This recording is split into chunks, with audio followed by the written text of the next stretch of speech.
Hello, nerds. It's your boy, Tone to a Twizzle. What's everybody doing? I'm getting new windows. So, no, it's not a big deal, but I've been living here for 12 years or so. In my apartment complex, I finally decided to step up their game. And I'm sure once they do that, they're going to raise the rent. And when they do that, it's going to be even more people leaving.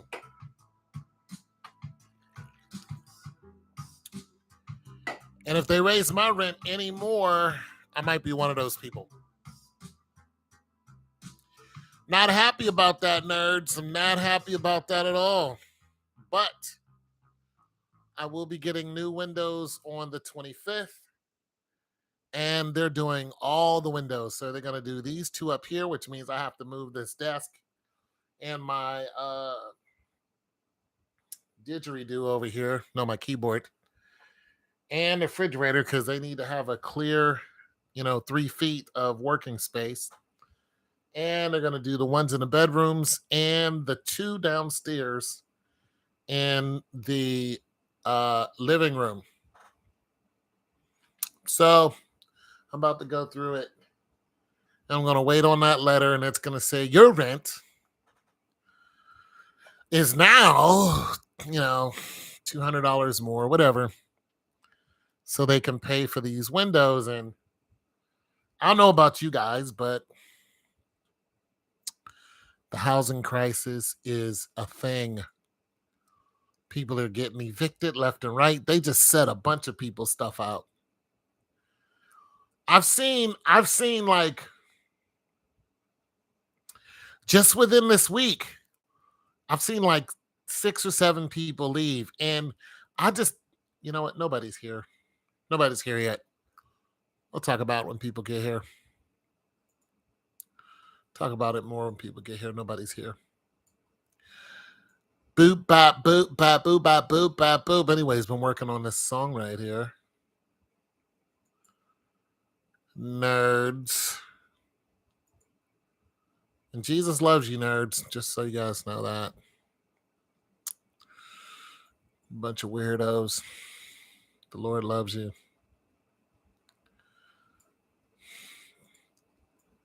Don't be caught off guard when Jesus comes back. Stop your sinning. Hallelujah. Find some church folk. Well, I don't know about church people, but people who love the Lord.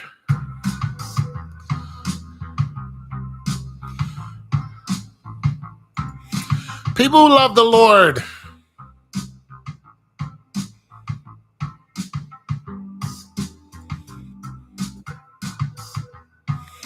Find some people who love the Lord, Any hoozles.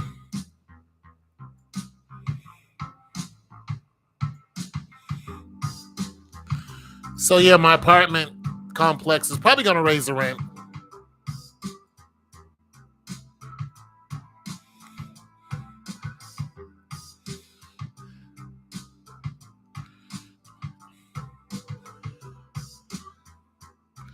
Nerds.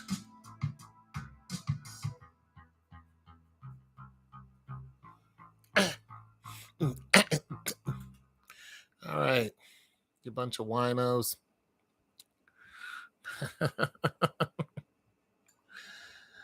Glory to God, anyhow. You guys. Yeah. Glory to God in the highest. Hallelujah. Making some music.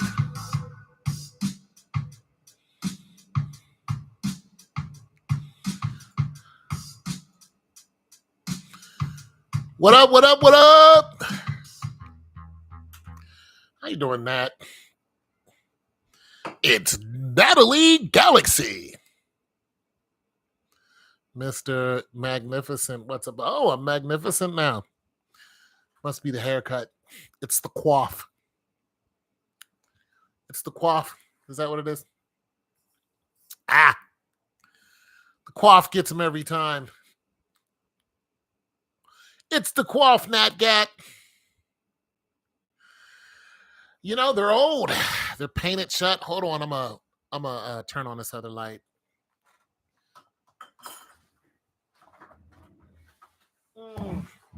Oh man. Tell you what. Woo, getting old is not cool. Getting old is not even cool. It is really not cool. Getting old is one of the worst things. But you're happy to be old. But the going through it is, whew. It's yes, it's it, well, yes, it's a mandatory renovation, and I've seen a bunch of people who they're being evicted. And I know they're being evicted because their stuff is out on the curb. Like right now, today, there are some people who just picked through some other people's stuff. They just threw their stuff right out on the curb. And I've seen like 3 or 4 places just here, just stuff just thrown right out on the curb, couches, table, kitchen table, computer desk, just all their stuff is just right there on the curb. And so what this apartment complex does is about every 2 years it raises the rent. And when they do it, it's a mass exodus. Bunch of people leave. They're like, no, I'm not paying that much, blah, blah, blah. And why is the renovation causing? Yeah, because they raise rent. So when they leave, when the people leave, they take out all the old refrigerators, the stove, and sometimes the whole cabinets. Like when I leave, they're going to get rid of my refrigerator and stove, and they're going to get rid of my cabinets and my countertop. They're going to replace all that, and they're going to raise the rent like it's going to be like $1,100 to live here. I do not pay that much. They're going to put in brand new matching either stainless steel or all black or all white. Yeah, I have wood floors. Yeah, they'll put in an all white, black, or stainless steel refrigerator, stove, dishwasher with a granite countertop. And they'll put in brand new cabinets. And now what they're doing is they replace the windows of people who leave, but now they're going, you know what, we're just going to replace all the windows. So they're spending, all this money to replace these windows. Somebody's going to pay for that. Yeah. So there's a lot of movement going on around here, and it's not going to get any easier around here because they're trying to make the place nicer, which I don't have a problem with. But if you're going to make the place nicer, you're going to have to charge people more to live here. Yeah. How do you feel about all this? Well, I think they're going to raise my rent, and I'm going to have to leave. Now, I got a few things going for me. One, I'm a veteran. Is renting better than owning? Oh, okay. So it depends on how your mortgage is set up. So if your mortgage is set up to where it is, where it goes up and down and up and down, where you can get benefits from that and detriments from it, like when people were doing the subprime lending. If it's set up that way, let's say 1 month your mortgage might be $700. Not bad, huh? You got a nice 3-bedroom. You live in a decent area. You got a 2-car garage. You got an acre of land, a little front and backyard. You got yourself some space. The next month it's going to be $1,500. And then it might stay at $1,500 for like a year. So if you're not ready, for that, then renting is better because it's a study. Uh, don't forget, you don't own the house. Even when you pay the house off, if you don't pay the taxes on the land, even if you own the land, if you don't pay the city, state taxes on that land, they can still kick you off of that property. So remember that, because some people have said, you know what, two birds with one stone.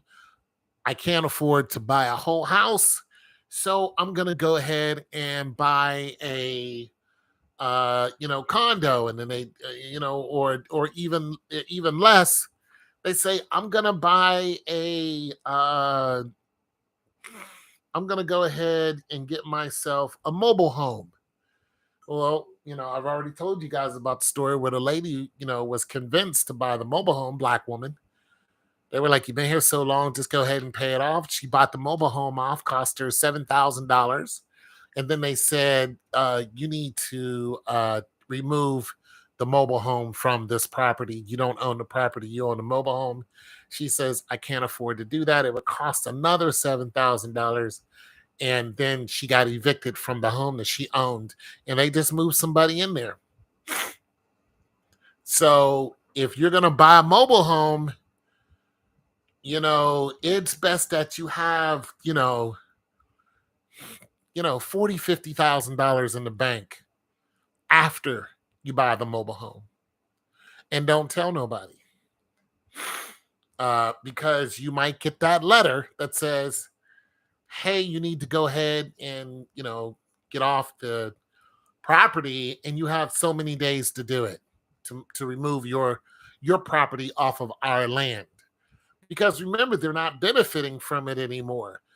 You paid them, you now own the mobile home, but now you're not paying them rent. So, in order for them to legally but immorally still get money out of you, what do? They say, "Hey, you know what? Get off our land." And if you can't get off the land, then they kick you out, and then they rent it out to somebody else, and they do it all over. Now, it's immoral as hell. It makes you want to walk inside the office and, do something to somebody, but there's legal ramifications that you have to go through, but you're definitely going to be evicted from your property. And of course, the people who are doing this is probably not the property manager. It's the people who own, and they're not there. They live, somewhere else. So don't go in there and, hurt anyone, because your situation's just going to get worse. But it makes you angry, and, you want something done. You understand these are very powerful people when it comes to property, and the judge is going to side with them because they did it they went the paper route way. They went the paper way and did it all through paper. So you might be screwed out of, $7,000 until you can, get your property off of there. But about that time, they probably move somebody already into the property. And if they do that, now you have to evict them and then still move the whole thing. So most people can't afford that. They don't have $20,000, $30,000 sitting in the bank. I know I don't. Uh, yeah, yeah. Uh, so I mean, you really can't do nothing without the law coming and locking you up, other than going through it through court. And then you have to face. I mean, you have to get a lawyer, so on and so forth. Now you can call some government agencies that may get you a pro bono lawyer. There's also um, other agencies out there that actually fight for people when stuff like this happens. So they will legally put you in a position to fight. Um, but yeah, you're going to be out of a place to live. So be careful of that. Now, owning a home, of course, you have more responsibility. Renting, you don't have nothing but boom, here you go. Here's your money. Make sure this place, the hot water heater's going and all that. You just pay, your rent, your light, your gas, blah blah. Here, I don't even pay water. They pay the water and then I pay them. So that's how that goes. I don't usually see my water bill until whatever. So they pay the water, but you're still paying for it. Um, but now actually renting out different spaces. Okay, so here's what's going on in my city. Because the Hispanic people, the Indian people, the Asian people are pouring in to, well, the country. Um, Ohio is a hot spot. Midwest is a hot spot for a lot of these people. And a lot of these people have money that they're bringing from their country. So what they're doing is they're buying up property and they're all coming in, all family, and they're coming in and they're redoing these homes. And they really, there's a lot of them that don't like black people. They don't want black people near them. And I've run into this, over and over again, dealing with some of these people. They really don't like us. They just don't. They don't want nothing to do with black people. But nonetheless, they're in the areas that we once lived in. But because black people are being moved out of these areas, either by eviction or by police officers harassing you. I've had that happen too. I've had people who lived near me, or they wanted the space that I was in. They would call the police, and the police would come around and harass me all the time. They'd follow me from work in the middle of the night, act like they were going to arrest me. They would just harass the hell out of me because these white folks was like, I want him to leave this space, or I don't want him around. And then when you call and try to find a place to go, you're gonna run into, what color are you? They're gonna say, what's your nationality? You're gonna be like, I'm black. It's like, oh, I would let you move in, but my neighbors don't really want to be around black people, so I can't do that. Now that's illegal, but they still do it. They still do it. So you're having a lot of Hispanic people that are working together as they should and building up these areas. They're buying a lot of homes where we no longer live and we don't want to live. There are some spaces where we just don't want to live, especially if you know this area. You don't want to live on the hilltop. But nonetheless, they're like, I'll live on the hilltop. You know what I mean?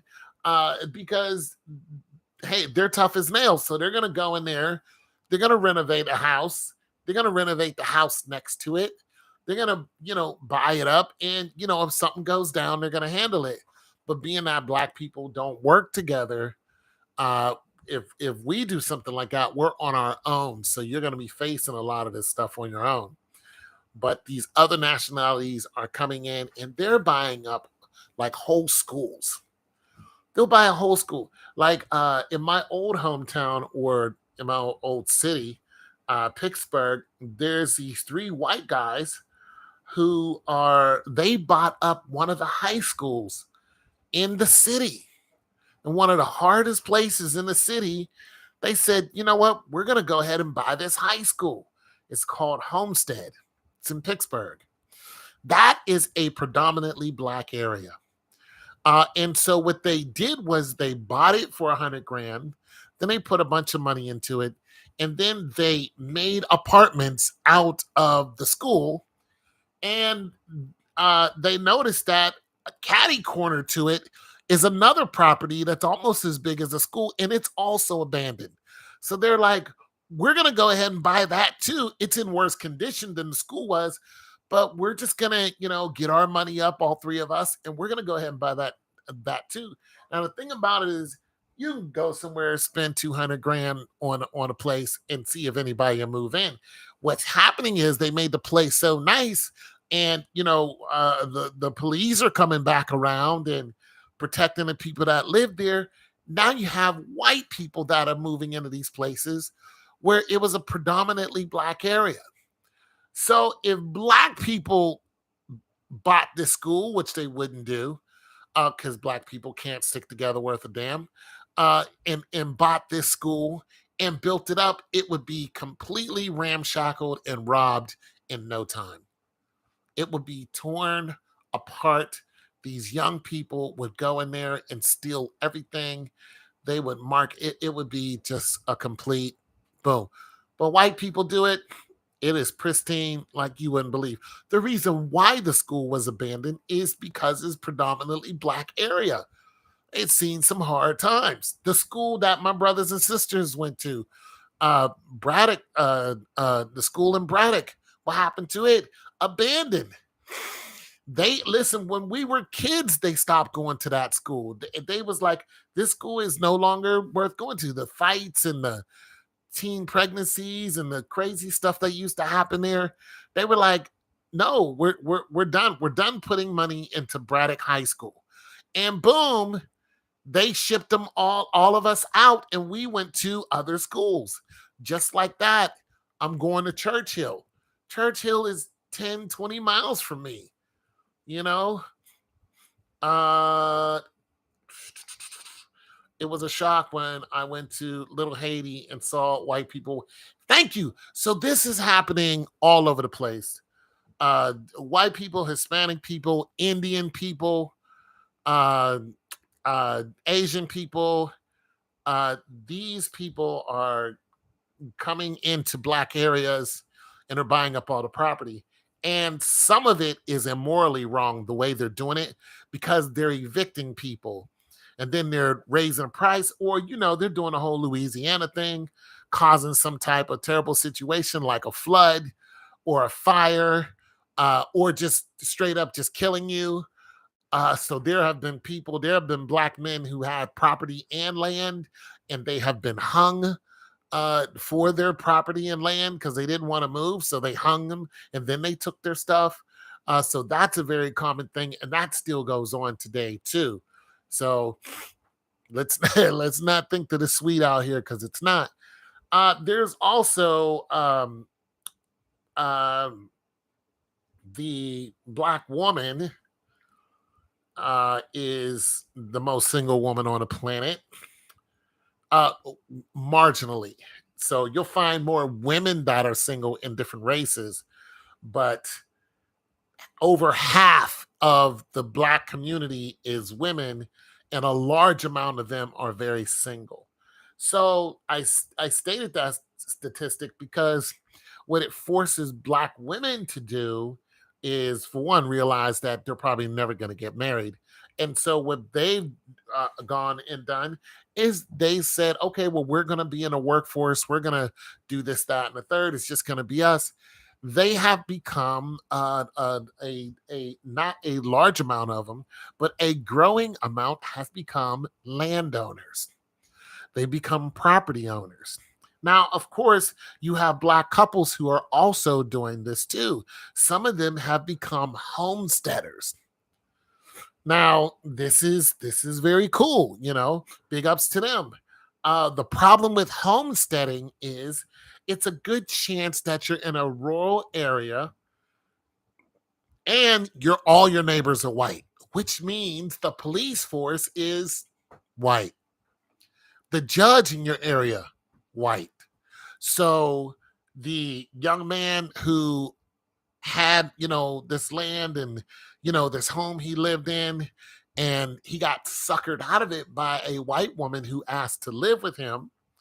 She brought her baby in, and then she moved in her dad, and dad moved in the wife, and blah, blah, blah. Turned out the dad was a property owner. He owned a lot of different property, and they immorally but legally evicted him out of his own house. Got the police involved, and that was it. And then he tried to legally evict them, and the judge wouldn't have it. So he got kicked out of his own property, and they're trying to take over all of his land, his animals. They took his animals and they sold his animals. So that's the issue with becoming homesteaders. You understand? You're out there. You may own 20 acres, but all your neighbors are going to be white. And if you have to go to court, you're going to face some racism. It's going to happen. There's no ifs, ands, or buts about it. It's going to happen. So there's that. Um, but you also got to protect that land that you're on. So the down part about that is, depending where you're at, you could, be on some land that's coveted. And the people who covet it are, they might be, people who are doing nefarious activities.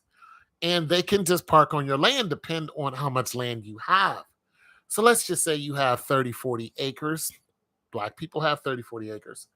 Well, they can easily hide on on there somewhere. And they can build, they can do what they want if you're not constantly monitoring this area. So you're finding people who are running into that. And then when they see these people, they're getting pushed back. And then sometimes people are losing their life. However, going the homestead route it's not the easiest thing in the world. You gotta be ready to, for one, it's quiet. Two, it's there are animals that you don't know of. So you're going to be approached by animals that you're on their territory now. So that's the thing. So if you're scary, homesteading is not for you because it is the woods. So you might, depends on where you're at, you might come across coyotes, which you'll come across out here. You might, you might see a big cat or two. Depends on the area you live. And of course, you got bears and such. What up with you? How you doing today, Peepers?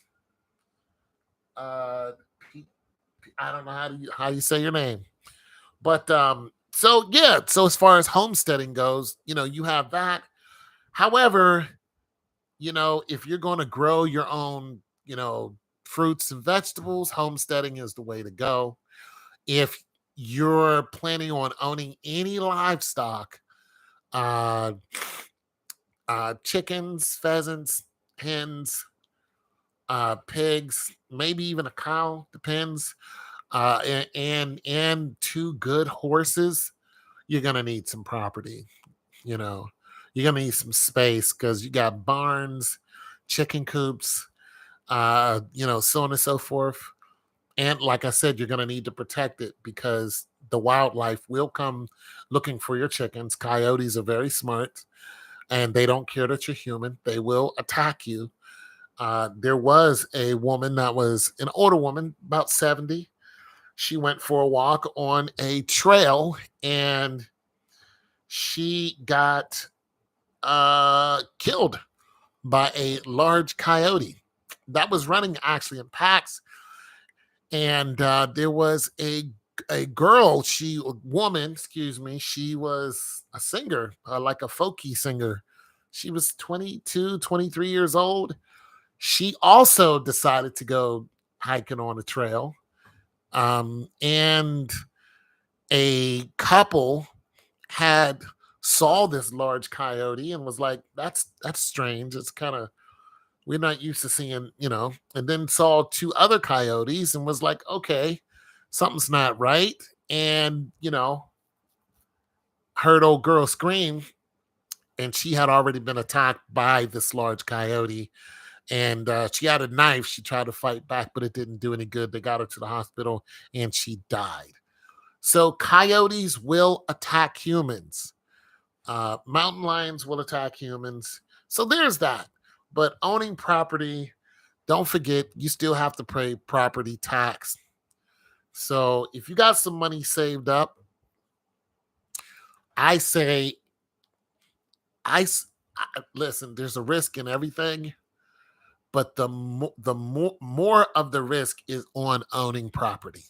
There's just no doubt about that. You could lose everything that you got. That black guy lost everything. and they evicted him off of his own property and took his animals and sold them. They kicked him off of his own land. He had like 20 acres. They kicked him off his own land. With you being a veteran, aren't there programs to assist you with buying? The answer is yes. There are veterans programs to help you buy your first home. There are also veterans programs to help you catch up with your rent and catch up with your mortgage if you're on tough times. There's a limit to how much they'll help you, but yes, those programs do exist.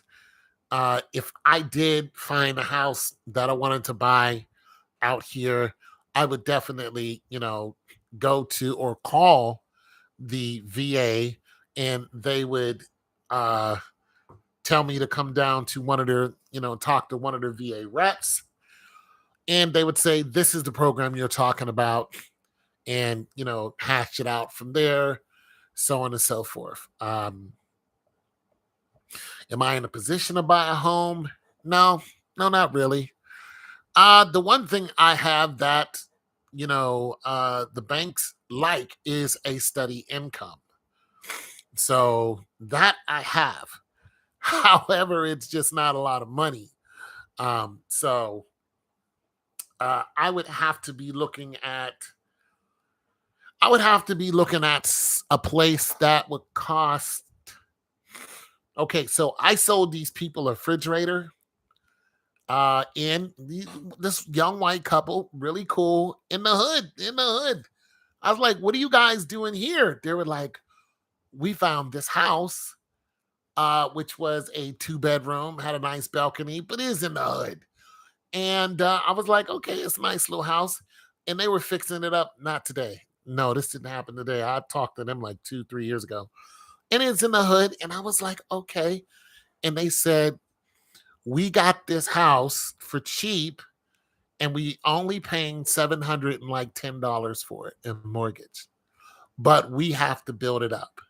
So they have to redo the walls, they have to redo the appliances, they had to fix the deck, they had to fix the plumbing.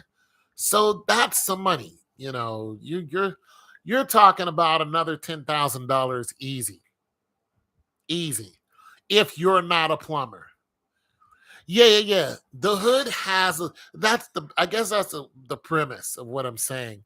The hood is being bought up.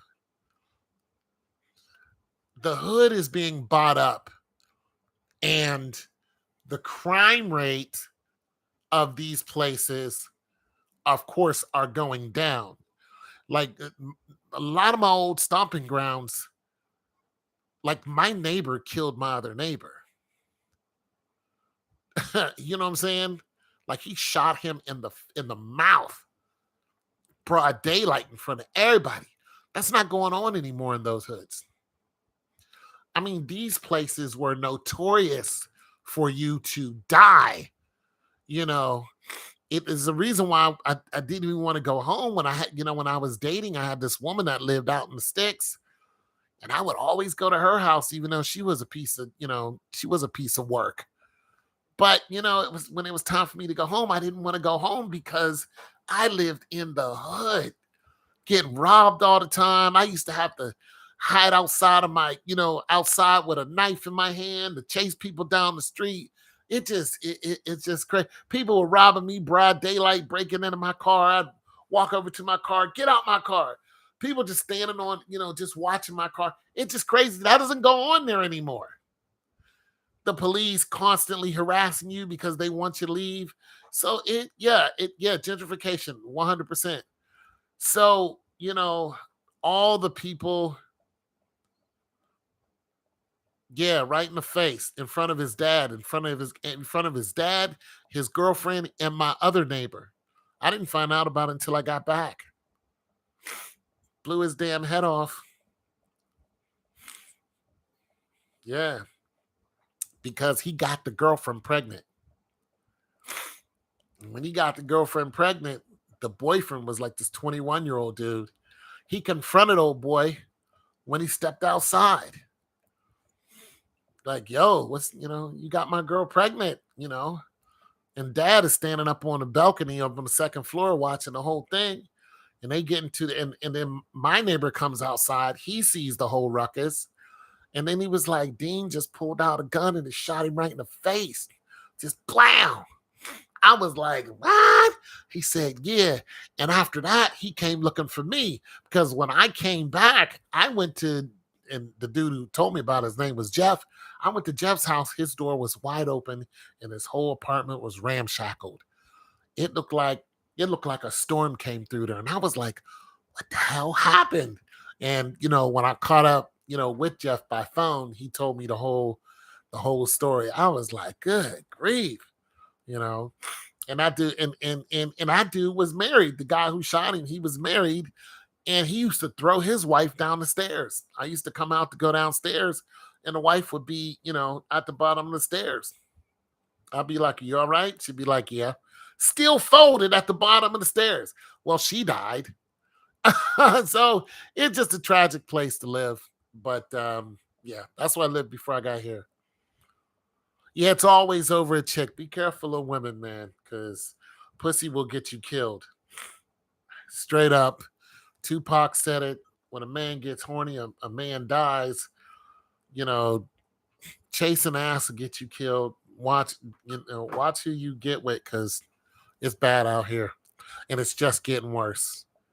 It's just sometimes it's just don't even say nothing to nobody, and you know what I mean. It's just getting really bad when it comes to dealing with trying to get the rocks off. You gotta keep it in your pants, guys, because it's just a world of hurt. People are too strange. Nobody's honest. People are lying to you. You don't know what's going on. People are super mysterious. They're always hiding one hand behind their back, and you don't know who or what you're dealing with. And if somebody is not upfront with you and not honest with you, get out of there. Get out. Don't deal with them. Get out of there. Be like, you know what? This is too much for me. I'm good.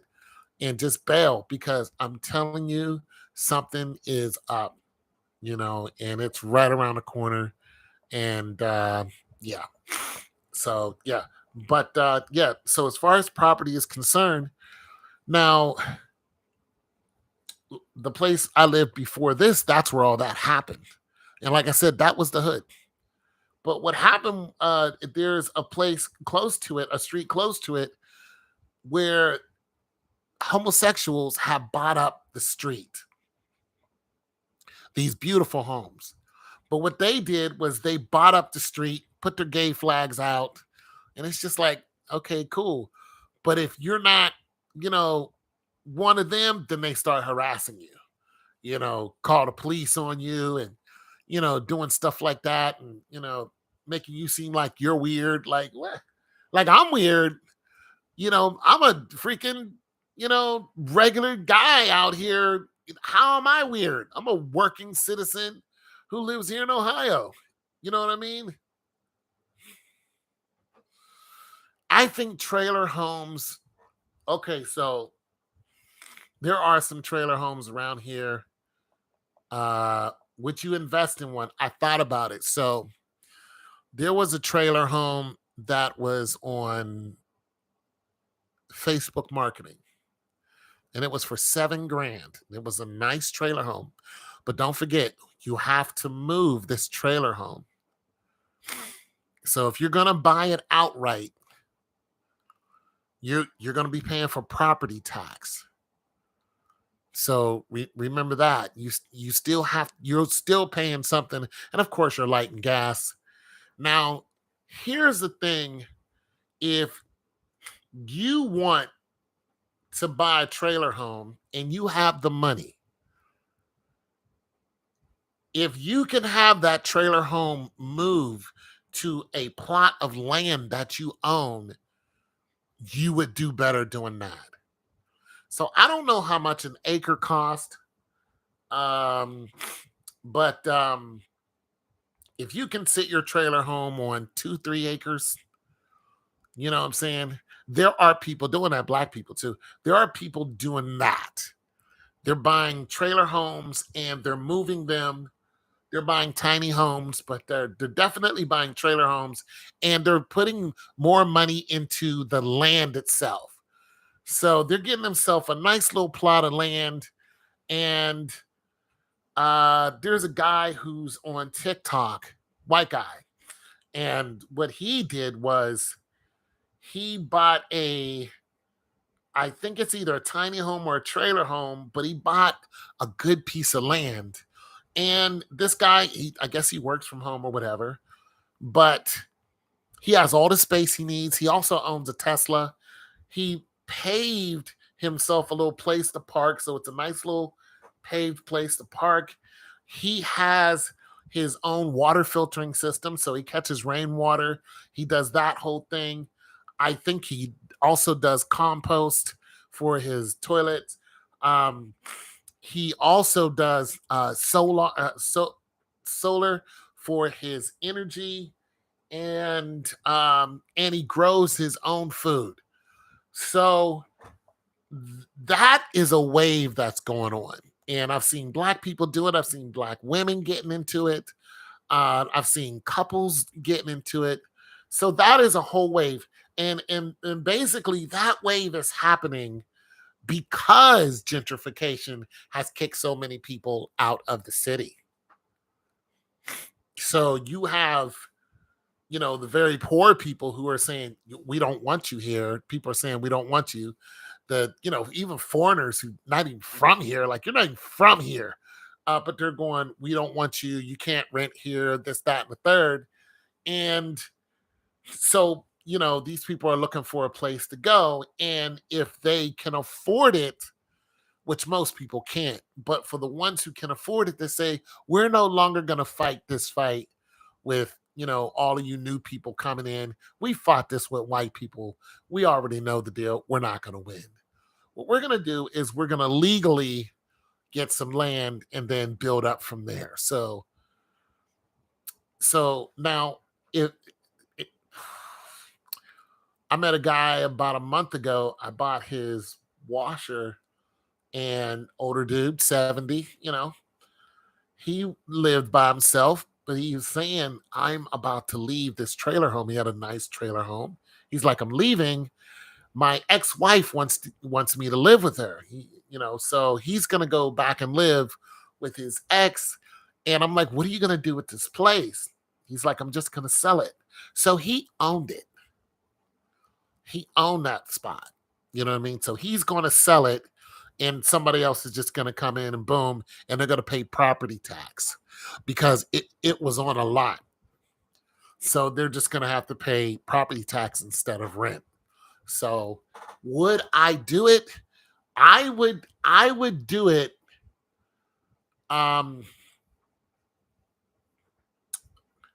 Trailer homes are kind of small for me though.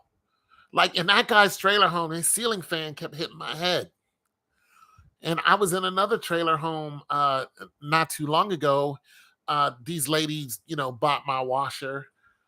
And it was just a tight fit for me. I could barely get through the walls, through the down the hallway. And these are two small women, the daughter and mom. The daughter's like 30, the mom is like, 50 something. But they're small, they're tiny. They're tiny people. So so I'm 6'2, I'm 280 plus.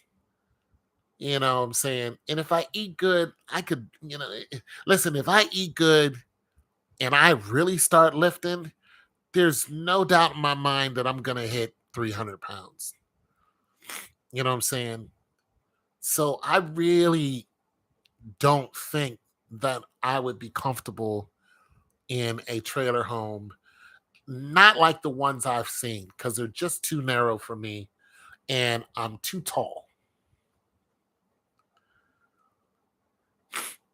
Yeah. It's a rough one for me, but I've seen trailer homes that are, I've seen the big trailer homes. Hell, I used to live in one. When I lived in Kansas, I lived in a trailer home.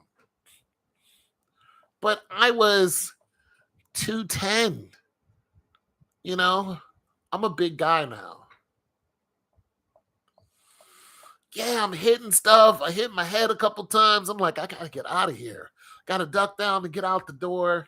It's just different. You know what I mean? A friend of mine lives in a double wide trailer home. It's a big, yeah. Now, see, a double wide is different. So let's do this. Trailer homes are really it has 3 bedrooms. So let's do this. I don't know where you guys live, but I'm going to Google trailer homes just here in Ohio. And, you know, let's look at some cost.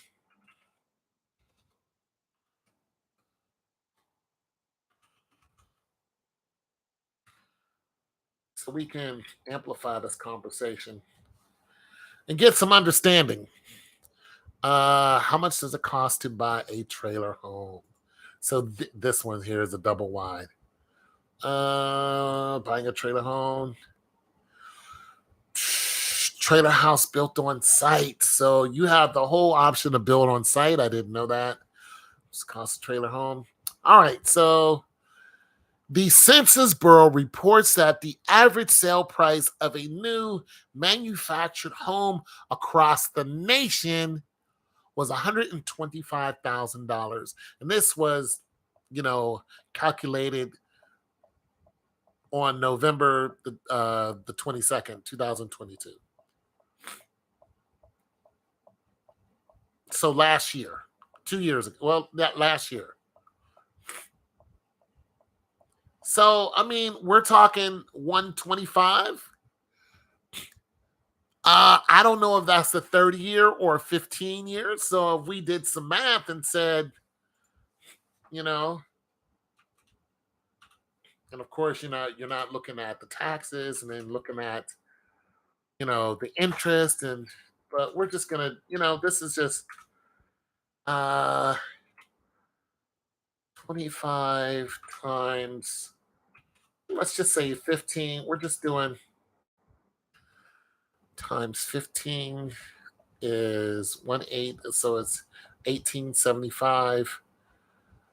Uh, you can actually figure out your payment. I forgot how to do it, but you can. So 125,000. You're paying $20,000 a year. It would take you.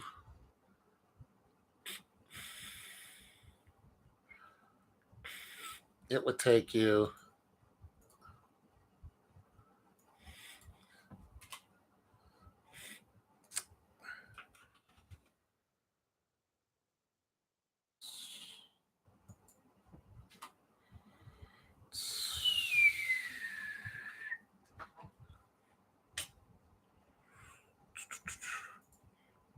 $125 divided by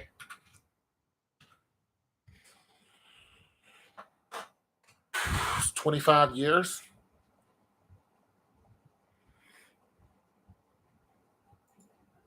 25 years.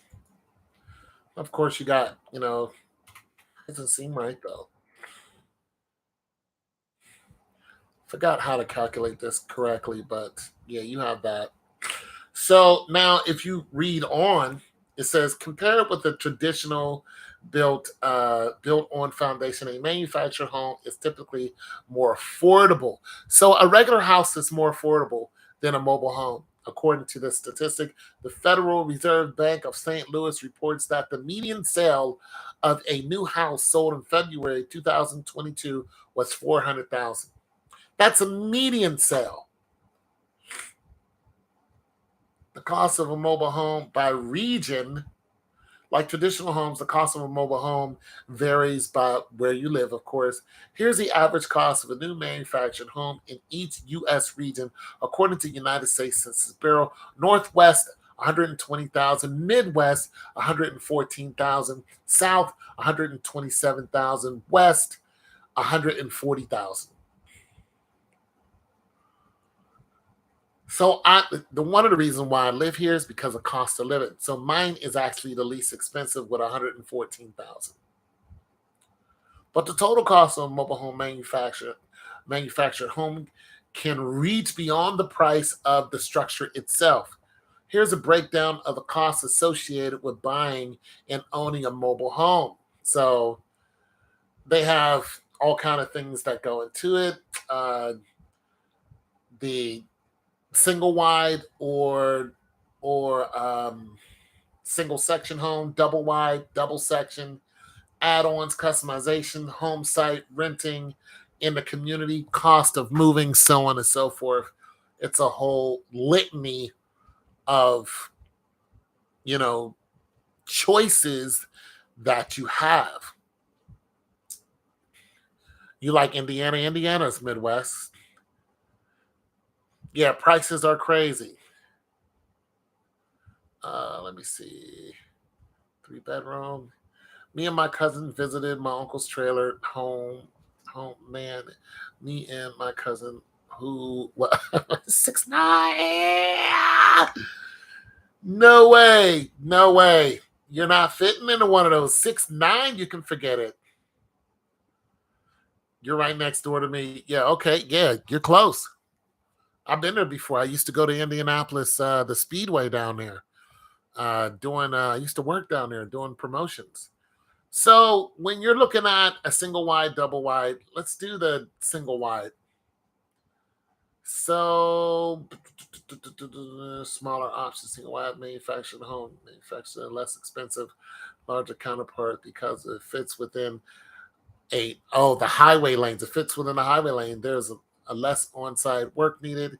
Blah blah blah blah. So, how much is a new single wide manufactured home cost on average in each region, according to the Census Bureau? North, excuse me, Northeast 93. Excuse me, 94,000. Midwest 90,000. South 86,000. West 90,000. Midwest, well, South is the least expensive. So, I mean, when you're looking at that, and then you look at your calculations. Let's just say you pick a. You know what? Let me do this. Let me go back because I think I would have to get a double wide. Northeast 150, well, 146,000, 148. Midwest 148,000. South 156,000. West 161,000. So this is not including all the amenities add on if you want to, garage and all this other stuff is, of course you having it built right there on the spot. Ah. Some people have even gone around and said, you know what? It's too expensive. I'm not doing it. I mean, 150, 150,000. Some people are like, screw that. Because once it's all said and done, you could be looking at easily 200,000. So, I mean, if you take 200,000 and you're going, I'm going to do a 15-year, say it's 200,000 out the door, and you're going to do a 15-year. What is 15 divided 15 times 2 is 30. So what's that? 300. Hold on. That's your percentage. All right. So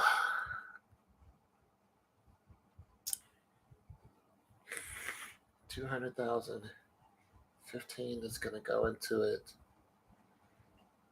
Oh, damn, I can't do it in my head. So you'd be looking at, if you're smart, you'd do a 30-year. Here's the thing. If I did it, I would do a 30-year. I wouldn't try to pay it off in 15 years. I'd do a 30-year. I'd die there. I'm almost 60. I am 55 years old. So I'm not going to go, I'm going to hustle my ass off and pay this off and whoop, whoop, whoop. No, I'm going to do a 30 years so my payments are at least as possible. So I don't know what that averages out to, but if I can pay, I mean, okay, what I'm looking at here, what I pay here, if I can pay there and get a double wide, what I pay here, I would do it. I would do it. So I hope that kind of in a roundabout way answers your questions on what I would do. So if I can pay under $1,000, it's built, I'm living in it, I have all the amenities I want.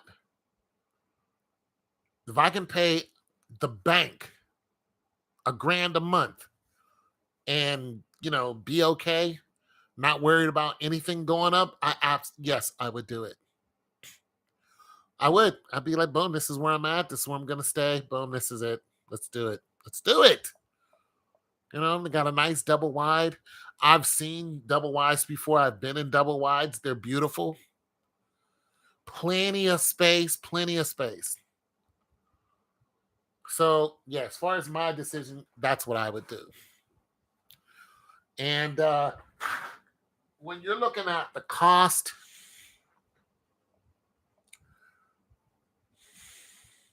I wish I knew what the cost was. Hold on a second. I'm trying to figure this out. Excuse me, guys.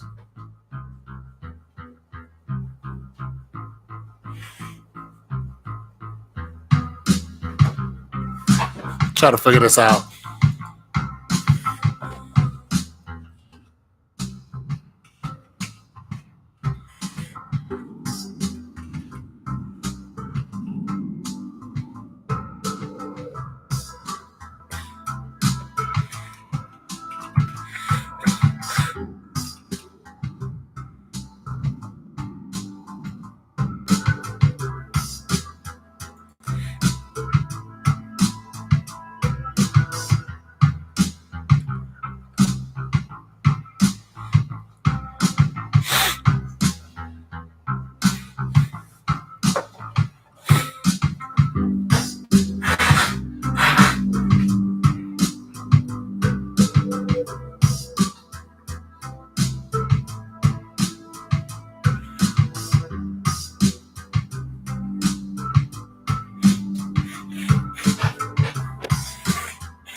All right. All right. So the answer to that is a $200,000 mortgage would cost you for a 30 year. It would cost you around $1,000. So $954 a month. That's how much it would cost you. So for those of you who are, working and, looking at your situation,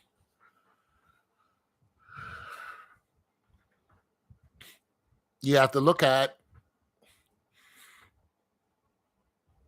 the average price of a home is $400,000. That is $2,000 a month. It's the mortgage. $2,000 is the mortgage. Compared to $1,000 a month. Of course, depending on the area because of your taxes. But still, some of you are paying $1,600, $1,700 right now for rent. You got to drink that in and go, damn, I could have a whole double wide built, for less than $200,000. Every listing for the double wide was less than $200,000. So I'm just adding on $50,000 for anything that you want.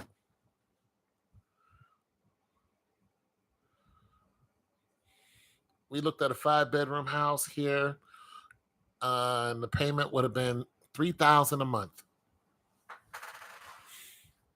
I mean, drink it in, guys. Drink it in. Drink it. Just, just, woo, just suck that right in, because it's not going the opposite way. It's not going down.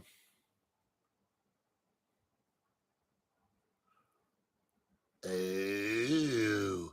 So if it's it's a smart house for a 5 bedroom, $3,000 for a 5 bedroom though. I'm gonna say that's not bad for a 5 bedroom smart house. Yeah, you're doing good. That's a great price.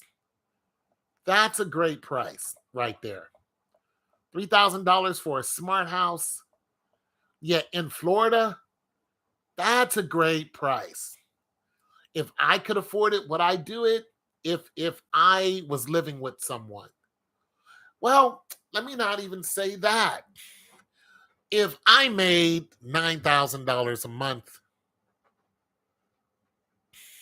I might do it. Maybe even $7,000 a month.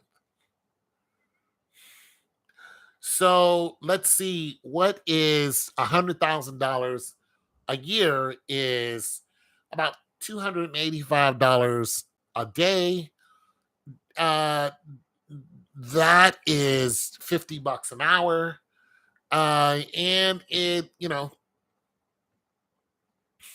little over 6, 7 grand. No, it's more than that. Yeah, yeah, about 6, 7 grand. Because 10 grand is what, 120 a year? So it's about 6, 7 grand.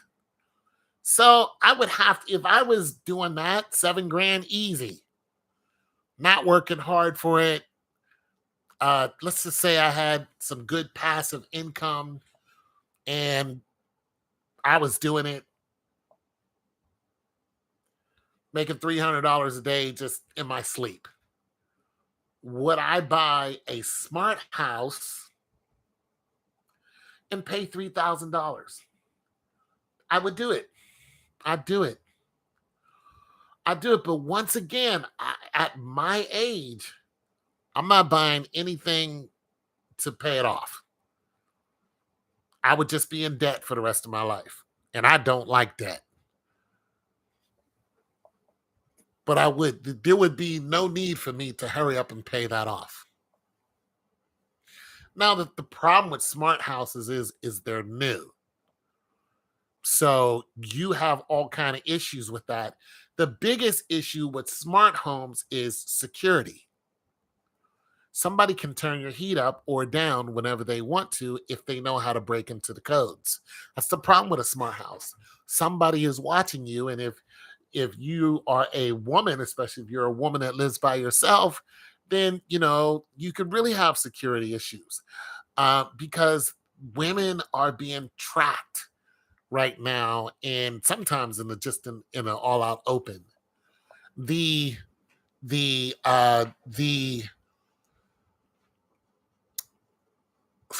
it's not even a desire for a woman. That's not what these people are doing. They're not looking for companionship. They're just trying to get a hold of these women for one reason or another.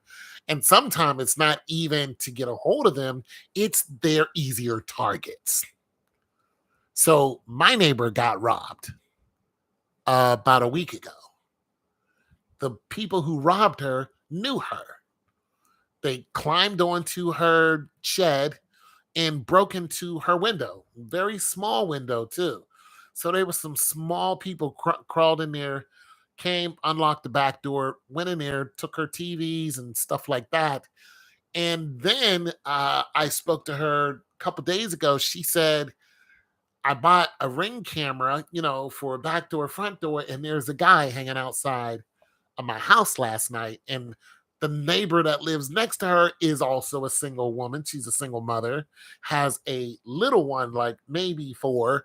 And, they're all like, yeah, well, we have guns, so I wish they had tried. I'm like, you don't understand. This guy is casing your place. For one, he probably knows you. For two, he probably knows he either done it or he knows the people who already robbed you. And so your gun is not going to help because he knows when you go to work. He's watching you, but he's not going to confront you. They're not coming in. They're not after your cookies. They just want what's in your house. So you're not going to be there to shoot your gun. I know people think that's the answer for everything, but it's not when they're coming to your house to rob you and they know you're not going to be there. So, I went back there. I took one of the young ladies back there to back her home to look at it, and the window was still out. She said, "Yeah, my window's still out, blah, blah, blah." I said, "Well, you know, you think this guy's back here looking at your cameras?" They're like, "Yeah, he's looking at my cameras." I'm like, "He's not looking at your cameras. He's looking at the window." He sees that it's still not properly sealed, and he's like, "I can get into this. I can get right back in there." So that's what's going on there. But so women have to understand a lot of time is they don't want nothing to do with you personally. I don't. They have a lot of times thieves are not interested in you. They're only interested in the fact that you're a woman, so they think you're an easier target. And let's just face it, women are not as aware of their surrounding as men are on a whole. Women don't watch for the things that men do. Like men don't watch for the things that women do. So a woman can tell you when another woman is doing something, that she shouldn't be. But most of us, we don't pay women no mind like that. Like we don't because it's something minute. So guys look at the bigger picture. Women are concentrate on the smaller picture, the slightest, this, that, and the third. Women pick up on. Most guys don't. We just don't care because we have the bigger picture in our head of protecting and all that other stuff going on. The minor stuff, the minute stuff, most women pick up on that, and that a lot of women do little stuff that can turn out to be a big deal. So women are being keyed on, and this is all over the country. Women are being attacked openly and robbed. So that's the thing. So when for you ladies who are listening, if you're looking to set out and you're by yourself and or you're with a group of women, and there's no man around, you have to understand that you can be targeted just because you're all women. Uh, and there's all kind of ways these people are tracking you, putting things on your car, putting air whatchamacallits on your car and tracking where you're going, this, that, and the third. So when it comes to smart homes, you have to realize a smart home is the majority of it is technology. You can walk in and there's face recognition. You can say, I mean, the whole premise of it is to make you feel like you're Tony Stark. That's really what it is. You can walk in and say, "Turn the heat up," and boom, Alexa or whoever it is, they'll turn your heat up, turn the heat down, blah, blah, blah, start the stove, blah, blah, blah. Turn the TV on. This is the luxury of voice command. But like I said, there's always somebody who's keying on you or trying to, and men too, of course. And so those systems to me are not the safest systems. You're going to constantly need some kind of software update that you might actually have to get into yourself, and that's a whole headache. This computer right here, I put a thing over, so it can't see me when I'm not streaming. Before I didn't do that until some people put me on to it. It's just like, make sure you cover your camera. Now I've seen some excerpts on YouTube, and they're saying, "Hey, even if you turn your camera off or your computer, we can still hear you," because the technology of the phones, they're actually self-powered. So the hearing devices in the phones, even if your phone is completely off, they're still on. They can hear you. So drink that in. So watch what you say around your phone.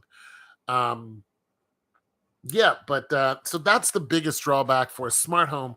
Also, if you have a smart home, or if you have one built, I would be very careful where I build it.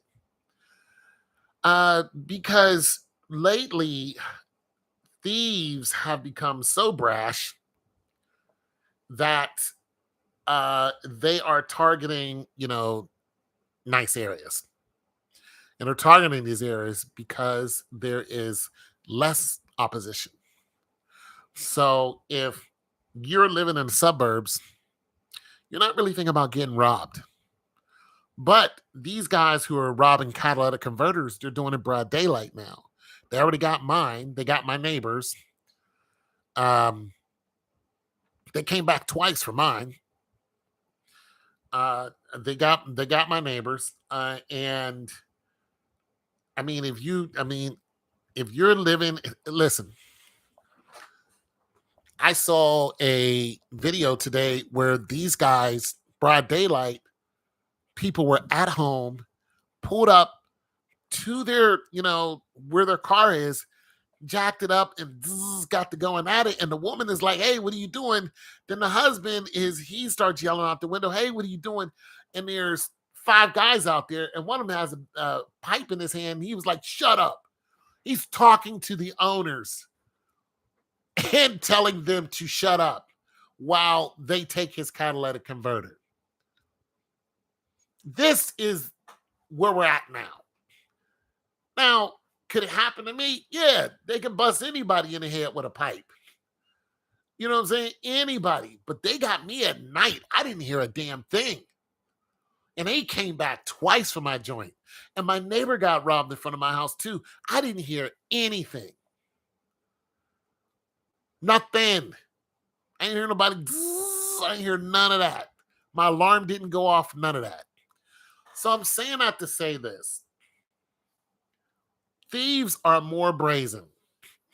Home invasion is a deal now. It is a big deal. Uh, People just they're not afraid. You got these guys coming around here doing a whole, hey, we can change your, I don't know, your gas, and you can get less, for your meter. You can pay less, blah blah. Those guys came to my door and tried my door. Two black guys. I'm sitting right there watching them. They tried to walk into my house. I got up, went out there, was like, "Yo, y'all just tried to walk into my house." "No, man, we ain't. I'm watching you." And they're bold. Some other black guys came to do the same thing. And the one guy, he'd knock on my door, ring my buzzer, and I'd look. I ain't want nothing to do with it. I'd go upstairs, he'd do it again. I'd look. He did it until I came outside. The ignorance is off the chain now.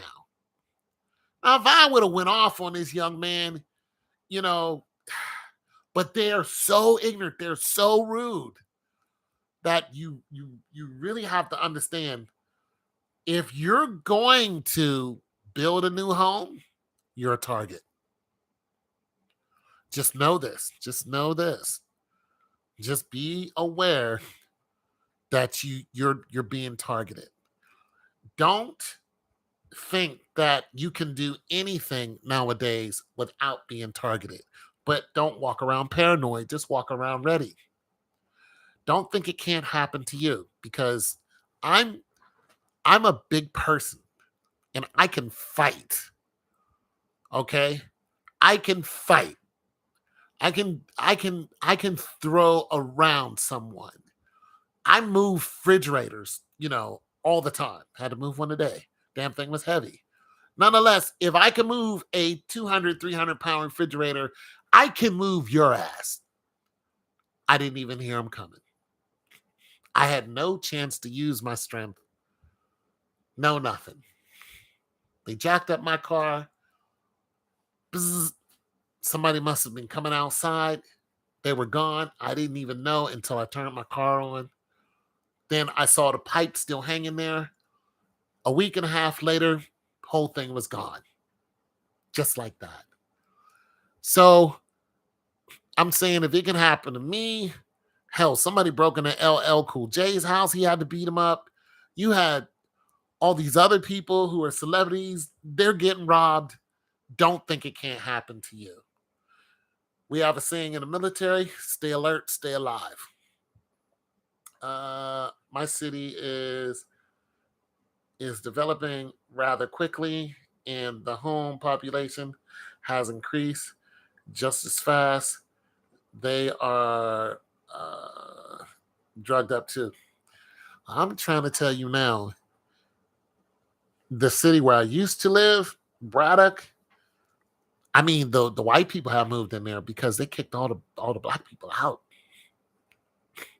Braddock, North Braddock, those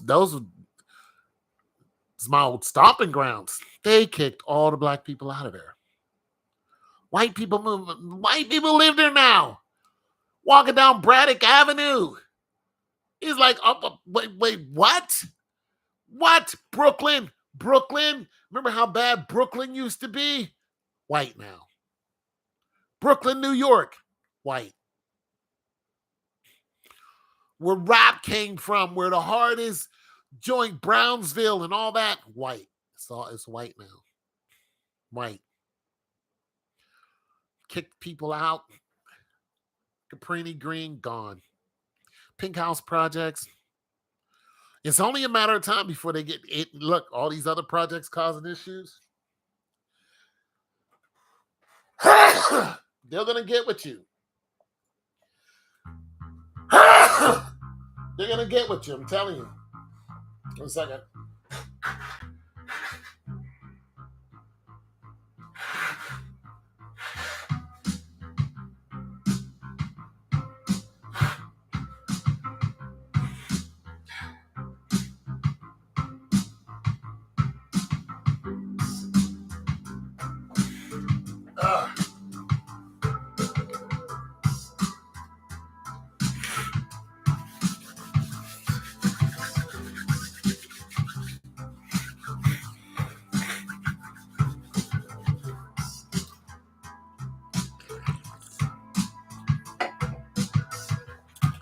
All right, don't forget to leave me a like, you guys. I don't ask for much, but leave me a like so other people can hear the conversation. If you like the conversation. So, yeah. So, gentrification is a big deal, and they're going to try their best to push, black people into, one area or two, one borough or two. I mean, it's going to happen. I mean, it's happening as we speak. The places that are closest to downtown, you don't have a lot of black people living there anymore. We used to run those blocks. I mean, listen, the value of downtown is gone up so much that they have built huge apartment buildings pretty much right there on the main streets. And I went and asked how much it is to rent one of these 2 bedrooms. $2,200. I was like, wait, what? This is downtown Columbus, Ohio. This isn't, New York. This isn't, 20. Like, what? Get out of here. You can go build yourself a double wide for that. Easy.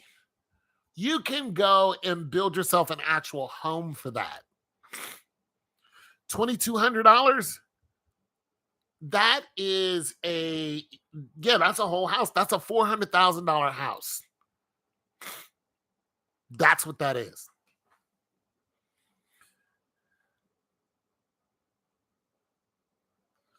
Go buy land in Brazil.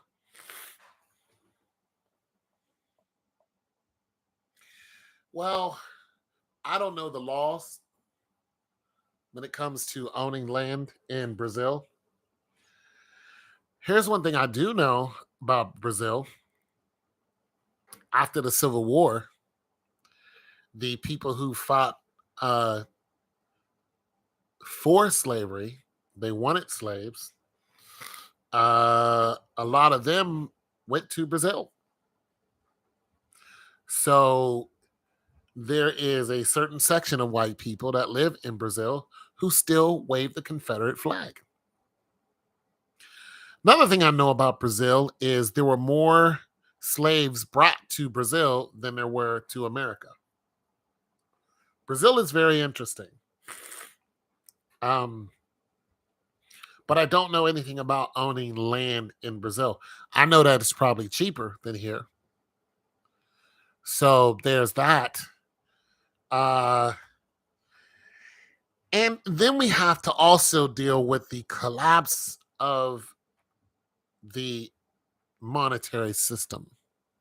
So that is a big deal. So the peso is pretty much almost worthless now. So I don't know how much the yen is worth. They've done away with a lot of other forms of finances when Europe decided that everything was going to be the euro. So, the Deutschmark and stuff like that, that's what we used to use when I lived in Germany. So the Deutschmark and, and all that, the big thing about living in Germany, well, just overseas, according to the military, we bought items from, we would go into town and buy items, but we would only do it when the mark rate is higher than the dollar. This way we can get more when we exchange. See what I mean? So, yeah, I don't know anything about Brazil, but I do know some people who have been to Brazil and they could, tell me straight up what's going on as far as living there. But these people are transients.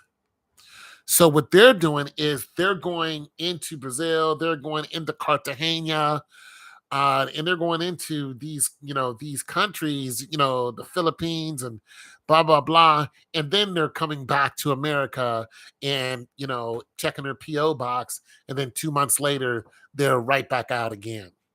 But of course, they're not traditional workers either. Now, you have some people who are traditional workers, but they're not traditional 9 to 5 workers. What they are is contract workers. So they actually go to these different countries and will contract out for, 5 or 6 months. So you have ex military people. The thing about once you leave the military, whatever your MOS was or your job, whatever your job was. So let's just say that you were a airplane mechanic. Well, if America is stationed in a particular country and they need an airplane mechanic, you can still contract and go out there and be an airplane mechanic if they requisition it. There's companies that you can go through and, they'll say, hey, you need to be around this age. You need to this weight because they don't want you to be, overweight.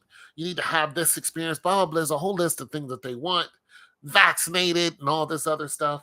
And yes, come out here. This is what we're going to pay you.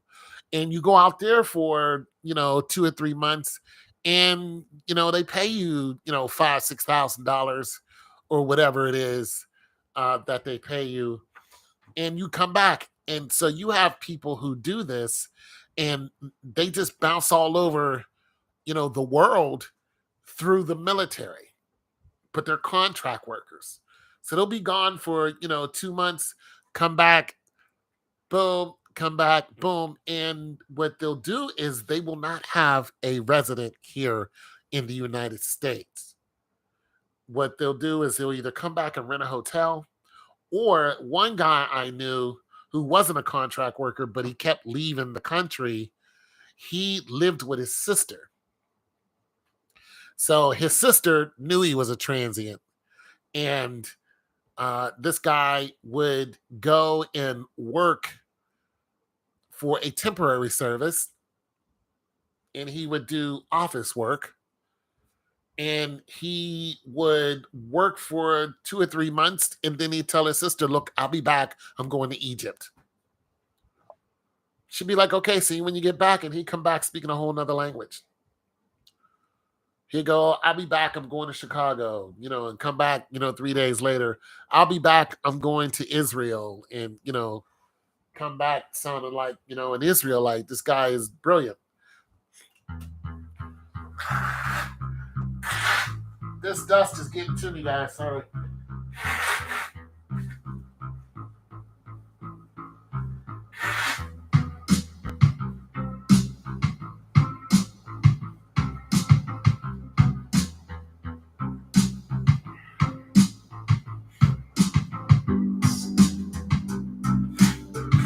Oh, this dust. Ah.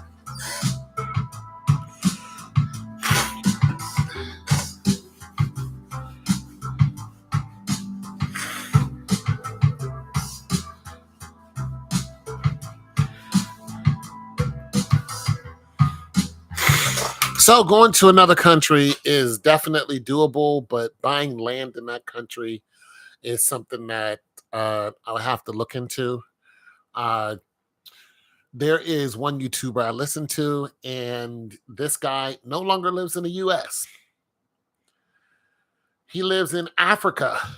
He loves it. He's like, "I will never live in the US again." I've seen some females, YouTubers. One of them lives in Mexico, and she's like, "I love it out here. I bought my, house and the land," and she goes through a whole diatribe on how much it costs to live there. And it's very, very, very feasible for her. She's also single with no kids, too. So that's something that, goes into it. And that's one reason why she was able to up and leave. And now she's in her 30s, Black woman. So, professional Black woman, too. So I think she was a lawyer, and she was doing pretty good here, but she decided, "I'm going to go to Mexico," and boom, live in Mexico, buy some land. And that's what she did. She bought land and a home. And yeah, so she lives out there. Another YouTuber is female, is trying to get the Passport Bros to come to Belize. She's like, "You guys come to Belize. There's beautiful women everywhere. There's just not enough men, blah, blah, blah." This is a common theme now because there really is not enough men on the planet.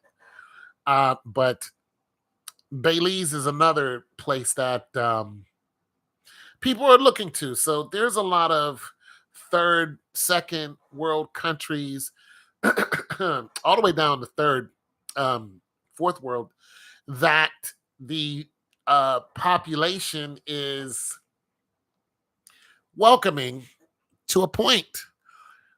It is inviting because the cost of living is so low.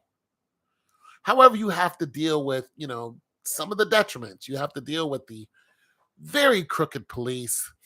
You're going to have to deal with the gang violence is going to be a lot worse there than it is here.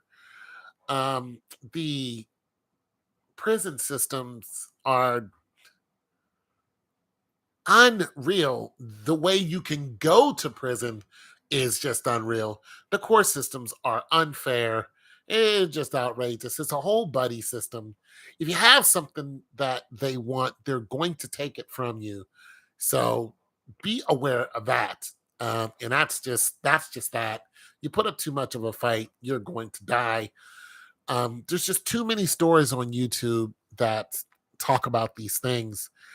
And however, there are, there are places in Africa that they're saying, "Hey, come to, Senegal. Hey, come to the Ivory Coast. Come to here. Come to there." And a lot of women are saying it. You don't have the guys saying it. So if you're a guy, be careful of that, because The men know if you show up, you're showing up to take something that's they think is theirs. Plus, there are a lot of African, especially men, that are saying we do not need African Americans. So you have that whole thing. If you go to a country and you're looking to buy, understand the populace first, especially the men, because you're probably not going to have as biggest problem out of women except stealing from you. But the men, if they are aggressive towards you for one reason or another, then you might not want to stay there.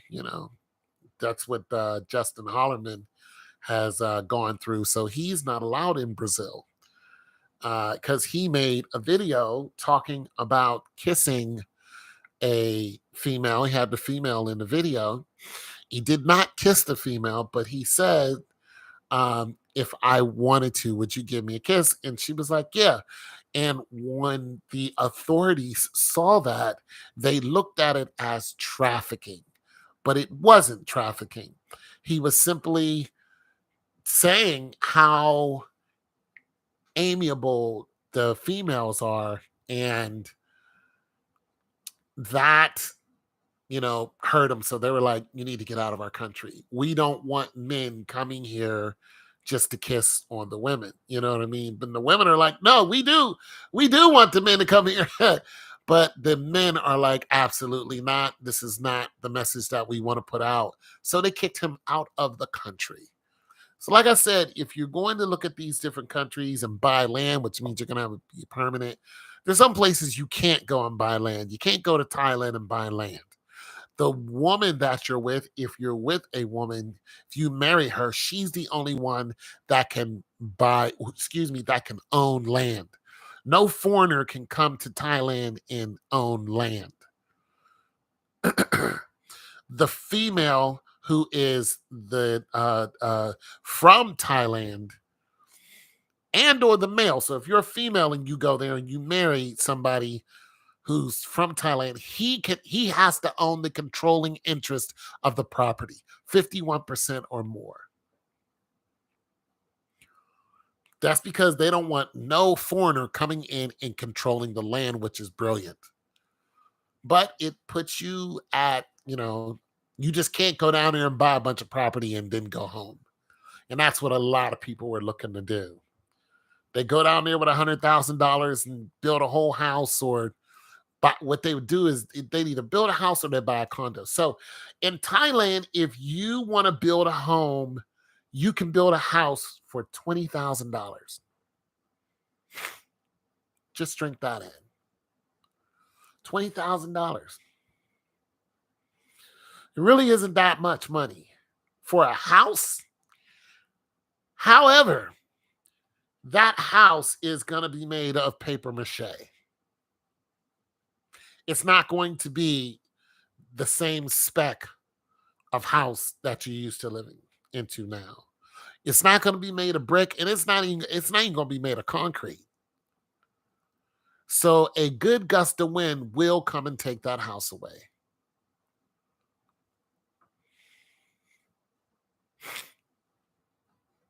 We've seen it happen. There's videos of it. And the local guys, they don't ask for much except respect and the little money that they're, being paid. But listen, it's just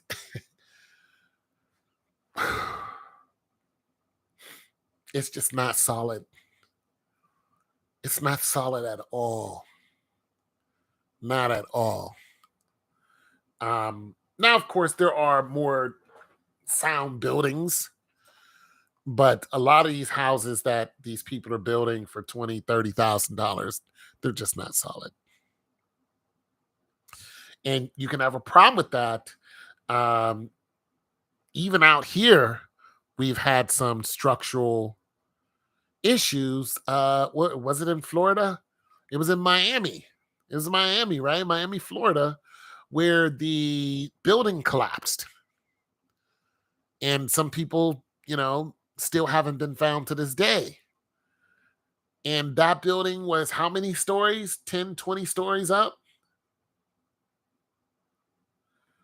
Yeah. The condo.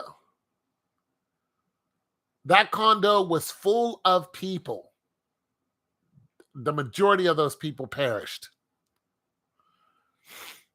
Yeah. The majority of those people, it was lights out. There were people in the parking lot. They all got crushed. 12-story. Thank you very much. Yeah, 12-story building. It wasn't up to spec. Now, I didn't read the whole story, but had something to do with not being up to spec.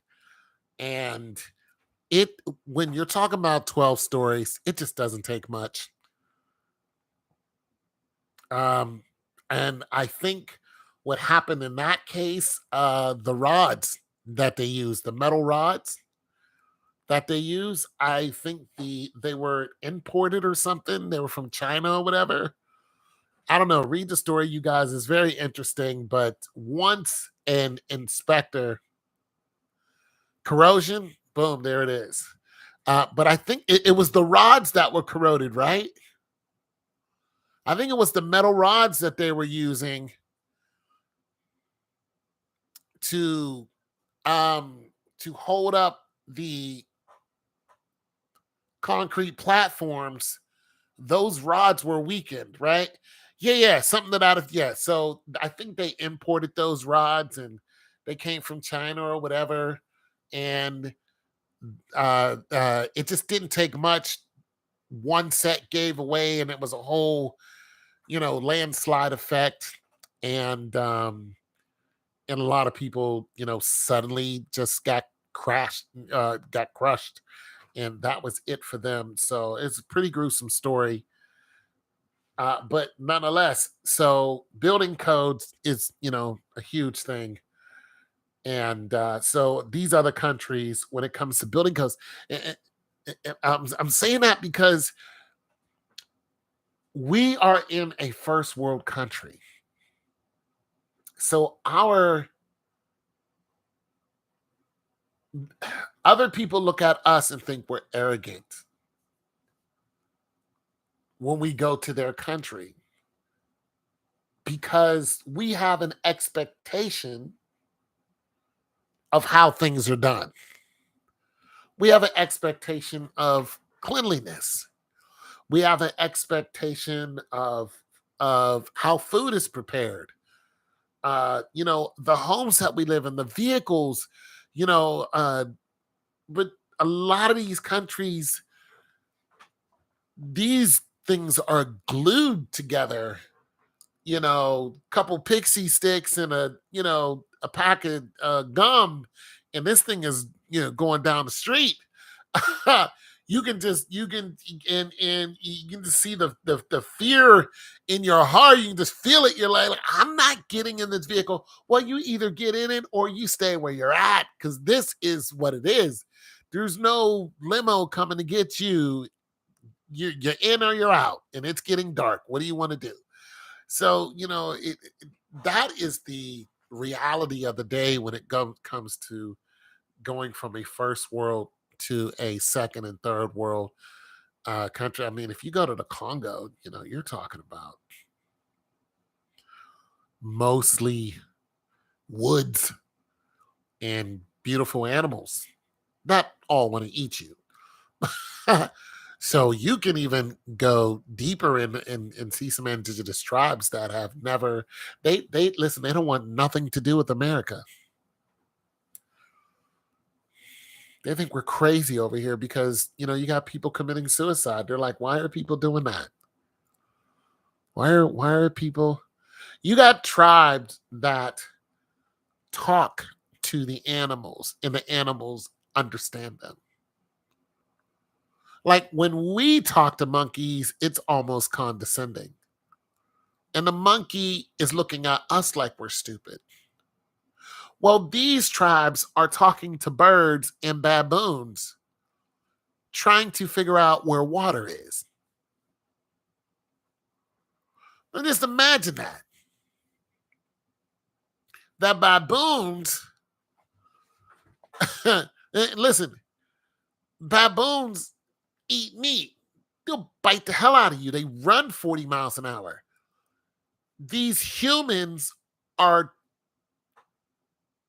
in collusion with baboons. And just to make this even more interesting, baboons and lions have an interesting relationship, and just monkeys have an interesting relationship, because what the baboon will do is the baboon knows that it is also food for the lions. So when there is a lion around, the baboon will trick all the other species. So if there's, a zebra or whatever that's around that the lions eat, the baboons will talk to each other and say, there's a lion.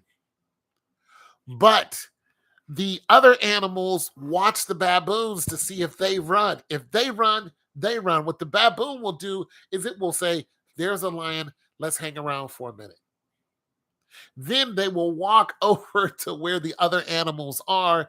About that time, it's pretty much over for the other animals, because the highest energy signature is the one that they want.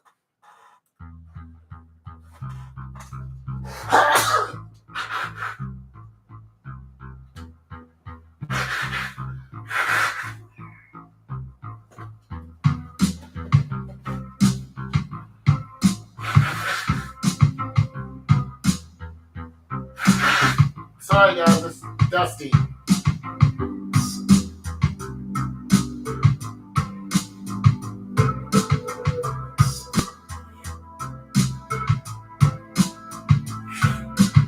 Extra dusty in my house, extra dusty.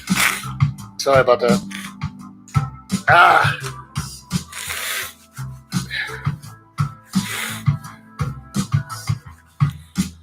So the highest energy signature is what the lions go for the most. There is an island that has lions and not wildebeest. They are what the hell is that big ass ox called? Forgot. It's real smart too, but it's huge. And lions, these particular lions are bigger than any other lions in the world, because that's all that they eat. So lions go after the largest energy signature. They're no longer interested in the baboon as they can get hold of a zebra. So baboons are very smart. These animals are very, very, very smart. And we're just now finding out how smart they are. Hell, we found an orangutan trying to fish. An orangutan was fishing with a stick. An orangutan. Some people have pet monkeys that answer their door and take the pizza.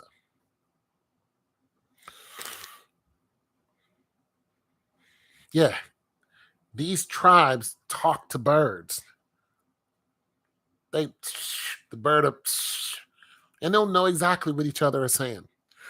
So, yeah, there's that. I mean, I wouldn't mind visiting Africa. I just don't want to get stuck there. I don't want somebody to take my passport and say that I'm not who I say I am, because they also do that. So that's a thing too. And then they come back to America and say that they're you. My buddy went to Jamaica and he almost didn't make it back. It's like, I was in Jamaica. I tried to get, back. They were just like, you're not who you say you are. He's like, yes, I am. I'm from New York. What are you talking about? They're like, nah, I don't believe you. Just like that, he was stuck at customs.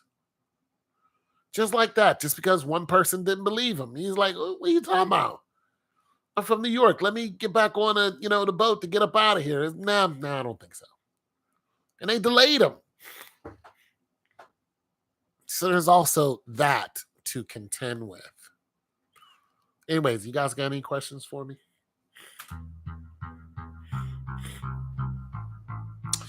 I am all ears.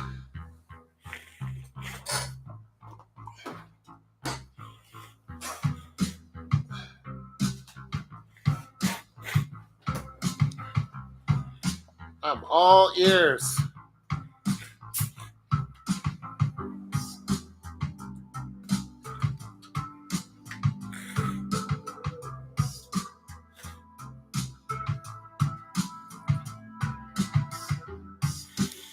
So about the windows. On the 25th,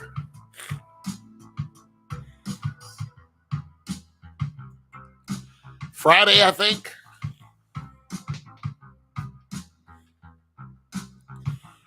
Yeah.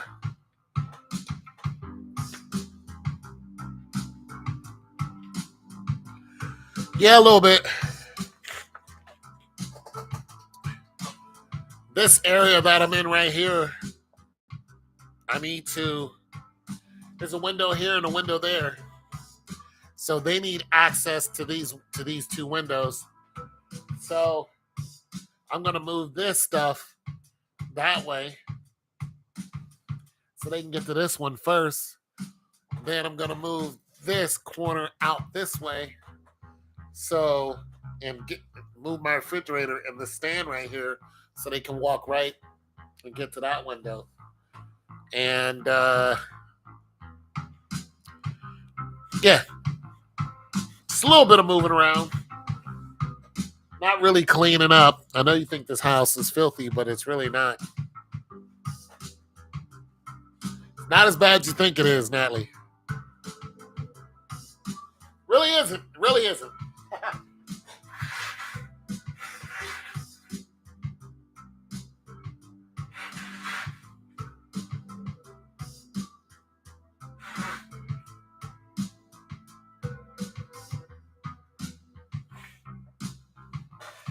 A 3-bedroom smart house, a 5-bedroom smart house for $3,000.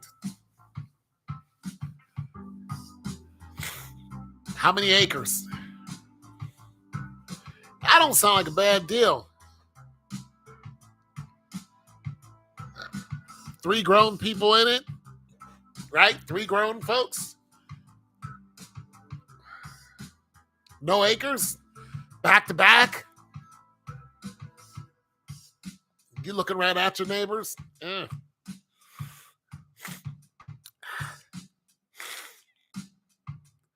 15-year mortgage or 30-year mortgage? You know, in Florida, we don't get land. Just a lot of neighbors. Well,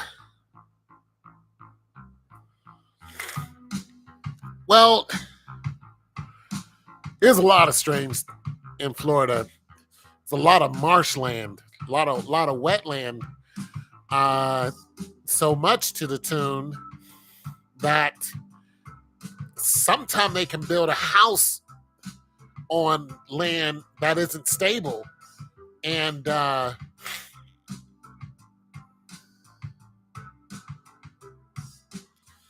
yeah. So Florida is the only incident that I've ever heard of where a man was swallowed up by the ground while he was in his house. Never heard of anything like it before anywhere else. One of the most amazing stories I ever heard. This guy and his brother were both living in a house in Florida, and he was in his bed, actually, and the brother was, wherever else in the house. And suddenly, the ground opened up and swallowed the bottom of the house, right where his bedroom was, and the floor sank, and he sank with it. And he, boom, just dropped down 10, 20 feet. He just, bam. He had no time to react, no nothing. His brother heard him scream. He came to find out what was going on. He looked down, and he didn't see his brother ever again, but he heard him. But he was nothing he could do. It was a big-ass sinkhole just opened up suddenly, caught him. Stories on YouTube. I don't know the guy's name, but it was 2 white guys. and the sinkhole just opened up and got a. That's one of the biggest issues with Florida land. It's very marshy. Yeah. So there's that. Uh, but yeah, I mean, you guys got the Everglades, you know. But yeah, smart house. Oh no, is it already built, or are they going to build a smart house? I mean, are you building it, or is it already built? Because Elon Musk has created smart homes, and it's built. Yeah, okay. So he has, I think it's Elon Musk. I think it's him. But one of these tech giants, they have these new smart homes, but they're small, and they can go up in a very short time. And the thing about them is they're like cubes, and you can actually attach one to the other. So if you wanted a bigger spot, you can just, buy two of them. But they're all smart, they all have smart technology. Um, there's also I forgot what the material is, but people are building homes out of oh, so for okay, so you know how they got these, replicating machines where if you want to build yourself, a can or make a can, or you make something that moves, you can do that. Well, there people are actually building homes with that material. So there are whole houses being built with that material. I don't know how it goes when it comes to the weather and stuff like that, but it's being done. We missed out on it though. That house was bought. Of course it was $3,000. Absolutely, that's a steal. Yeah, $3,000. Yeah, that's a steal. That's a steal. You know, I don't know how much money you guys got, but I've said this before. If you guys got, $3,000, $4,000, hang on to it. Hang on to it. You're not doing too bad if you got $5,000 disposable. Even if it's in stocks, you can still get a hold of it. Even your 401k, if you can get a hold of it within a day or two, even a week. But if you got yourself 5Gs, the majority of people in America do not have $1,000 in the bank. They don't have $1,000. So if you have $1,000, you are above average. You got 3K. And the reason why I'm saying that is because 3K can get a roof over your head right now and something in your stomach. Uh, 3K can get you out of trouble. If for some reason it goes down bad and you need shelter quick, especially if it's, if you're living in a colder region or if you're living in a hotter spot and it's 110 outside, that's not comfortable at all. Humidity is going crazy. Yeah, I don't want no part of that. 3K can get you into a domicile, is what I'm saying. So if you have it, don't go buying, Fendi with it. Just tuck it away. Tuck it away. Because the way things are going now with the government and their shenanigans, listen, 2020 was some straight up shenanigans. And now the repercussions of that with no unnecessary spending. You're humble over here. That's what's up. But you guys know what I'm saying. You know what I'm saying. That 2020 BS, listen, if you let them shenan once, they'll shenan again. I'm trying to tell you, it's coming down the pipe.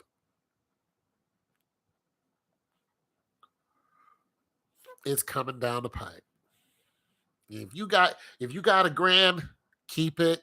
If you got $3,000, you can take that $3,000. If they say, hey, get up out of here for one, bet. Got you. U-Haul, $100 for a U-Haul. Boom, let's rock, right? First thing, U-Haul, right? Big boy truck, boom, U-Haul. Boom. All of our stuff, we're out of here. Boom. You know, we probably already got the warning. We already been on the internet. You know, how much would it cost to get this spot? You might have to live in a hotel for a couple nights, for a week. What, $500? Boom. You see what I mean? Boom, just like that. Plus, you know, pizza every night, whatever. I'm saying, boom, that's not even $1,000. My nose, I'm sorry. That's not even $1,000. You guys know what I'm saying. And then you got another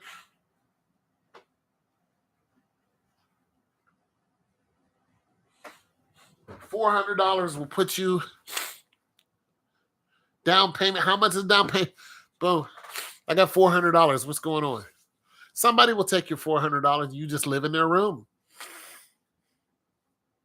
You know what I'm saying? Especially if you got a steady flow of income. And that's a whole grand right there.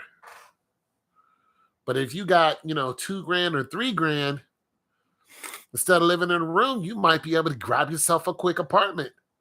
Might not be where you want, or it might be where you want. I got this apartment, and I got this apartment because they evicted me.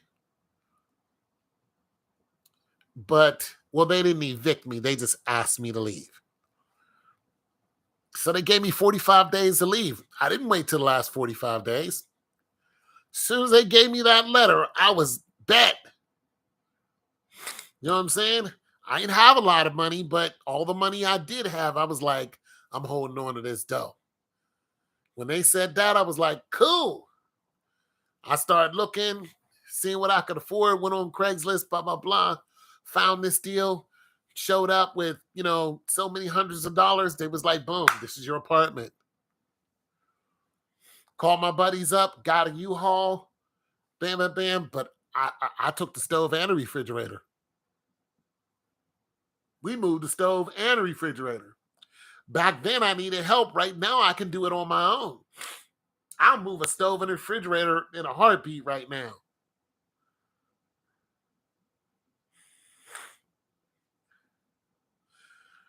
If you had to, I'll move the hell out of refrigerator.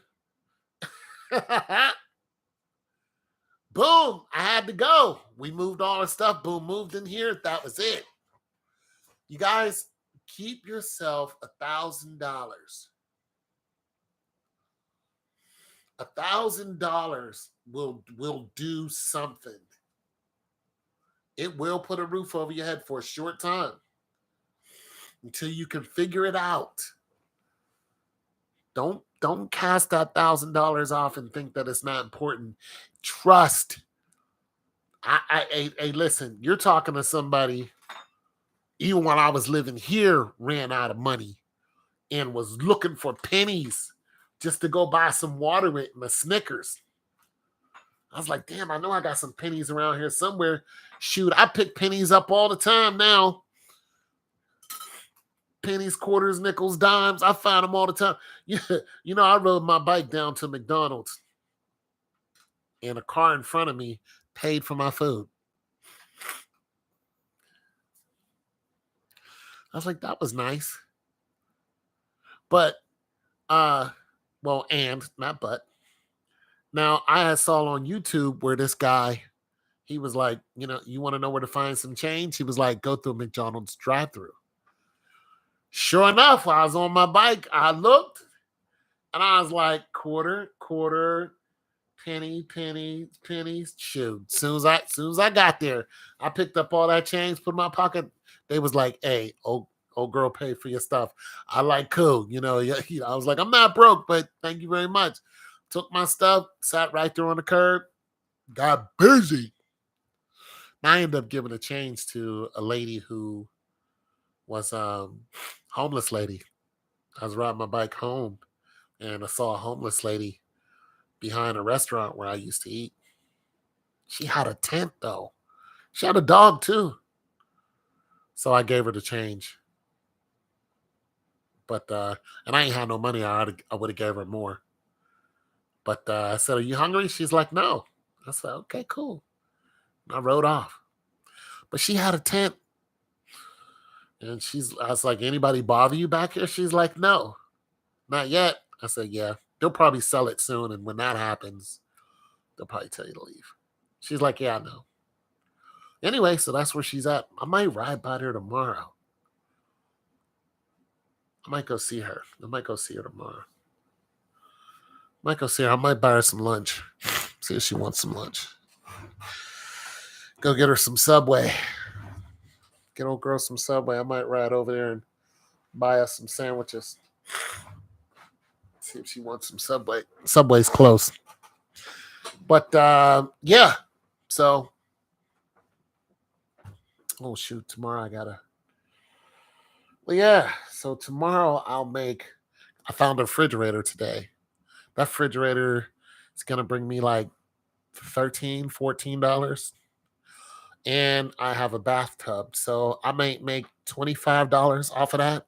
Take it to the junkyard. I get back. See if old girl wants a sandwich. Get her a sandwich. That's what I'll do with the money. You know what I mean? So yeah, I was riding through the neighborhood and saw a refrigerator. I was like, oh, I gotta bike it on home. Got home, went back. Yeah, went back with my truck. Refrigerator is right there. Ain't nobody want that stinking refrigerator. Man, that thing stinks. Got bugs in it and everything. It's terrible. Refrigerator, it really smells. But yeah. So I might get 20, $25 off of it. I'll get old girl I'll get her a sandwich. You know. What I'll probably do is just get myself a tuna sandwich and just give her half of it. If she's back there, I don't know. But yeah, I gotta, what I'm saying, I've been in that position before. Not living in a tent, but pretty much out on my ass, living from place to place. So I get it. I, you know, I get it. I don't look at that lightly. Uh, and I've been hungry way too many times with no money to, just, I don't know, to ignore it. But what I've always known is if I can just get some food in my stomach, I can go and work somewhere. Then I can, take care of everything else. But I gotta, if I can just get to work, you know what I mean, and make my back then it was $3 an hour. If I can just get to work, I'll be all right. You know what I'm saying? And you couldn't get to work that day, you was hungry. Now I mean things are better for me because tossing around refrigerators got me in a half decent position to, to where I'm not hungry. I'm just not hungry. A couple other major moves. But the refrigerators is what fed me. I ain't gonna lie. Because even when everything was all right here, I ain't had no money. I kept running out of food. I'd look outside and see that they was throwing away refrigerators and all kind of other stuff. See, I've been doing it so long now that I always look in the garbage now, but I don't pick in it. Like even the other day, I was 12 o'clock at night. My buddy came home. He's looking at me like, what are you doing looking at the garbage? And I held a quarter up. And he was like, oh. Like, there's change in the ground. There's money where the garbage is, and nobody wants it. There's quarters. That's money. Like people will just drop quarters and just keep walking like it's not worth their time. I'm like, it is worth my time to pick up your quarter, good sir. Thank you and good night. As long as you got a roof, yeah, that's all that matters. Like I told you, I had 100%, 100%. I like the Goodwill. I like me some Goodwill. When I was younger, me and my buddies, we'd go to Goodwill, buy our outfits, and go to the club. Bought a whole outfit at Goodwill. It was fly. I was fly. Oh, I was in there like, with the Goodwill. Man, we had a great time. Our one buddy had a raggedy car. We barely had any money. We was like, yo, let's go to the good. Man, we went. I'm trying to tell you, I kid you not. We wanted to go to the club. We barely had enough money to get in. We didn't care. Let's go to the Goodwill. We went to the Goodwill, looked at our sizes. Oh yeah, that's a funky fit. Jump back in the hoopty, right there at line, trying to get in. With our Goodwill clothes on, you couldn't tell us nothing. We was in there getting busy. Trying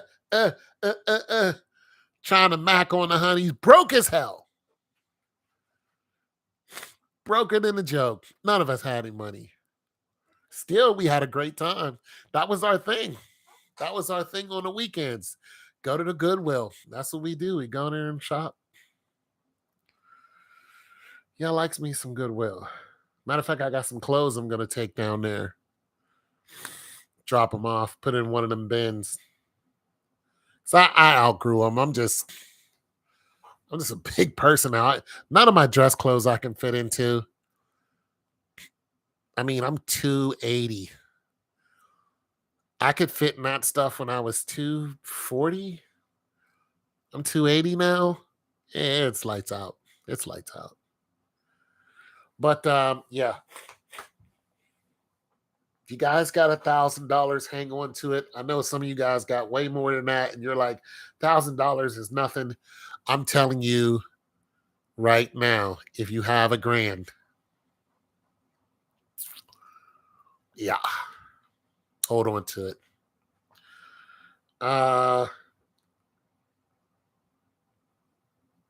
Yeah. I'm gonna tell you something else.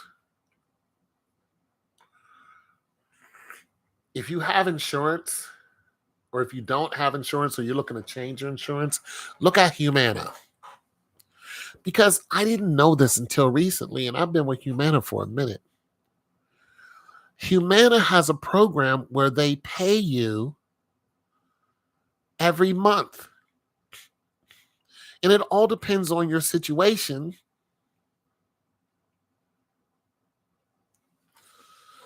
You go to where? To Ross or Burlington? We got a Burlington. I didn't pick up some coats from there.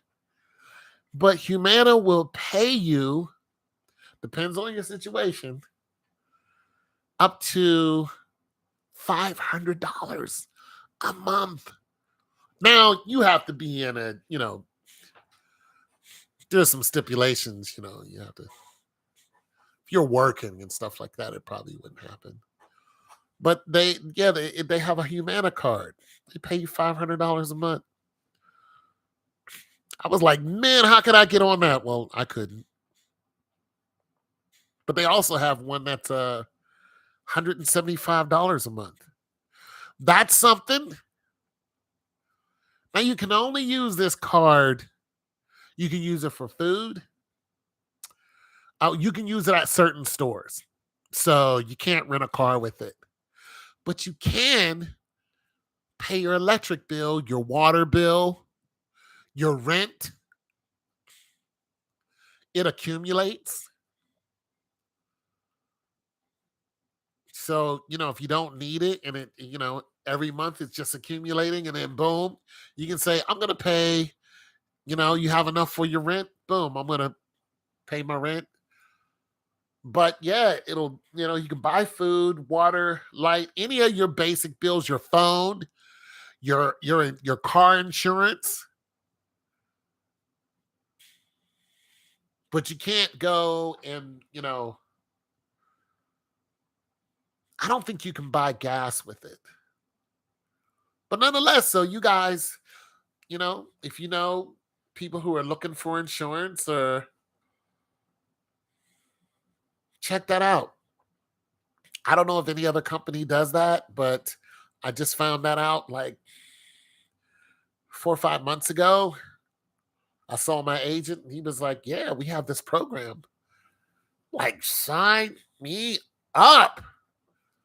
Shoot, I was trying to get, as a matter of fact, I'm going to call Humana and see if I can, get on the $500 program. And I don't know what I'd have to do, but $500 a month, free. You don't have to do nothing. $500. Oh my God! Talking about finding pennies. I'm like, absolutely. I'll take $500 a month. I'll take $5 a month. That's another thing. There are some like little stuff that you can, do on the internet. It'll give you like $5, $10, $20 a month. I mean, that stuff adds up. I've told this story before. When I was living here, I had no money. And I used to get on the internet by sitting outside of the library. So I'd take my iPad and I would go to the library when it was closed, and I would sit outside of the library. And that's how I'd use the internet. And then when it opened, I would go in, and they saw me doing this all the time because I grab my Mac and go in and get a room and get on there and do stuff. And so one day they kicked me out of there. They didn't like the fact that I was using the library for what the library's for. They didn't. So some black people, we don't want you in here. Didn't understand it. I'm like, it's the library. But you guys, $500 a month. Hold on.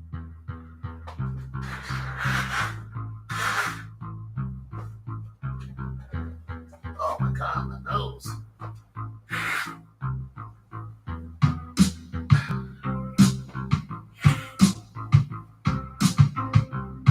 $500.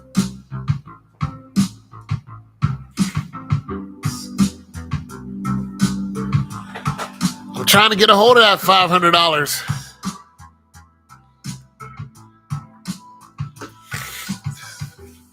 Vicks. I got some Vicks around here. What's jacked up? What's jacked up? What did I say that's jacked up?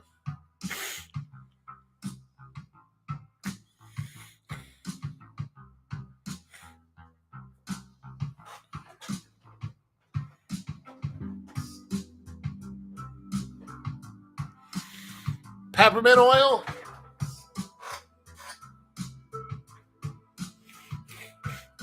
So dusty. What's jacked up? Oh, the library, yeah. I know. They made up a whole story just to get me out of there. So I went on the internet and, got on their website and was basically complained about what they did. People like to think that I'm riffraff. I'm like, I'm not the riffraff. I have a whole college degree, assholes. Like, I used to work for corporate America. I used to work for the Ohio House of Representatives. I am not riffraff. I'm not. I just don't do those things anymore. I just ride my bike and mind my damn business. But you're not going to treat me like a damn nobody. Like I ain't never contributed to this great state. Get on up out of here with that. Like I'm running around just a whole convicted felon. Even if I was a convicted felon and I still contributed, and I'm not a convicted felon, but I'm just saying, they just treat you like you're nothing. I'm like, you work at the library. Who are you?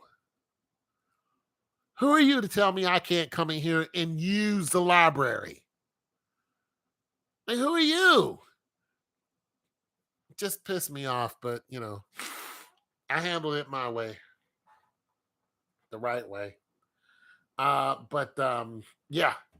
So I don't know what I was talking about. Yeah, but those stupid people. Yeah, you guys, if you got $1,000, man. If you got $4,000, you're doing good. You're doing real good, according to statistics. According to statistics. Now, for some people, that might not seem like a lot of money. If you got yourself 4,500, 4,000 that you don't need, you don't need it. You're doing good. Because you can get in somewhere. You can rent a house for that. How much money you got? How much is it to rent? Well, the down payment is first month's rent is $1,000. Application is $150. Isn't that just a ripoff? $150 to apply? Isn't that just the biggest rip? No, we don't think you make enough money. Can I have my money back? No. No, that's ours now. What kind of rip? $150 to apply? Let me look at a apartment. Here's his apartment. Someone to look at in Gahanna.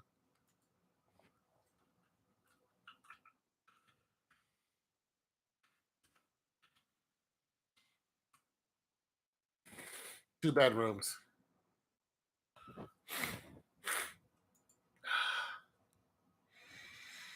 In Columbus. Two bedrooms go for $1,600 to $1,700. Those are prices. Two bedrooms. One bedrooms go for in between $900 to $2,000.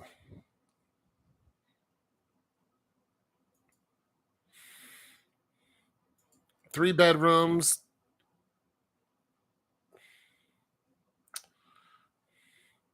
A 3-bedroom will cost you. Oh, give me the price for the 3 bedrooms. Oh, they're not giving me a price. They might not have 3 bedrooms.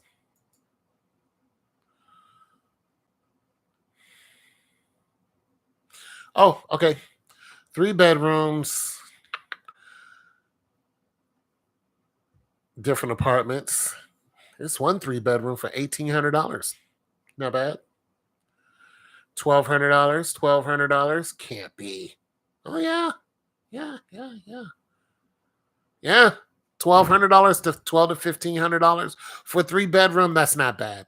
Townhouse, 13 to 19. 1919, 2000 to 2200 to 2400, 19. So you can get yourself a 3-bedroom on the low side, 1200, mid range, 15 to 17, high range, 19 to 22.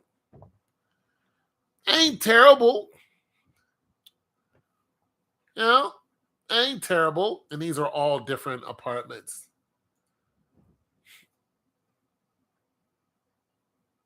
Is that with the balcony? Huh.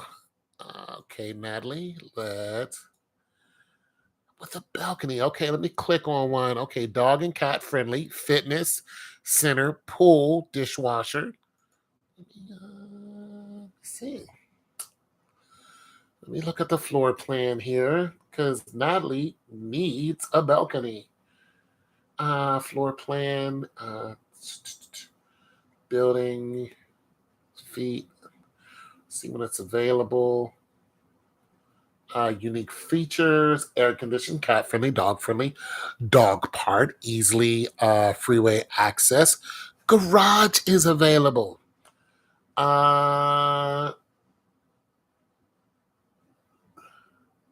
Neutral point schemes. I don't know what that is. Online rent pay, which is cool, but they charge you for that here, $30. Private entrance, professional landscape, professional maintenance, professional management, resident cafe bar, spacious closet, washer dryer connection available, so you can have your own washer and dryer in there. And this place goes for, let's see, monthly rent 1,000 to 800. So depends on what your deal is. Doesn't say balcony. So I'm gonna click on 3-bedroom again. Yeah, $1,800. Does not say, but I think there is a balcony.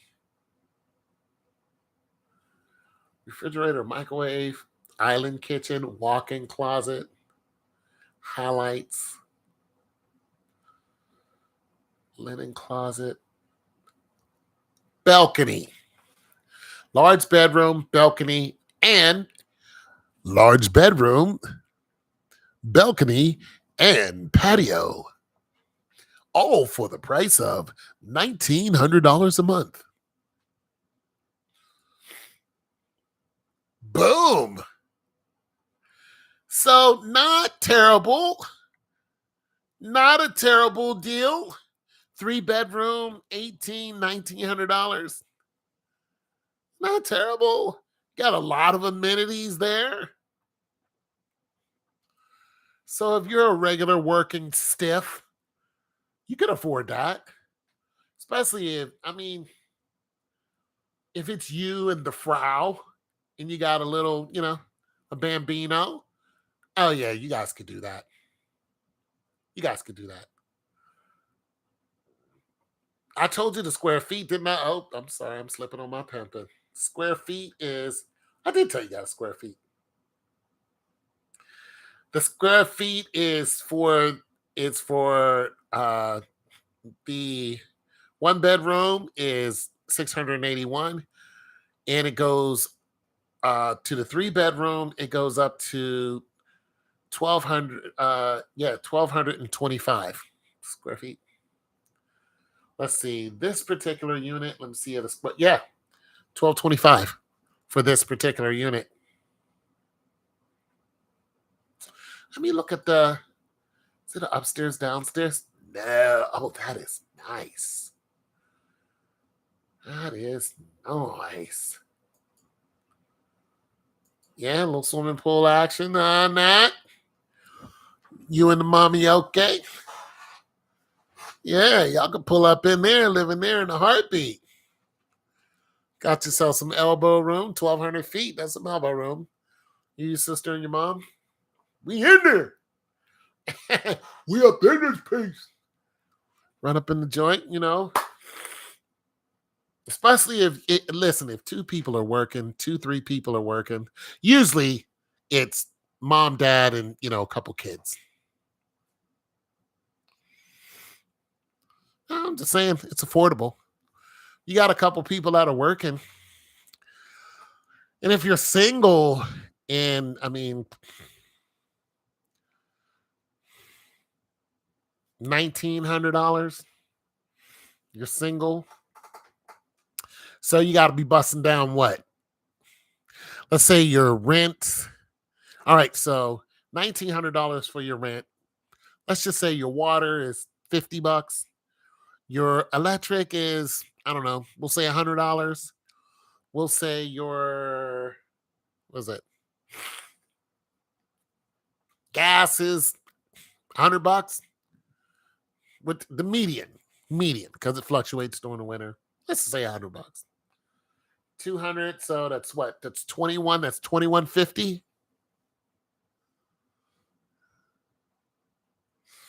You won't put a TV in. Well, it's up to you. Then, of course, you got your cable bill, your phone bill, yada, yada, yada. These are all your fixed costs. So, once you add on your phone, your cable, and your food, that's around 2,400, right? That's your car insurance, because that's $100 for your car insurance. Plus your renter's insurance, it's another $20. Your gym, it's another $30, $40 right there. Your Costco, whatever. Let's just say $2,500 even. Let's just say you're single.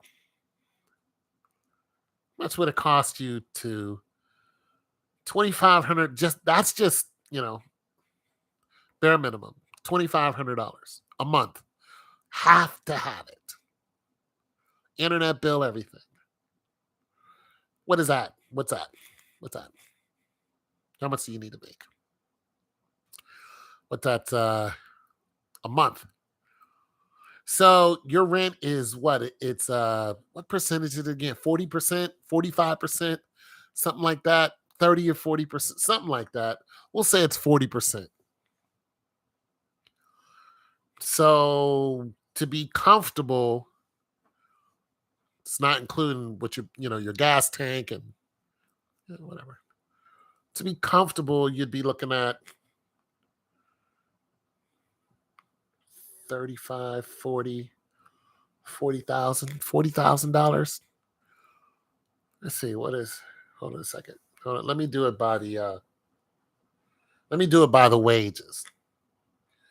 So $20 an hour is 40 a year. It's actually 41. $20 an hour is $41,000 a year. $41,000 brings you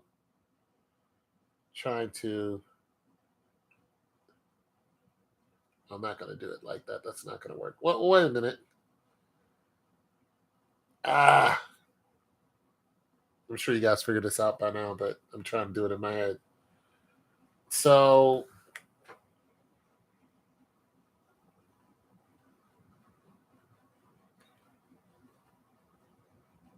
5,000 is 60 a year. So $5,000 is 60 a year.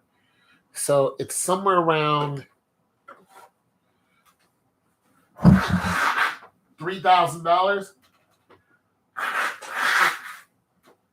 $3,000 a month. That's what $40,000 is, right? Am I wrong? Three times. What's 3 times 12, you guys? 24. No, 24, 40, 36. So around there, around $3,000, about 3,200, right?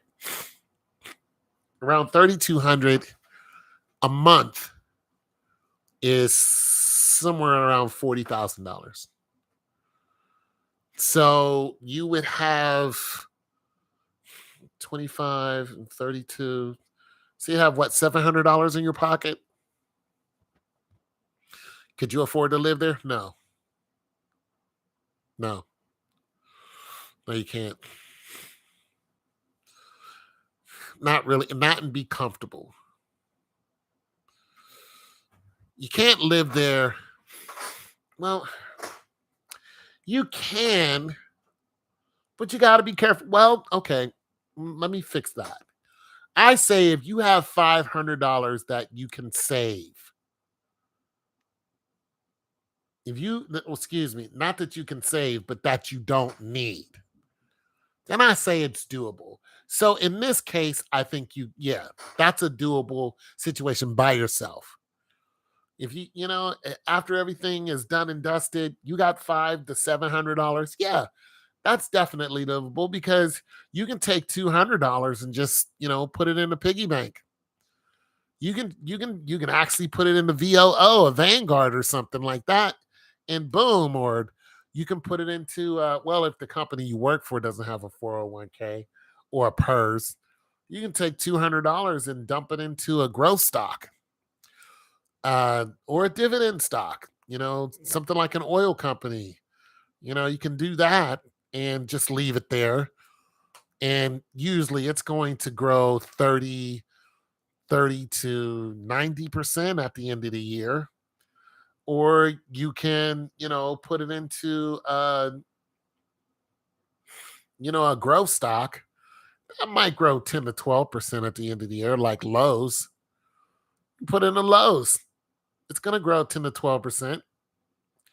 You put it into an oil company, it's gonna, it might grow 60%. You know what I'm saying? By the end of the year. You put it into a VOO, it's gonna do 7%. It's gonna do what the Standard and Poor does, the S&P. I mean, but that's $200 a month. So or you can just take that and put it to a Roth IRA. Just dump it into a Rothie and say, you know what? I'm not going to put any stocks on this, but I'm just going to start dumping this into this Roth IRA. Don't forget, some people make this mistake. If you open a Roth IRA and you don't invest it into the stock market, then it's not gaining or losing money. So you could just leave it in a Rothie, but if you wanted to make money, then you put it on a VOO, which is a Vanguard. Dump it into a Vanguard, and it follows the S&P, which is the Standard and Poor, which makes 7% a year. So yeah, $500.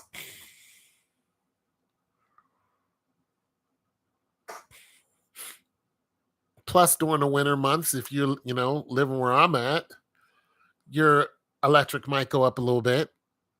One month you might have some company. The electric and gas and everything goes up. Might cost you an extra $150.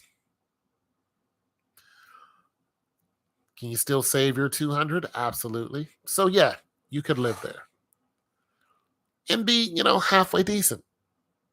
$500 for that month, actually $700, and then save two. So yeah, it's doable. It's doable. $40,000. Now the reason why I use $40,000 to $41,000 is because the median for the working individual has dropped. Men were making $42,000. That has dropped to $35,000, according to some people. So $35,000, you're not going to be able to live in a place like this that costs you $1,900 a month. One rent raise and you're out of there. But, 41, 42, which, still is, it's still the average. So it's in between 35 to 42. It's still the average. And I'm going by the jobs that I'm being offered, that come across, my desk when I'm looking at Indeed. And sometimes they're just emailed to me. They're paying in between 17 to 24. So of course, 24 is going to put you at $48,000. So could I afford a 3 bedroom? 100% at $48,000. That's going to leave me with about $900. 32. Yeah, it's going to put about $900 in my pocket each month that I don't need. I'm fed, I'm clothed, I'm housed. All my stuff is on. I'm not worried about anything. Absolutely. No.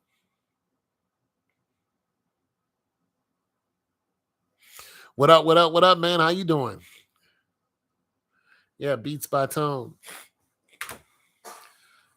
Yeah. I'm working on a song, but let's think about the words today. Actually, I think about the words while I ride my bike. Oh, rode my bike further than I was supposed to today. Want to see how far I could go, and I started riding in this very nice area. And the further I, went out, I just got bored. I said, man, I'm not really tired. I'm just bored. So I turned around.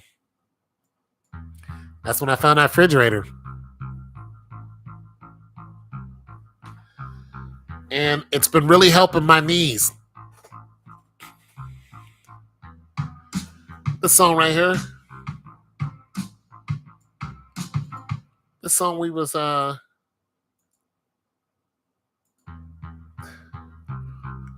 eventually write it. Just got some other things on my mind, but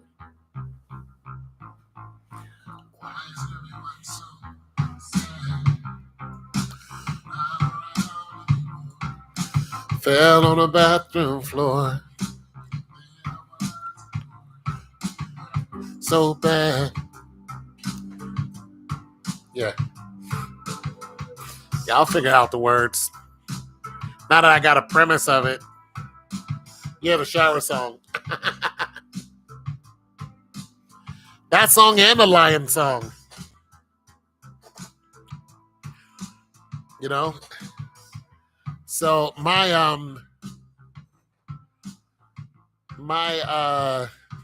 CD baby, my little my little pennies that I get off a CD baby, it's gone up. Yeah, I'm making more pennies now than ever.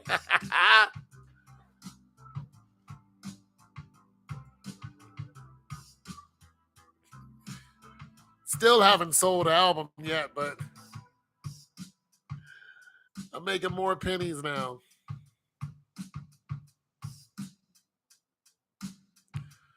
Yeah, absolutely. So I made oh, I made 13 cents on the 21st. Woo! But when I tell you that every penny counts, like I love making 13 cents. I love it. I love a random quarter. Yeah, I love it. I love a random quarter. I love finding a random quarter. I love that stuff because it adds up. I love it. I love finding pennies on the ground. Look. Let me show y'all something. Let me show y'all something.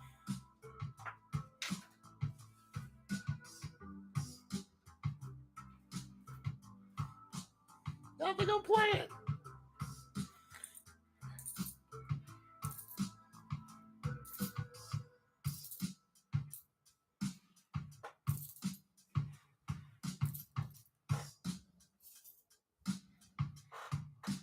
All this I found.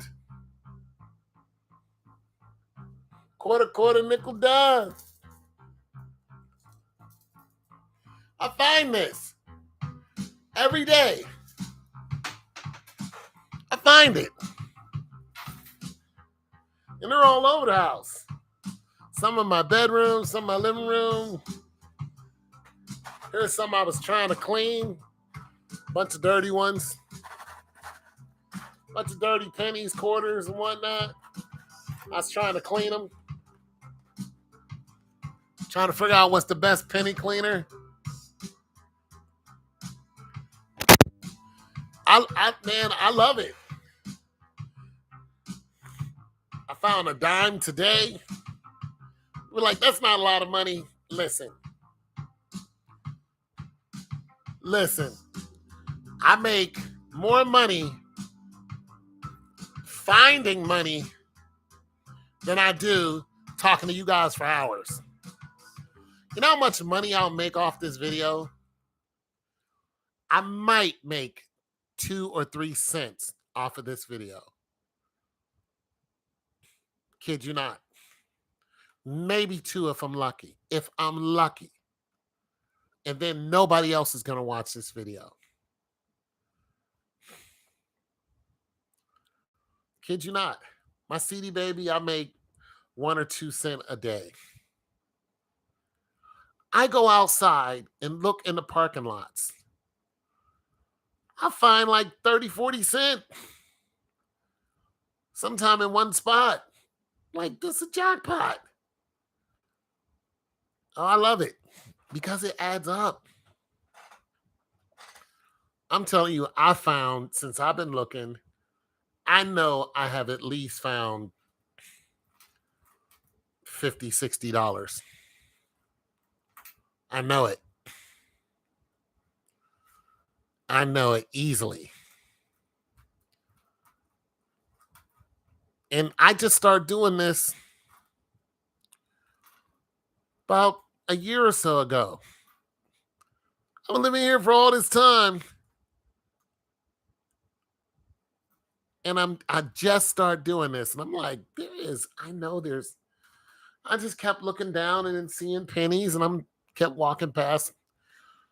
I said, wait a minute, let me pick these pennies up. And then I started noticing that there were more pennies near the penny that I picked up. I'm like, hold on.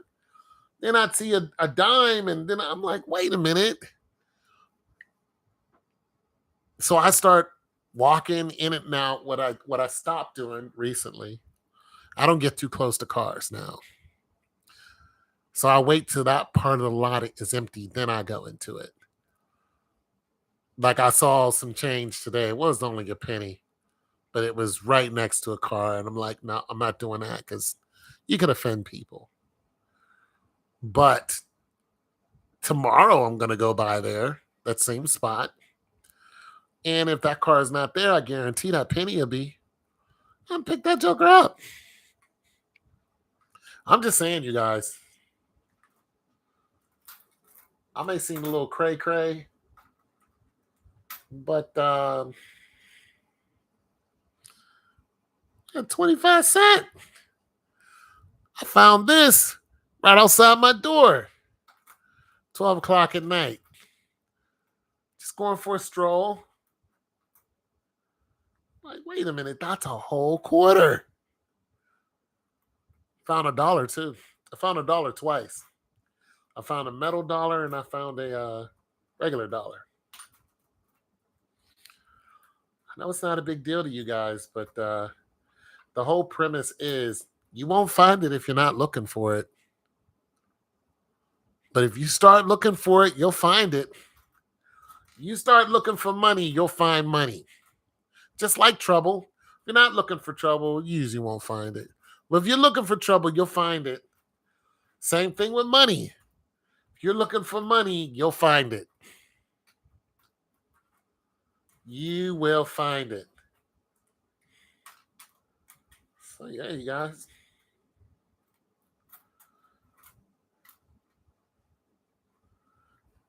Now, what if one of these pennies is worth like,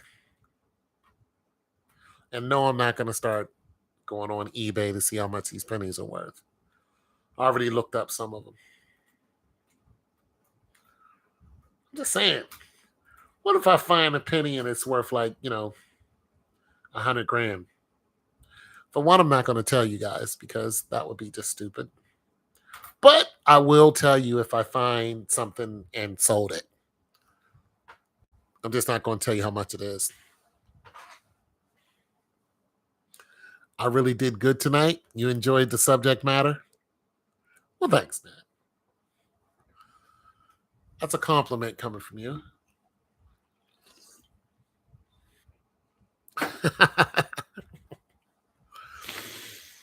Yeah, well, I had a lot of stuff on my mind. You guys are the only people I really talk to. And no, I don't have any friends. But the life of a recluse is what it is. I mean, yeah. My one neighbor is little country girl. She brought me some eggs.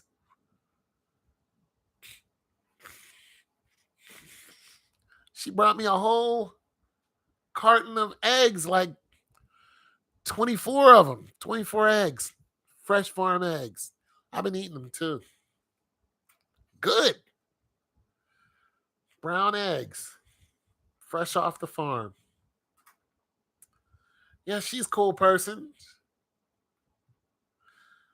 Yeah, it's because I bought her lunch. I took her to the hood and bought her some soul food. I mean,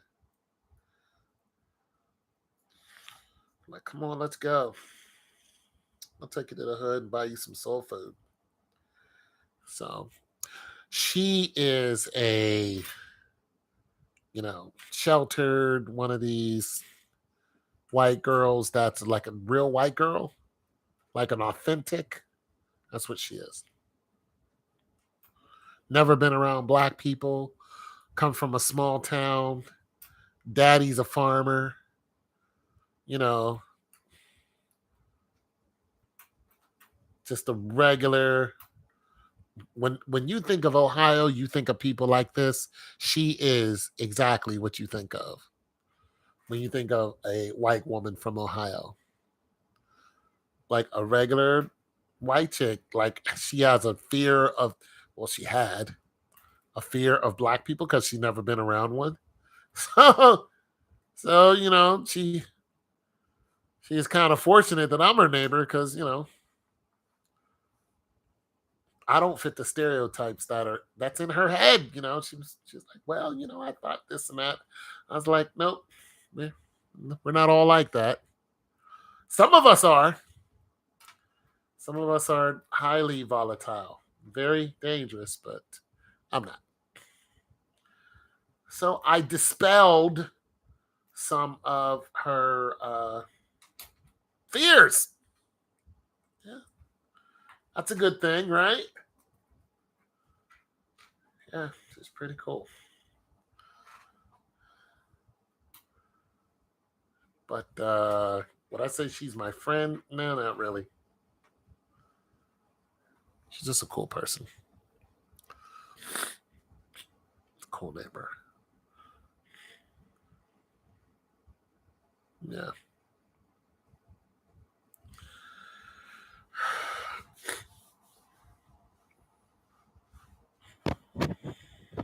Just a cool person.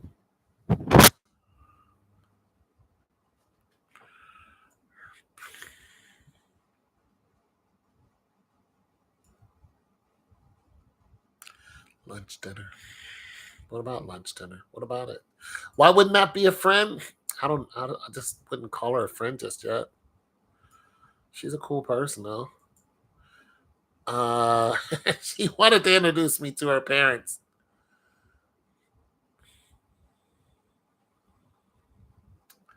She's a really good person. Yeah. Uh, I would say we'd probably have to hang out more,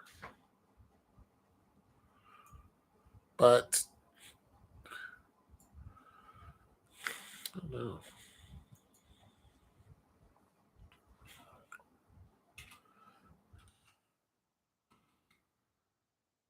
She's a lot more friendlier than her fiance. You know how guys are.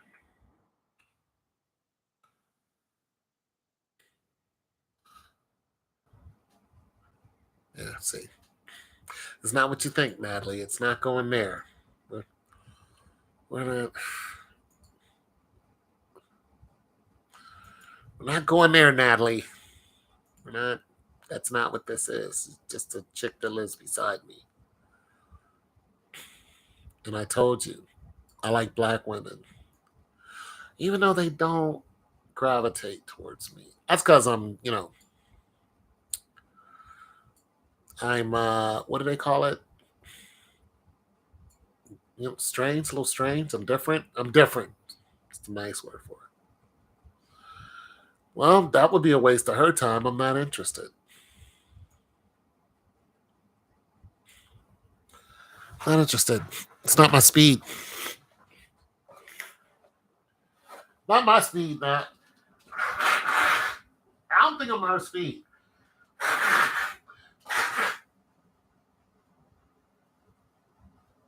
I'm older than her dad. I'm black. I'm a little seasoned. I'm a little long in the tooth. A little long in the tooth, Matt. You know what I mean? It's not going well in the in the female department over here.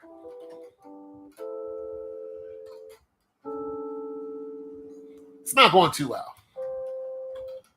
What about yourself anyway? Trying to hook me up with the farm girl. How about you? What you got going on?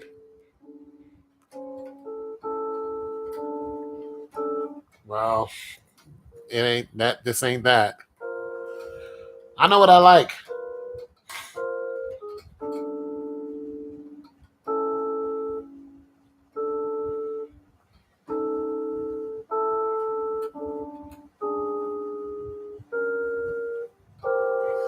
Always trying to hook some damn body up.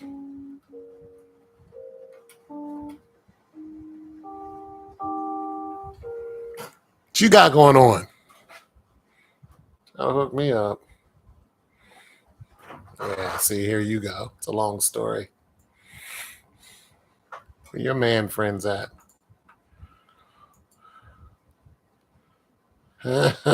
Where your dudes at? Sure, you got one tucked away under the under one of them alligator bushes. Y'all got alligator bushes. Y'all got alligator bushes.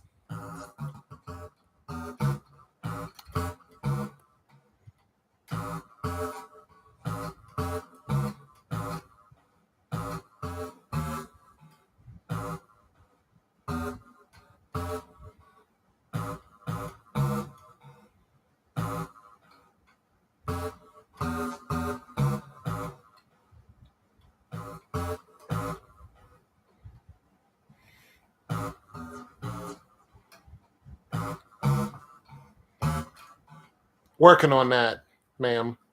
I want to test out this. Not used to this. I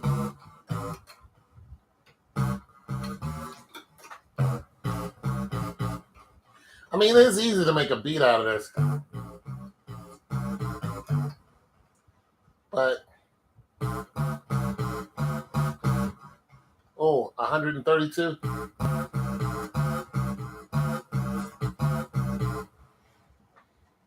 Mm.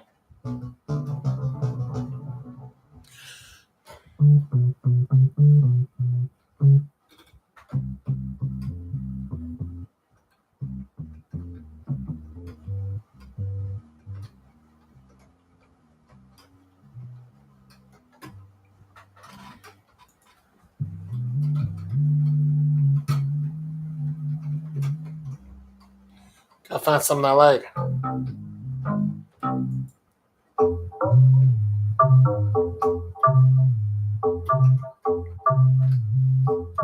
Oh, there you go, Natalie. Oh, wait a minute. It's a little faster, ain't it?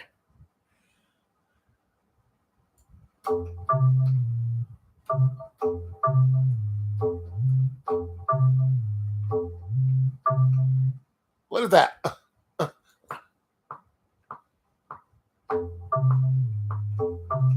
Here it is.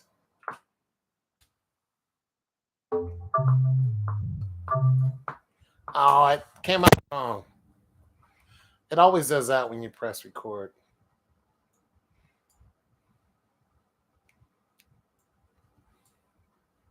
You hear how it sounds.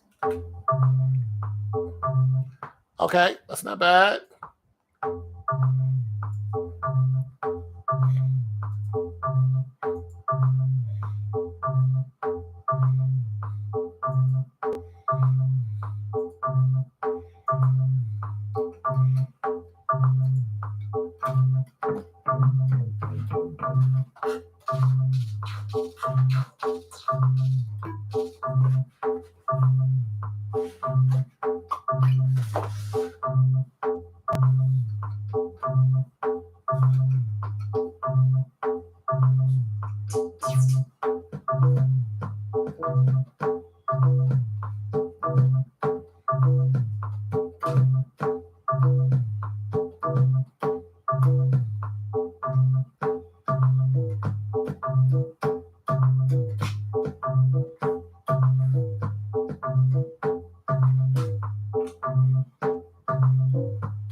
Uh,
Everybody get up.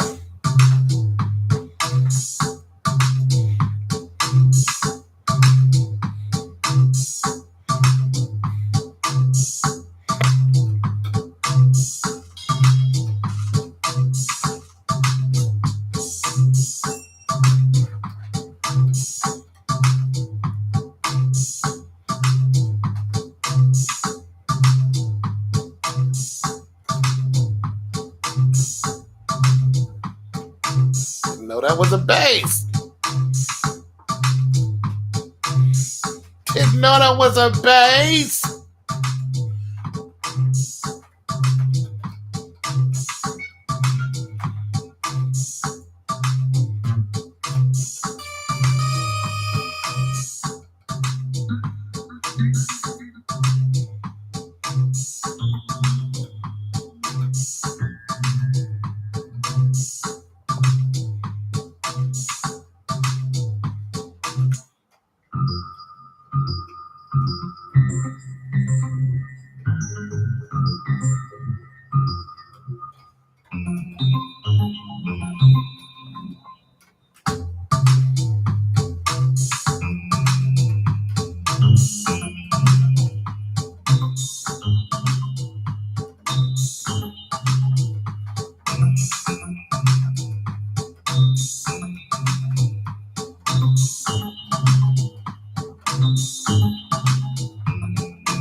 I like it.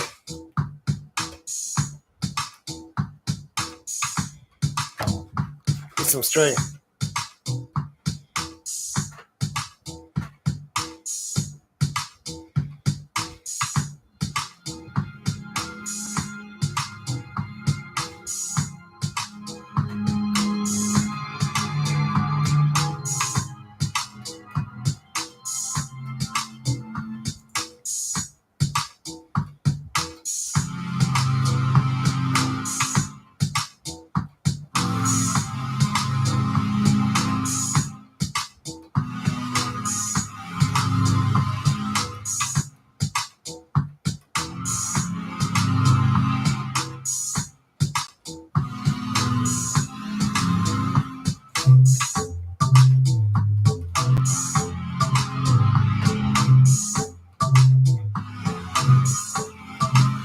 I can't do it.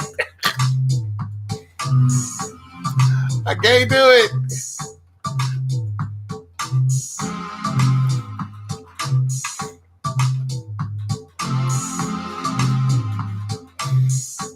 Ain't terrible.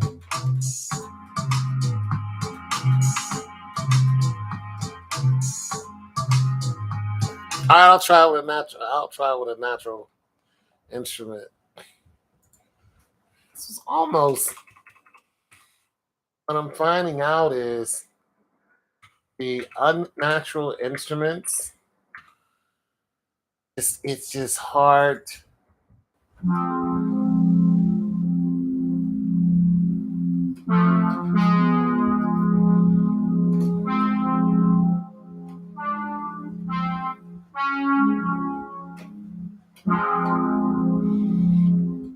has to be a natural instrument.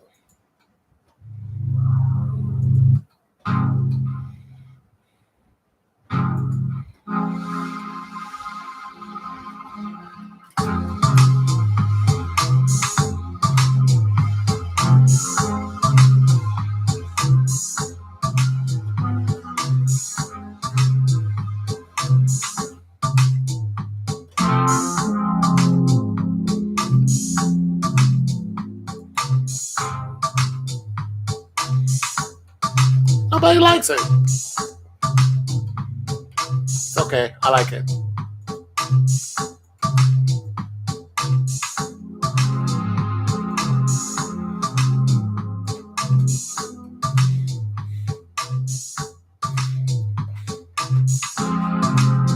Yeah.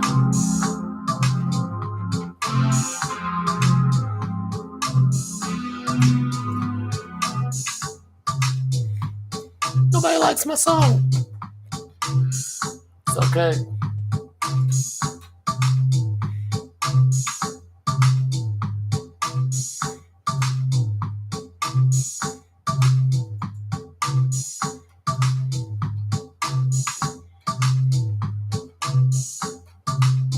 I like it.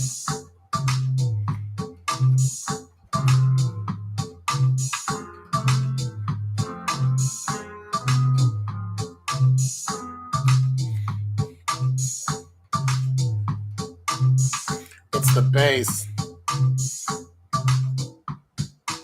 That bass is throwing everything off.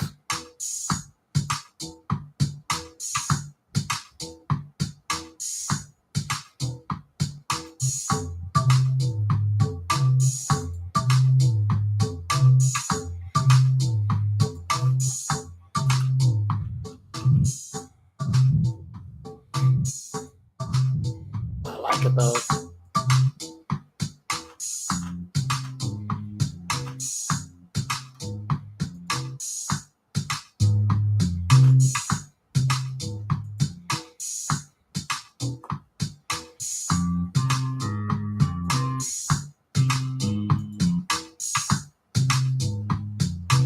Meh. Almost nightmares.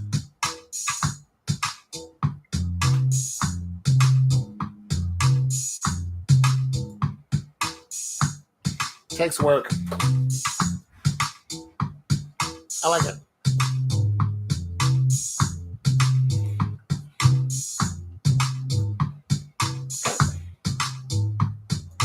Can't find a right bass for it though. Nightmares. Wasn't what I was going for.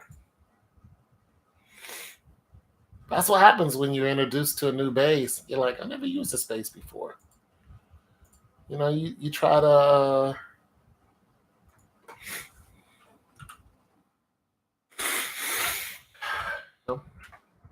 experiment.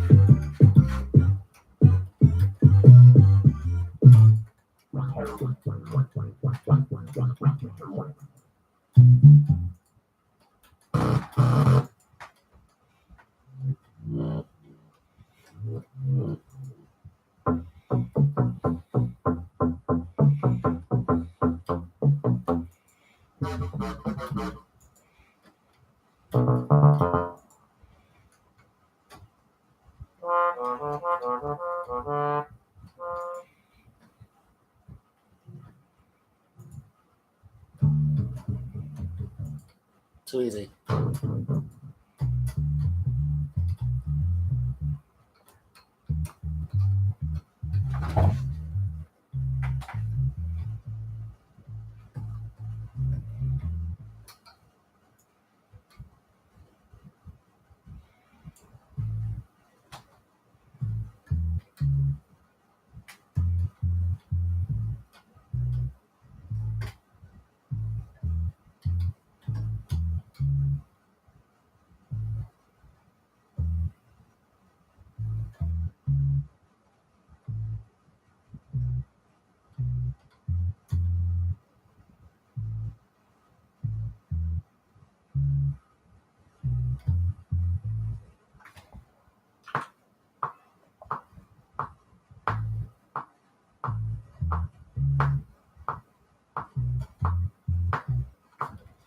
Almost had it.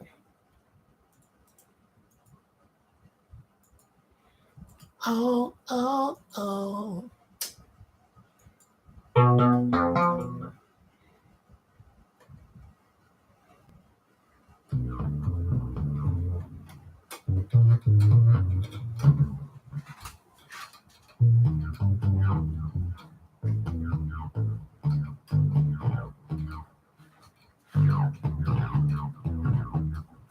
Hmm.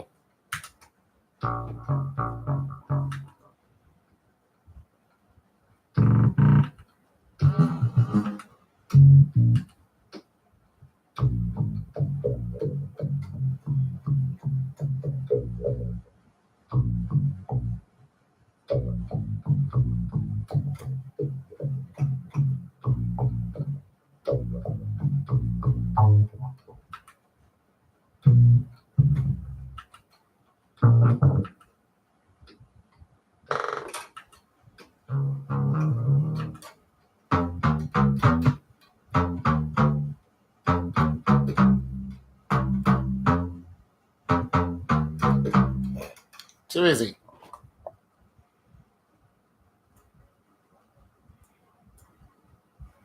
Natalie. Natalie said no.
Why do you sound?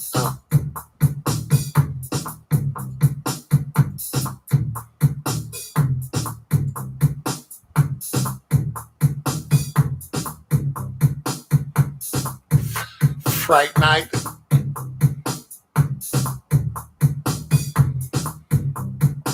Sorry it was so dark.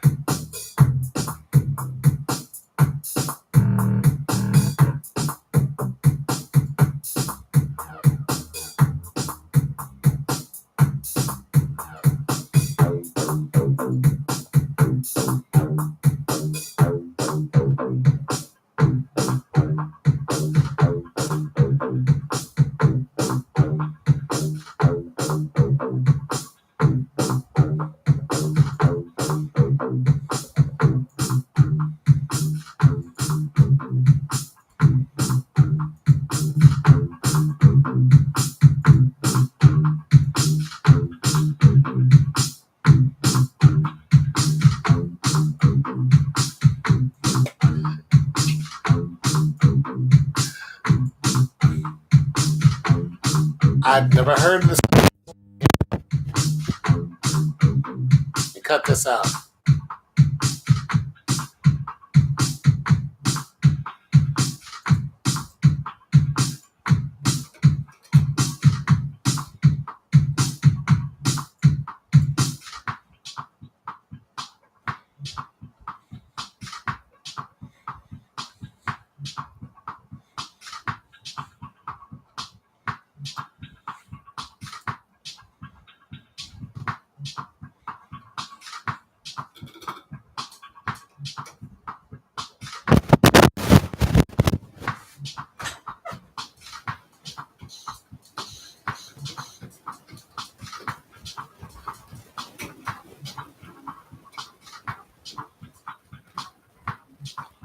Oh, I see what I did.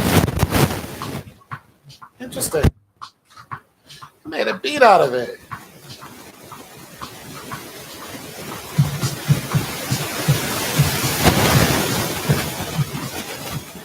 Huh. That's a beat. Wow.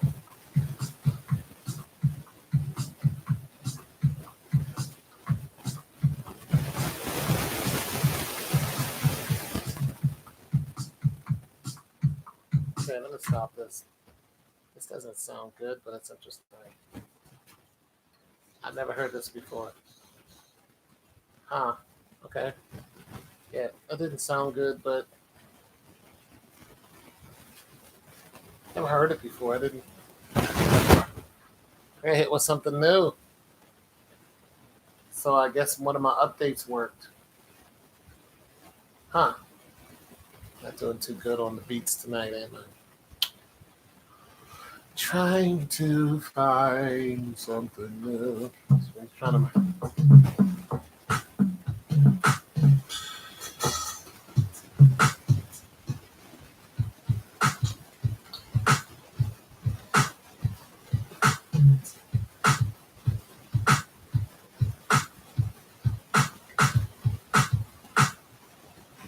Something basic for you.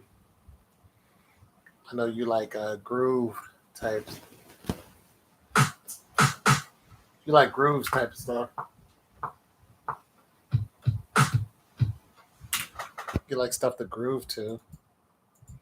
I don't know if you get up and dance to it or I don't know what you do.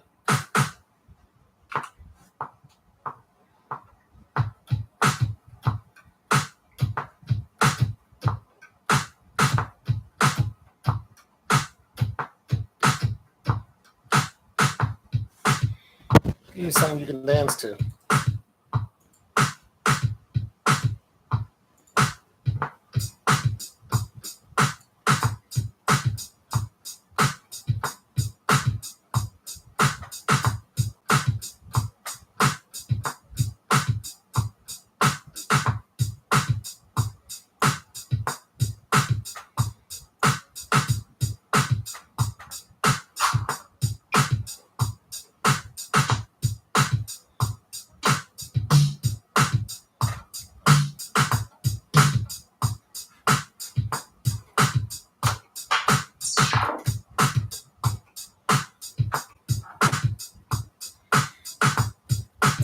Something you can. Back to the basics.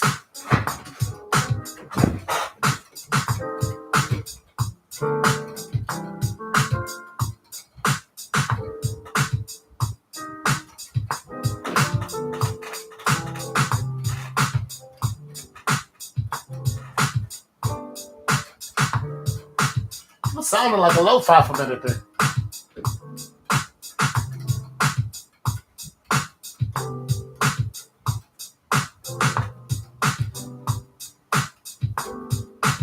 No, I'm not going to do that. Sound like a lo-fi for about 5 seconds there. You like sad sounding melodies? Huh.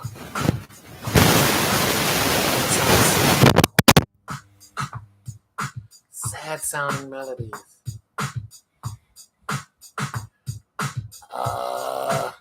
Piano is sad.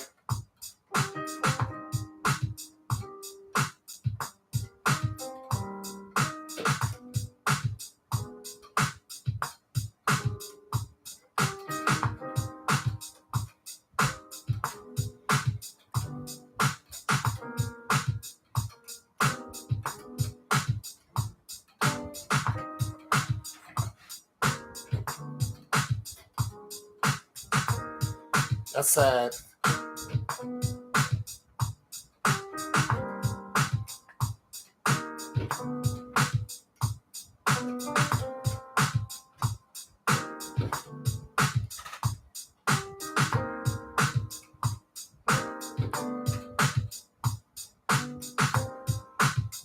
That's sad.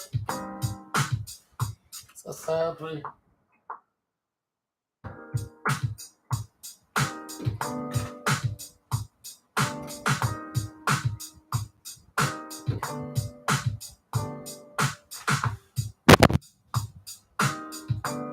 That's sad.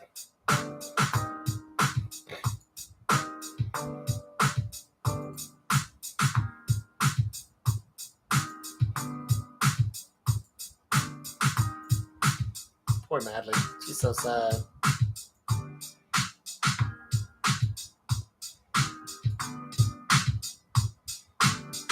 Madly's a sad woman.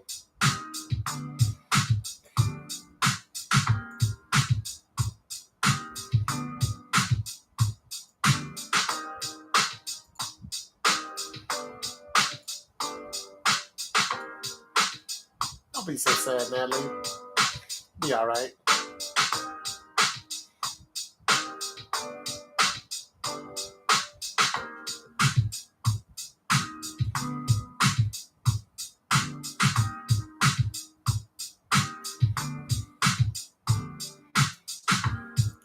Madly, somebody's got to be happy. We can't all be sad. I'm sad. Can't be sad all the time.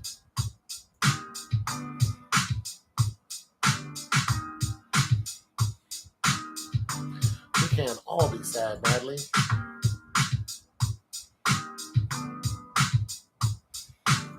Some of us got to be happy, right?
That is not a job. That is a life choice.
little sad music for you.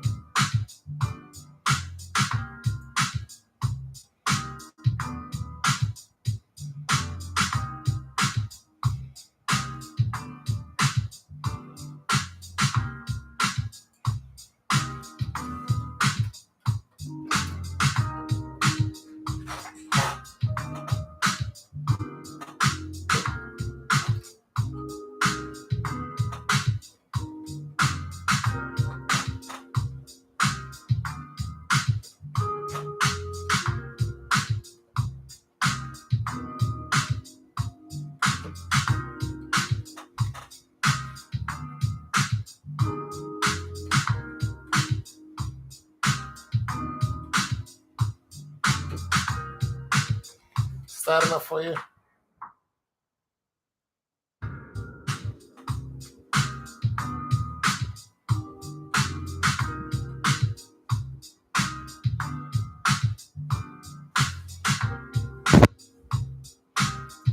Pretty sad.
Oh, you like that, huh? Salute to you too. Sorry, I was in my own world.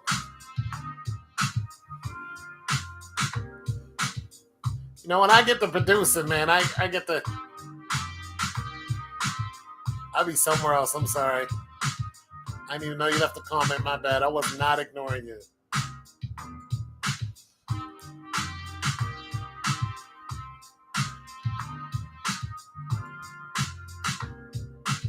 Yeah.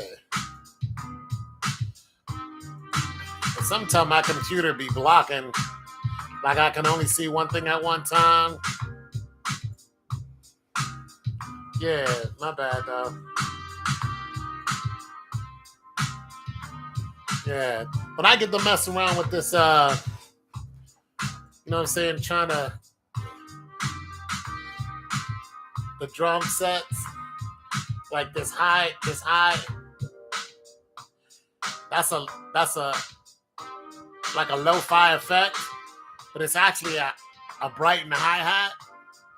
I like hearing it because it sounds like a lo-fi effect.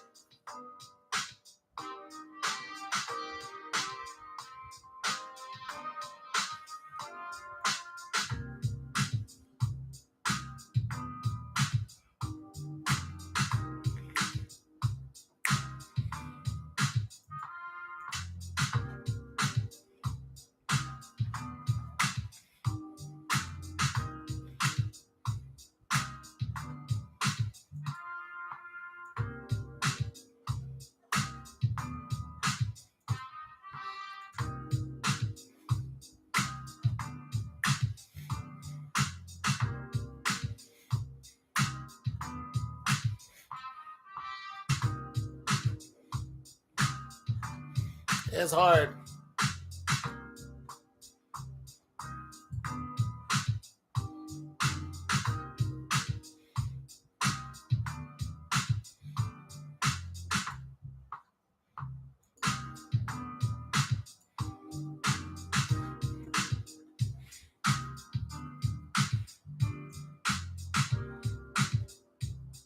Yeah, man. I look. I like when people stop by, say what up. You know, whatever's going on with their day and going about their business. Man, I don't try to hold nobody, man. You know what I'm saying? I just appreciate the like, and you know, take it from there. You know what I'm saying? Yeah. I try to, you know, play something groovy or talk about something worth listening to.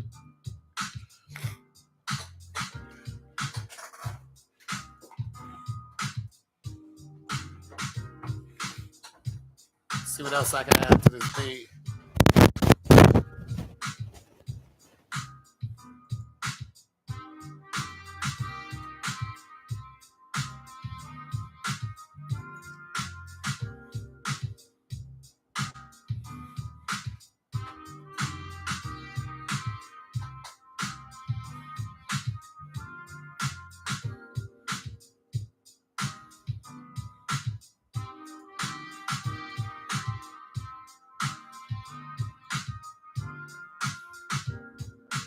That reverb is doing it though, ain't it? That reverb killing it. Uh,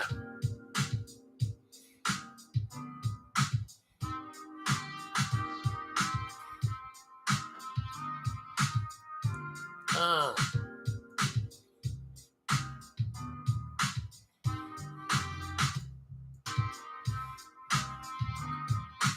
That reverb killing it though. Alright, I wanted to add a. I don't really need.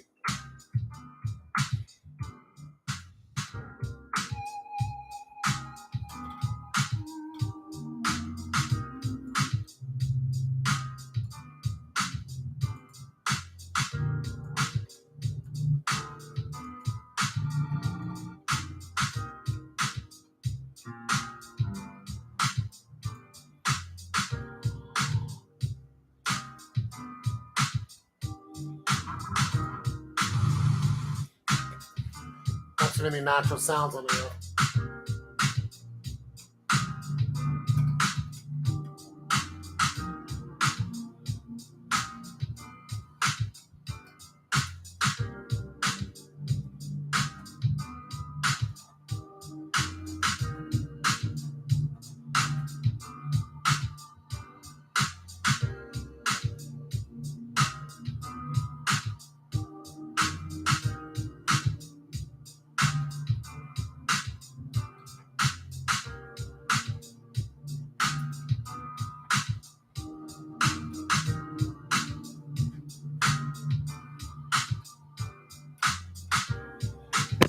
Almost. Almost had it.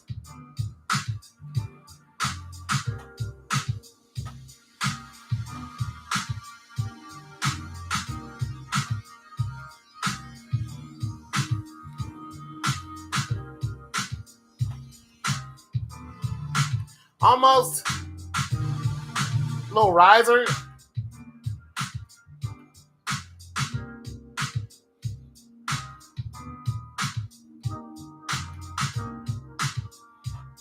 It's not bad.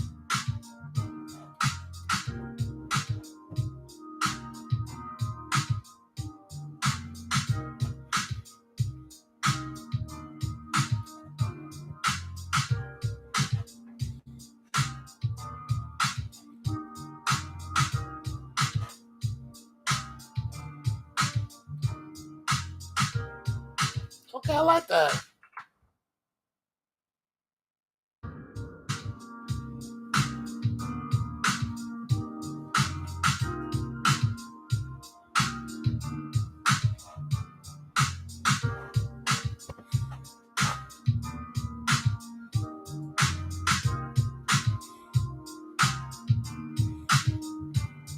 You make the beats. Yeah, I make the beats, bro.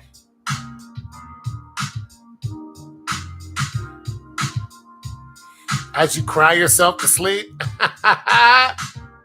Because the Lakers lost. Is that it for them? Are they out of it?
you make any beats last night?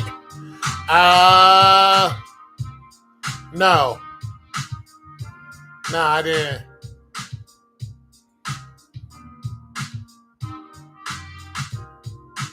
I didn't.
Good night.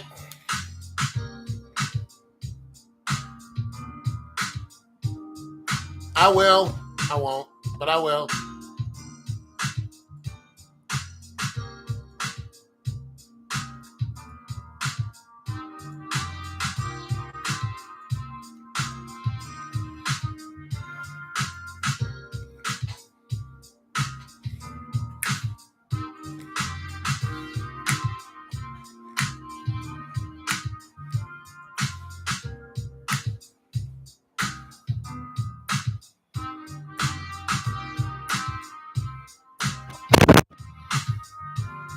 And you sleep well too. I must sleep well. I will not, Natalie. I will not sleep well. I never do.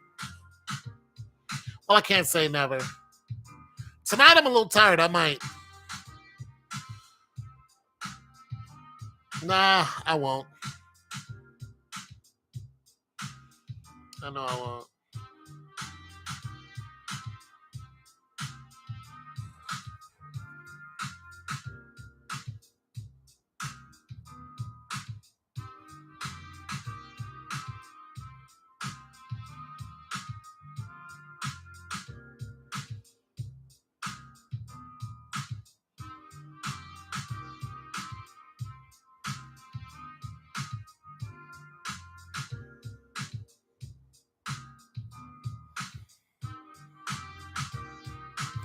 I got too much going on. I be trying to sleep, Natalie. I be trying, Natalie. I be like, as Gusta goes to sleep. As Gusta goes to sleep. Don't work. Too much going on.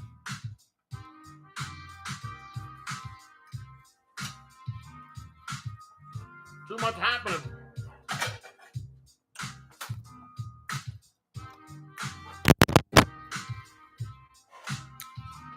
How do you sleep? You sleep good? You sleep good, Natalie?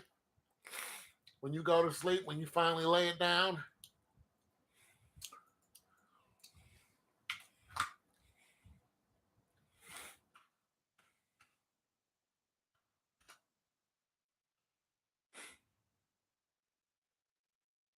When you finally lay it down, do you rest on your laurels?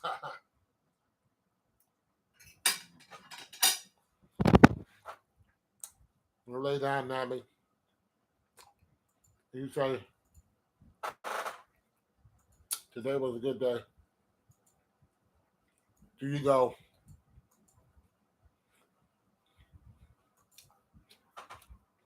do you do like this? Do you go, I did it today?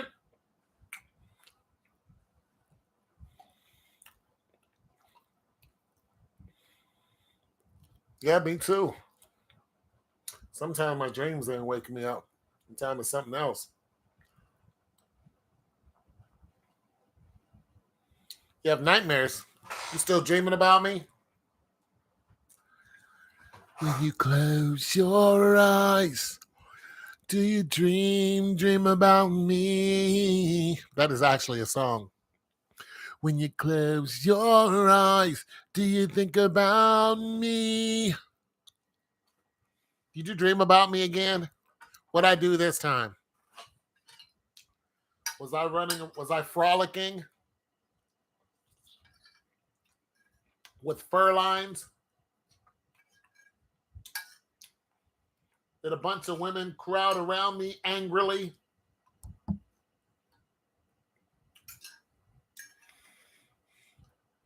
Did I make love to the wrong woman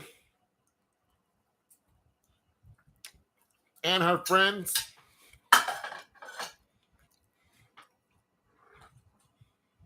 Back to back?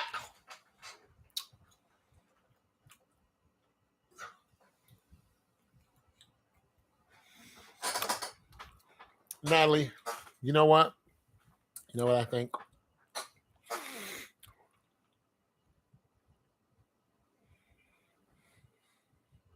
I think you like me a little bit.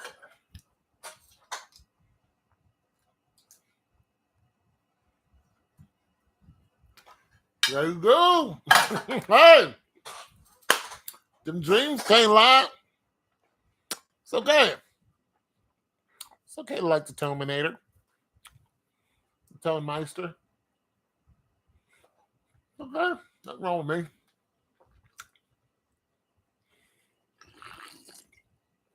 People like me sometimes, maybe. No, not really, but they do. I'm the Terminator. Natalie, one of these days, you're going to want to get in touch with the Terminator. Ah! One of these days, you might terminate. You're going to be like, I can't take it anymore. Please, sir. Tell you one day, you're gonna call me. You're going to be like, I can't do it. I can't. I can't do it. I mean, not unless you're really a guy, but I don't think you are. So I heard your voice. You be waking up like, Tony. Oh my goodness. What a handsome man. What a handsome man. How does he do it? How do you make that music? Oh my God. Tone. Please, it isn't that deep. All right, well, forget about that. You're right, it's not that deep because I don't dream about you. I don't go, Natalie! Tell me a long story. Natalie! Some other time. Florida!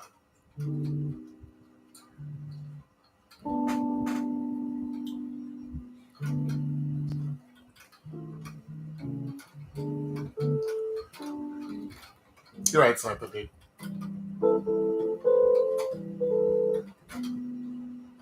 You're right. You just dream about me every night. It's not that deep.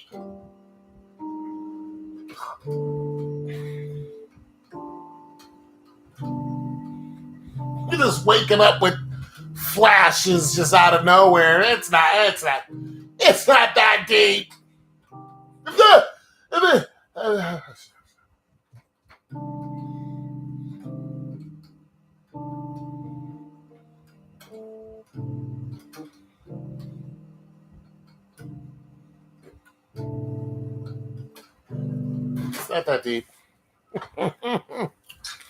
Never had anybody dream about me like this.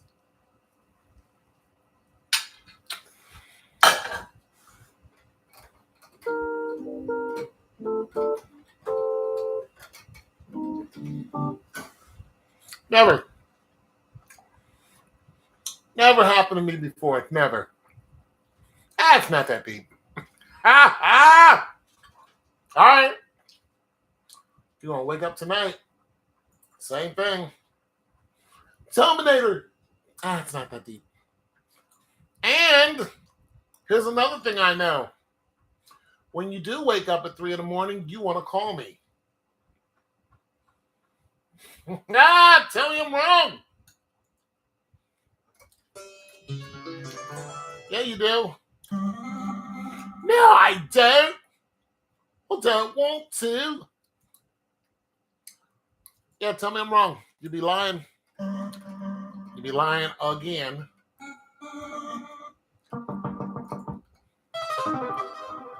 You'd be lying again.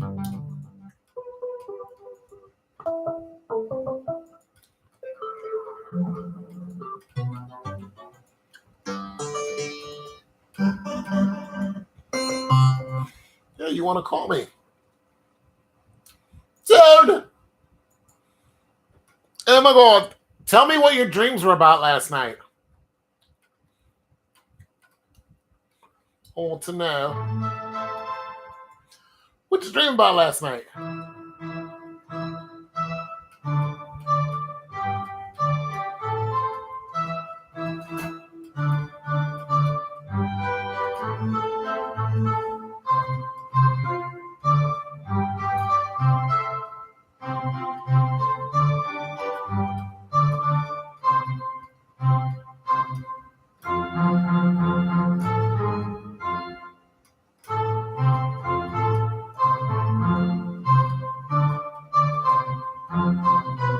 I don't know what that means. A fever dream. You woke up in a cold sweat? Damn! You woke up sweating?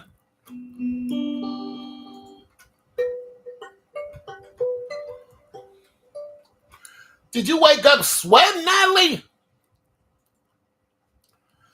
Damn!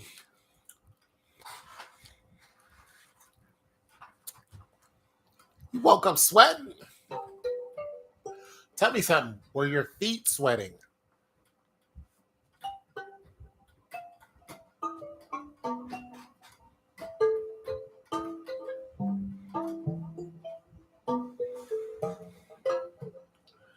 Did your feet sweat? Was your hair, was it like sweating like up here? Did you feel it like up here? Did you wake up and you had moisture on your pillow? Was it like,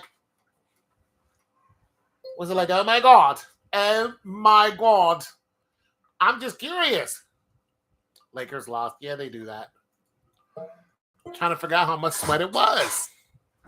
Was it a tsunami? Was it El Nino? I mean, what was it? Wait a minute, they lost the whole thing? Lakers lost the whole thing?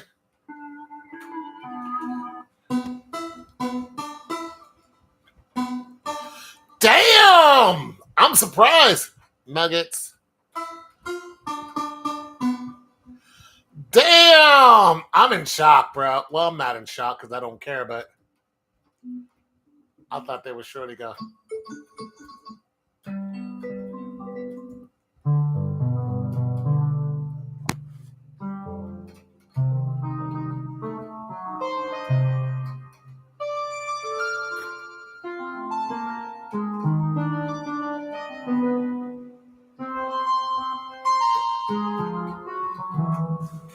Damn, bro. Well,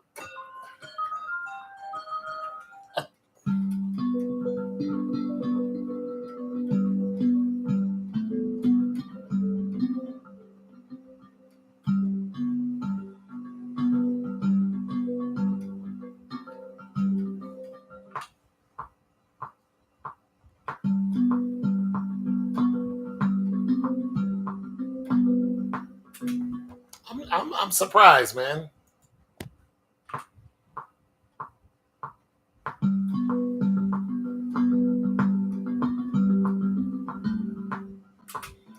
Huh.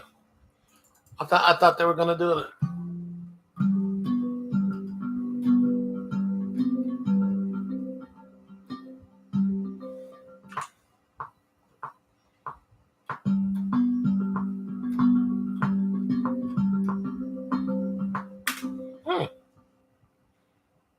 I was wrong.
They got swept.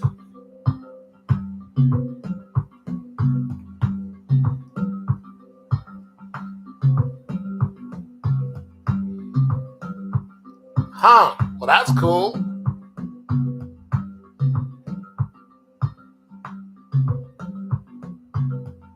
Oh, we weren't talking about nothing.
Jeff Bezos is engaged?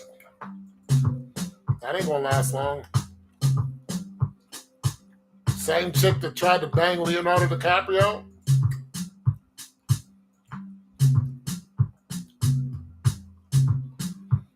There goes his money.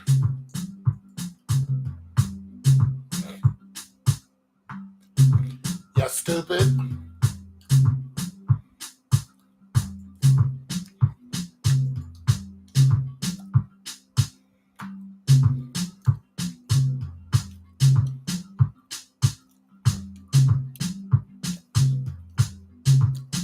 Oh, well, it's his money.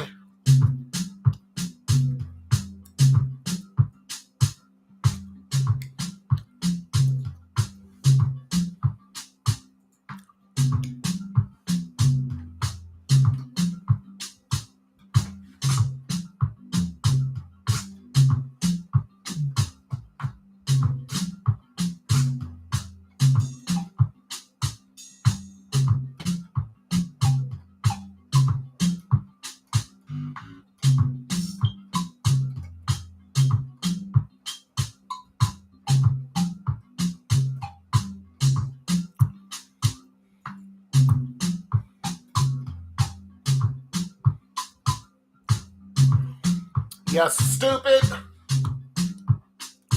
It's your money. Jeff Bezos.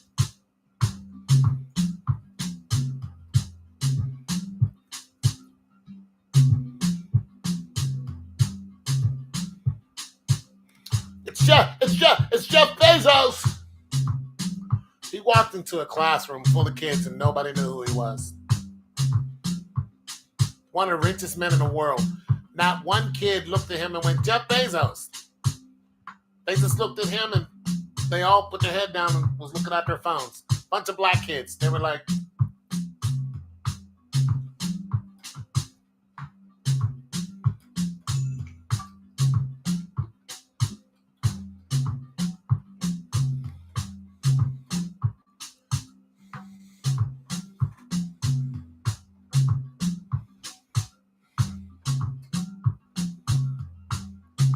they all use him.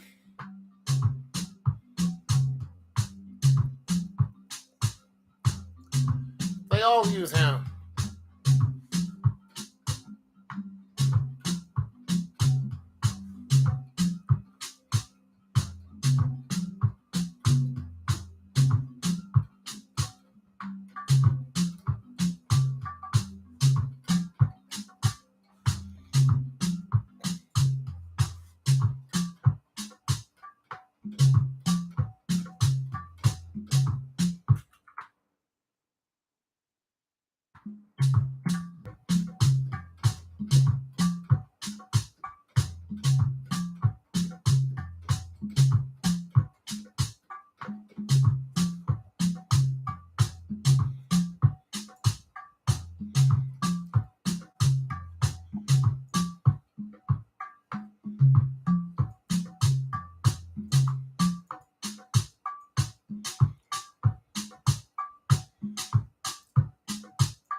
Born in 1964.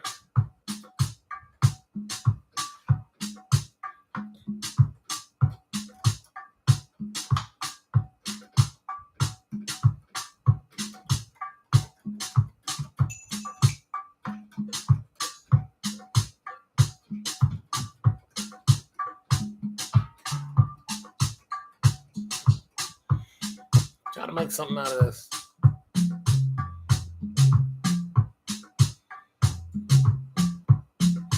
Born in 1964, Jeffrey Bezos. Just trying to get some.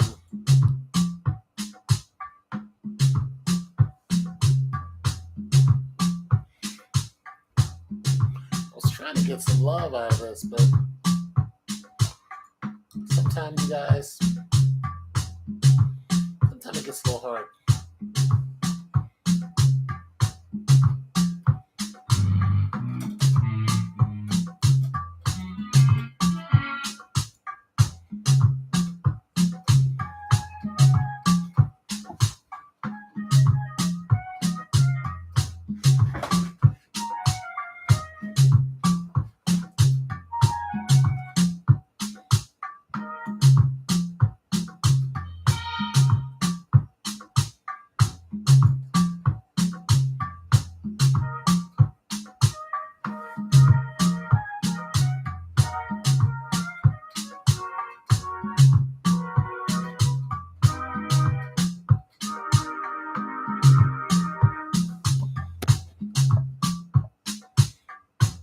some there.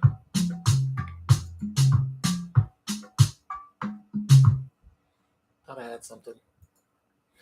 Born in 1964, Jeffrey Bezos. Have you ever heard that song?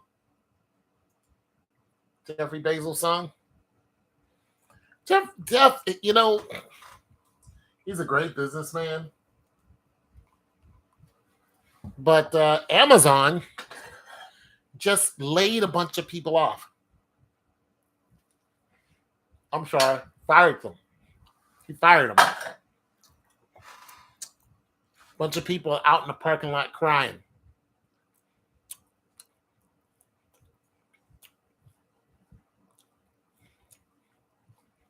Still in their Amazon vest.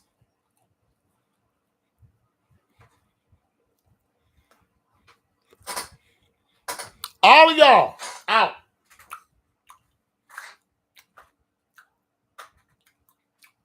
All y'all. Sort them out, get out.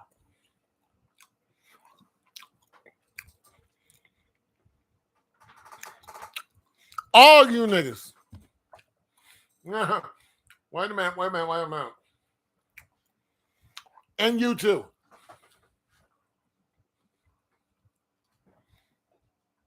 All y'all get out. It was like, wait, what? I've been working here for someone to get out. As of this point, you are now trespassing. You don't leave, you will be escorted out.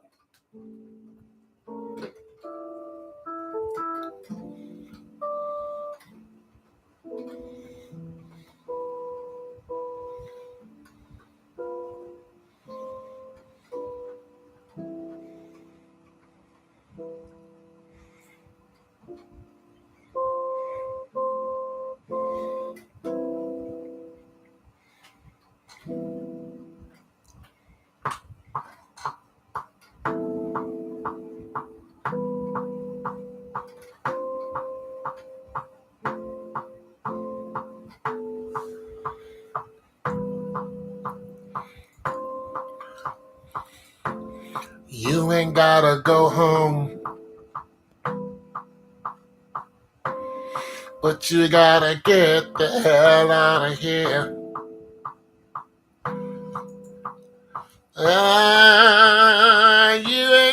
You ain't gotta go. Yeah, but you gotta get the hell out of here. Your monkey ass don't work here no more now. Ew. Your monkey ass don't work. Don't work here no more. Your monkey ass don't work here no more. You don't work. You don't work here no more. Oh no. Your monkey ass. You don't work here. You don't work here. You don't work here. You don't work. You don't work. You don't work here no. You don't work.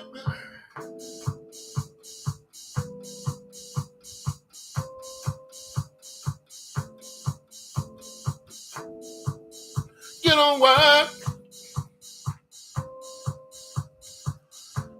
Better get your black ass on. You better get your black ass on up out of this parking lot before it gets hot. You better work out. You don't work.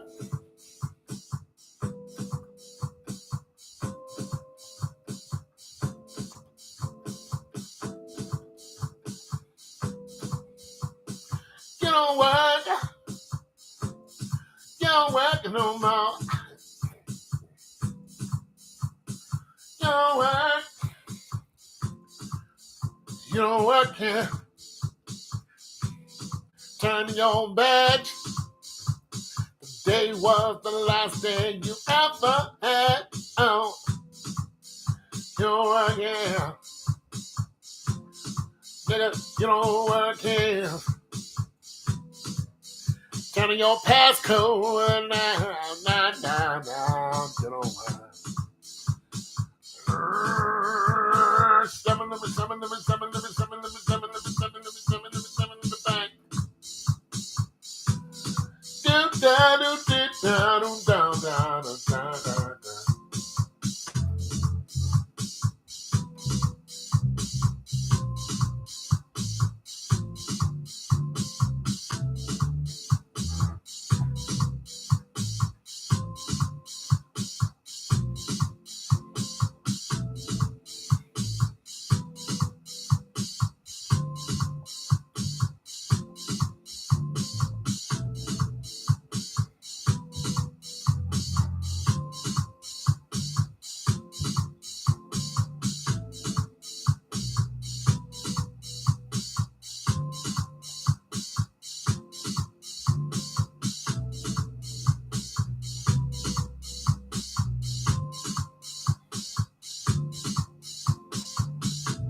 Your work.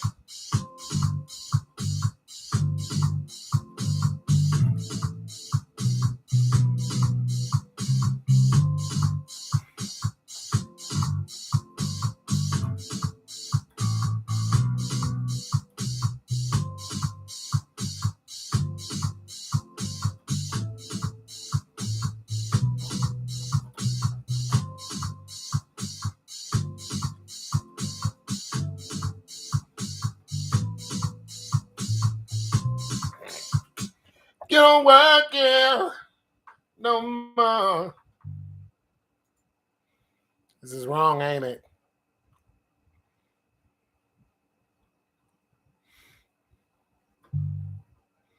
This is wrong. What are you talking about? You talking about how people were stealing? Nah, they just fired them. They just fired a bunch of people.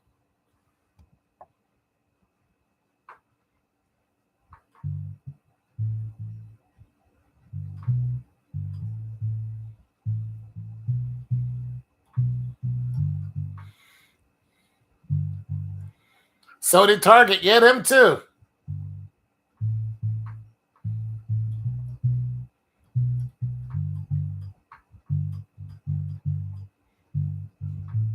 Yep.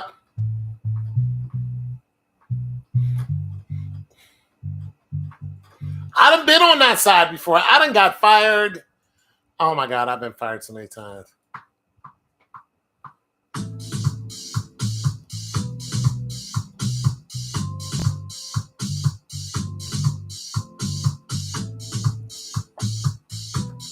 I done got fired so many times.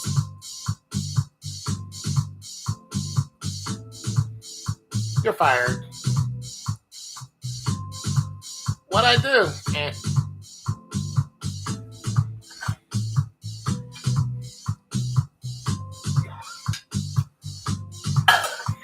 Hey, Anthony. Anthony, can I talk to you for a minute? Hey, Anthony, can you come here? Come here.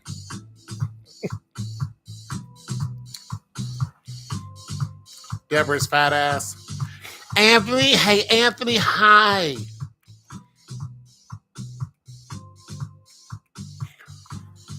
Fat ass, stinking ass, Deborah. Smelling like goat's milk. Big old floppy.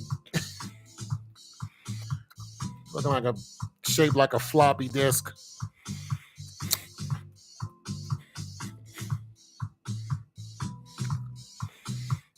Yeah, Anthony.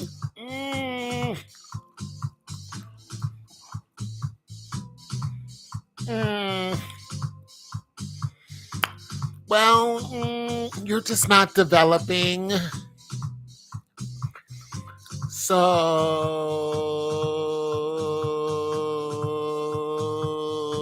we're gonna have to let you go.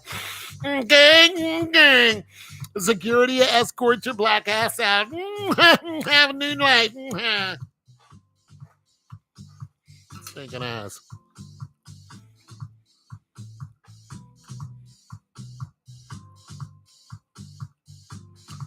Yeah, that dude robbed them for their merch. Hit him at the back door. He robbed the hell out of him, didn't he? He went to 2 different stores and robbed them like that. I'm like, no, all you niggas. Jeff Bezos was like, yeah, David, get David on the phone in section 1560-294. Yeah, David, can you go ahead and fire that whole department? Thanks, David. Bye. David and his square ass got to walk down there. Hey, you guys, can we have a meeting real quick? Guys, can we have a meeting? Bring it in, guys. You guys over there, section 1-3456. Come on, can you come over here? Janet, you too. Where's Marquisha? Is Marquisha here? Marquisha, there you go, honey. Could you come over here a little closer? Yeah, can you all guys gather up? You're all fired. Get out. Right now. All of you. This is not a joke and it's not a drill. Get the hell out. Bye.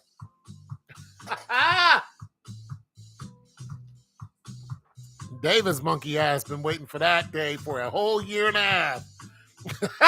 You're all fired. Get out.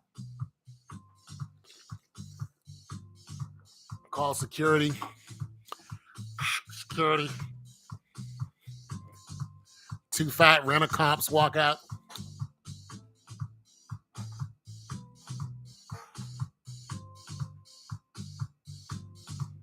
Oh, wow. Mm-hmm. You don't work. You don't work here no more. No. You don't work it. You don't work. You don't work here no.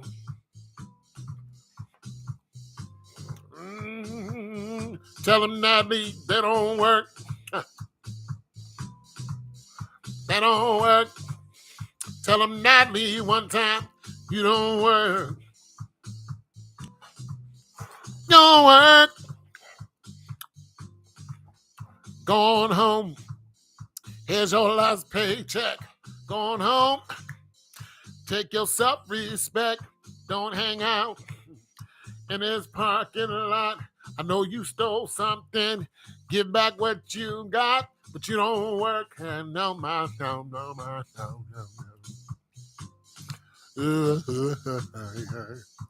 Y'all steal too much.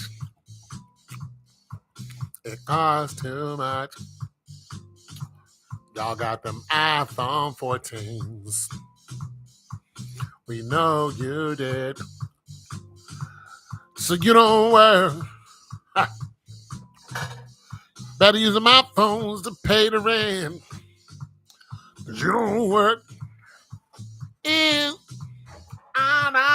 No. And if you try to claim some unemployment, you're going to get denied. And if you try to claim your unemployment, you're going to get denied because you got fired. If you try, oh no, you was on a camera. We saw your black ass do it. If you try,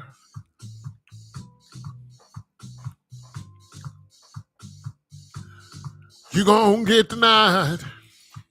Oh yeah. it if you try. That's your face right there, still in them iPads. Ain't that you in the blue? I know that's you too, and your friend. Ain't that him? Get on out.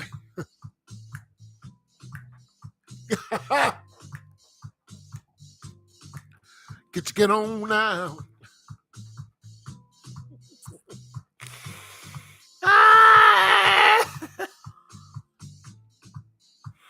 We the what? Why we gotta be ratchet? They never do get the point.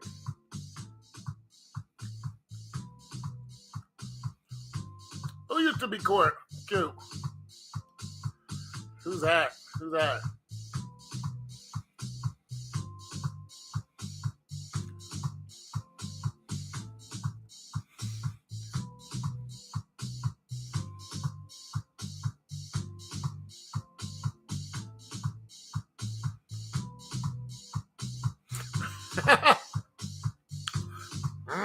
Get on now. Yeah. Yeah. You don't work here. You don't work.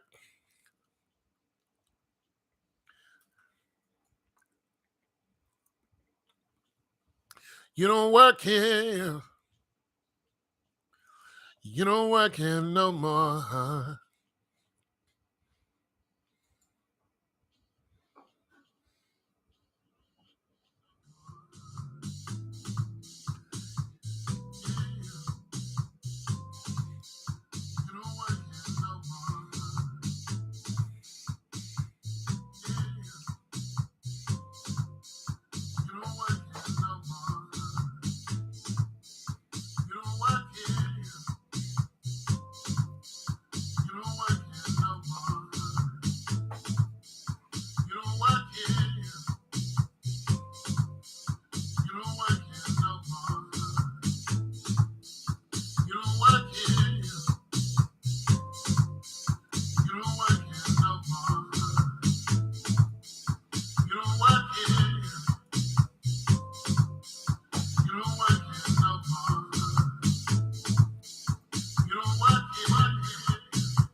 Thought you said he was getting dome. Like he was doing what?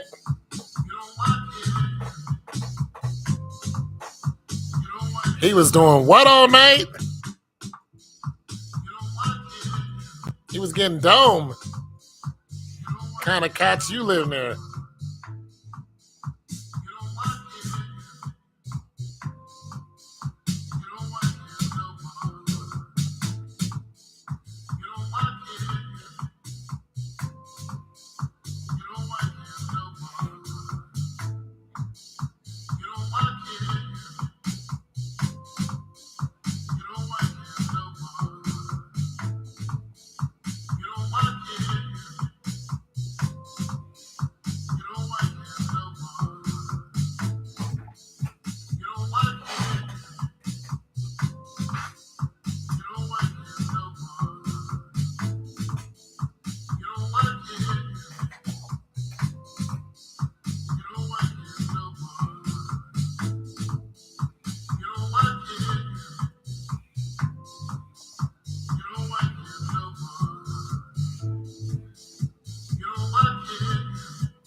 Take that off. I clip distortion.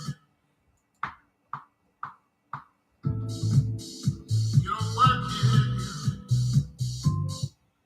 You don't work here no more. You don't work here.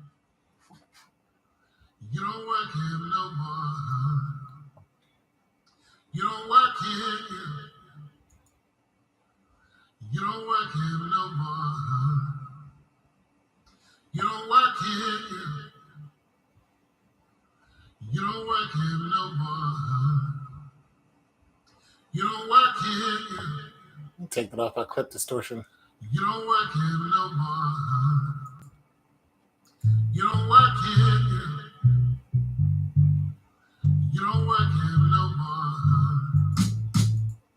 You don't work here. You don't work here no more. You don't work here. You don't work here no more. You don't work here. You don't work here no more. You don't work here. You don't work here no more. You don't work here. You don't work here no more. You don't work here. You don't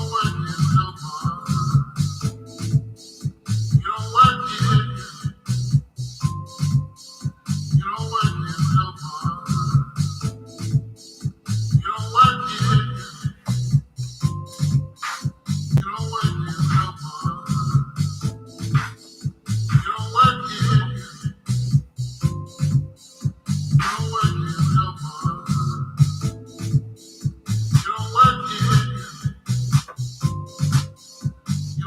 no more. You don't work here. You don't work here no more. Trying to make something of it. You don't work here. You don't work here no more. You don't work here. You don't work here no more.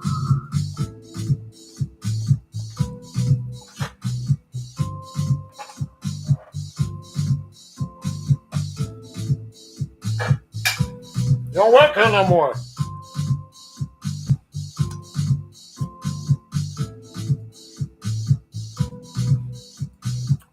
Fired their asses.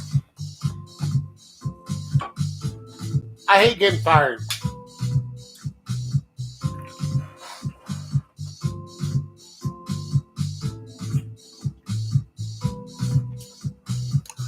But it makes some good entrepreneur Makes for good entrepreneur energy. Why did I get fired? I mean, which time? I used to get fired all the time. All the time.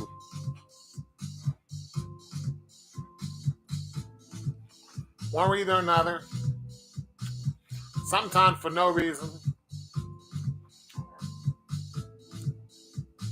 Most of the time because I'm black.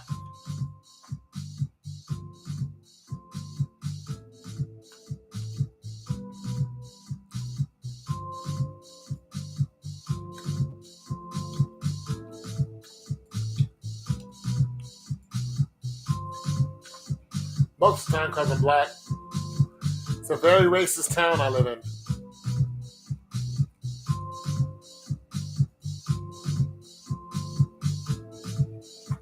Very racist.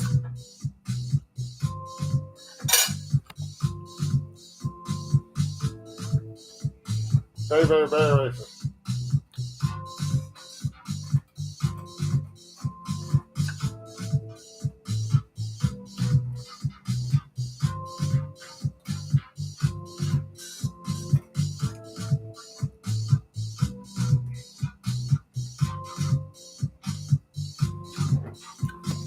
Gotta really watch your step here.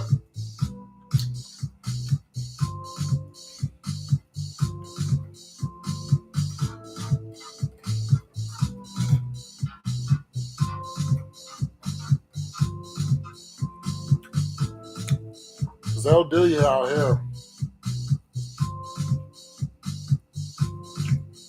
You know what? Yeah.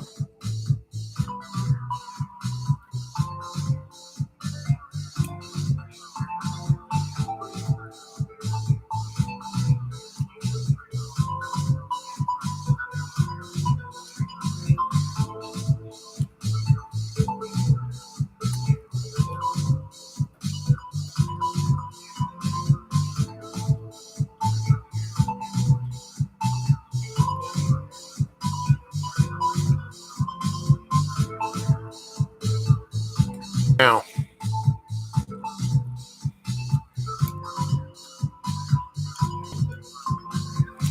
Oh, remember that stock we were talking about? Top Financial.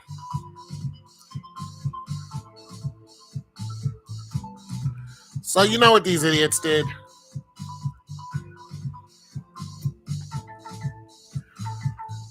Basically, I canceled out of a trade, right? I got out of a trade. A couple days later, they put my money right back on that company.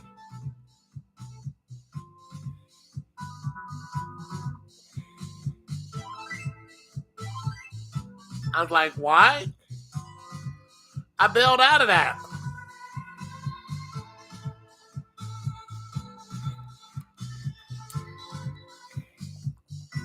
Put my money right back on it.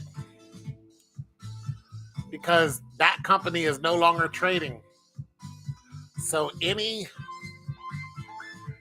canceled all trades, which means they canceled me getting away from them. Canceled it. Then the stock went up today 31%. And I still can't get out.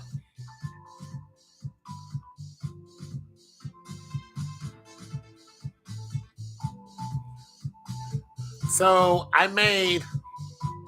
inadvertently, I made $40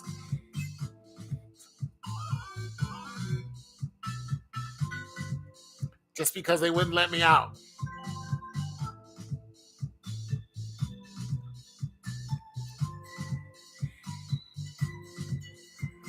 The problem is if it goes down. If it keeps heading north, I'm okay. But I still can't get out. I can't get out. Can't get out the stock.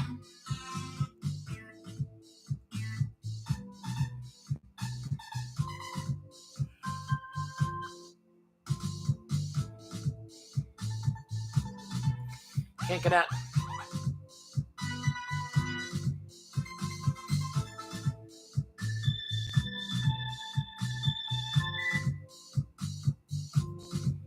Can't get out.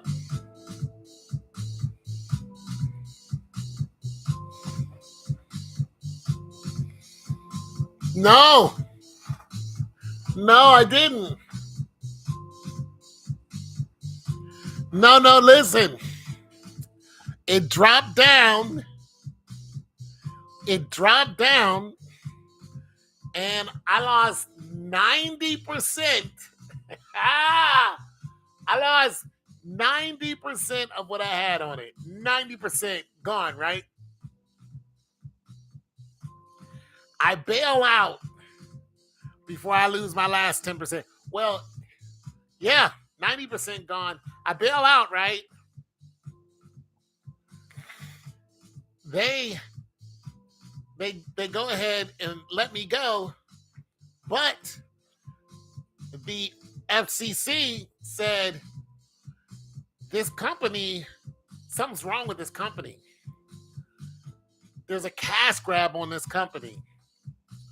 So they went after the people of Chinese.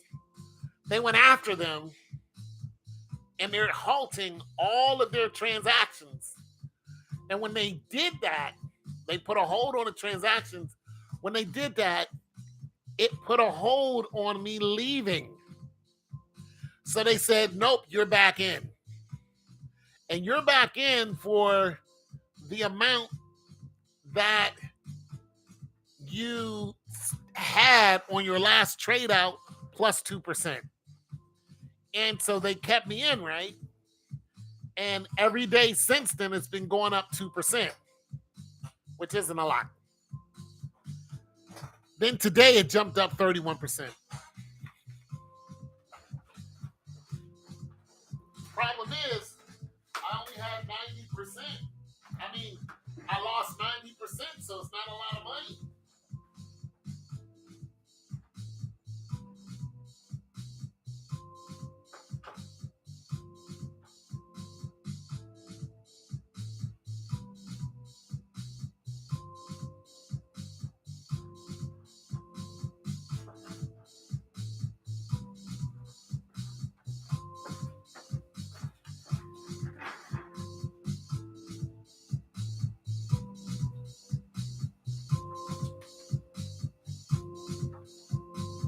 Yeah, so, yeah. So, I'm still in, even though I lost 90%. So, here's what I'm thinking is going to happen. Here's what I'm hoping is going to happen. I'm hoping it's just going to keep going skyward because they're not letting us out. So, I'm hoping... Here's what I'm really hoping they do. I hope they refund our original investment. That's what I'm hoping happens. Because if they do that, then I'm very happy. Because something's going on. Listen, they halted all the trade. Listen how scandalous this is. They halted all the trades in and out, and then went back 2 days and said any trade that you made, we're halting those trades too. I've never seen this before in all the time I've been investing. I've seen them halt trades before, but I've never seen this. They halted all the trades, went back 2 days, and they halted those trades too. So I'm like, well, wait a minute. If you guys are investigating them, which is what they're doing, then why don't you say any original trade, give these people back their money, and then go after the company? Because obviously something nefarious happened. And I invested because I thought I could, make a couple dollars. So give me back my money. And I'm hoping they do just that and go, you know what? This is going to go up whatever percent. And bada bing, bada boom, you're at your original trade. And then let me get out free and clear. Oh, I'd be so happy. I'd be so happy. I will be so happy. I won't go nowhere near that stock again. Yeah. And here's what's crazy is this week I knew it was going up. I was like, this stock is going to go up this week. And then it stopped trading. I'm like, how are we supposed to get our money back? Because that's the name of the game. The stock goes down.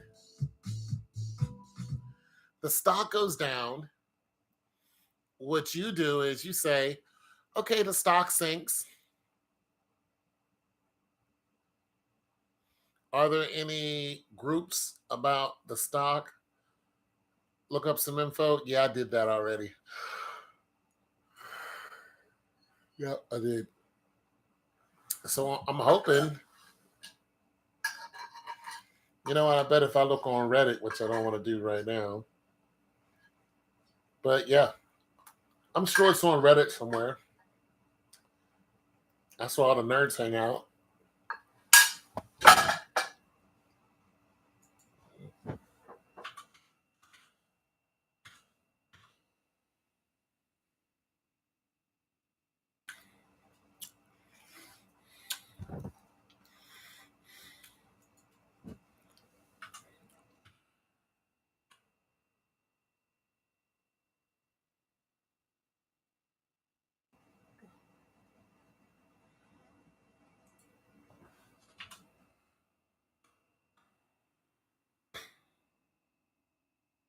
Oh, that's a damn lie.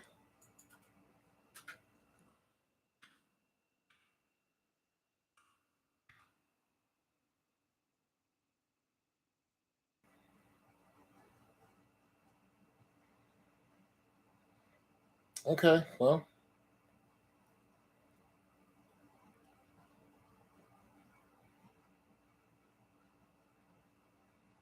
All right, well, not on Reddit.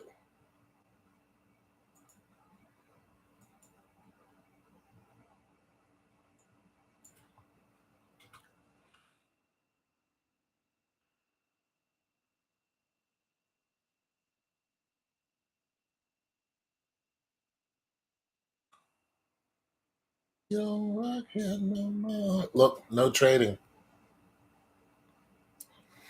No trading today. No trading for the last 5 days. No trading. 2% for the last month. That's not true because it just went up 39%. Limited stock news.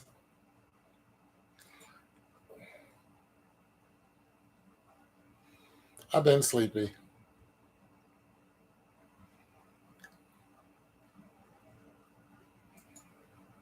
I'm a grown man. I know when to get offline. I know when to say, you know what, I had it. But right now I'm chatting. See, you have your mom and your sister to chat to. I don't have nobody. I don't have it like that. What are you gonna do when you get offline with me? You know what you're gonna do? You're gonna talk to them. You're gonna go, whatever your mom's name is, whatever you call her, and your sister, whatever her name is, Mabel. What's her name, Mabel? You're gonna go, Mabel, come in here. She's gonna be like, what?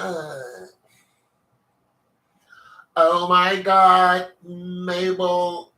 Oh my goodness. Oh. You guys are gonna chat it up for another hour or two, then you're gonna zonk out. Me, I'm gonna look online, I'm gonna say my prayers, brush my teeth, and I'm gonna try to sleep. That's not gonna go too well. You and Mabel, y'all gonna be talking. Huh? So there's no information here, just the same old. So this, it went up, let's see, high.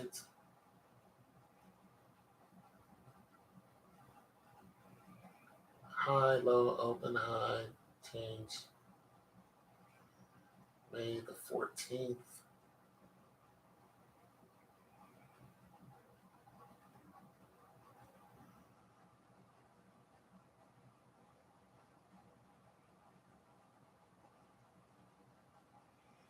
Yeah, you and Mabel's. So, you know. Ah! You call your mom mommy? Oh, they're asleep?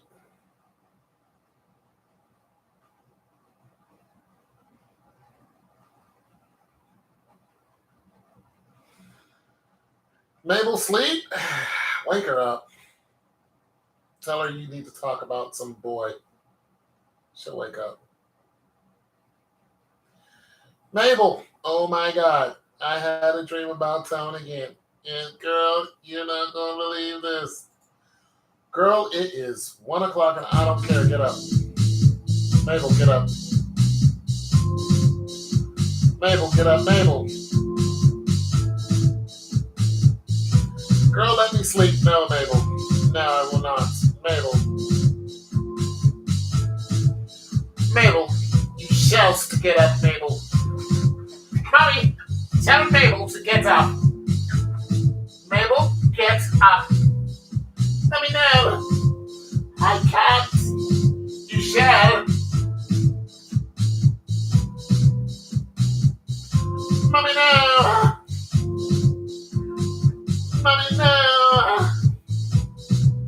Get up, Mabel. It is not time for sleep. You don't want it. You don't want it no more. You don't want it.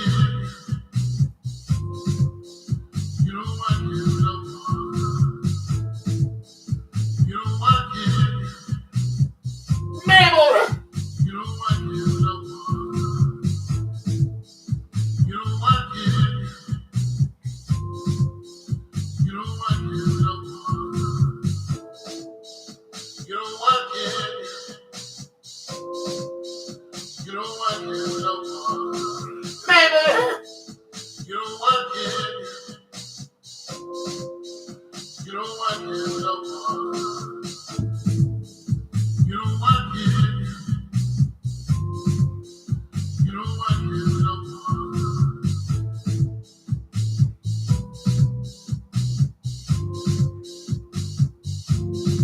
Mabel!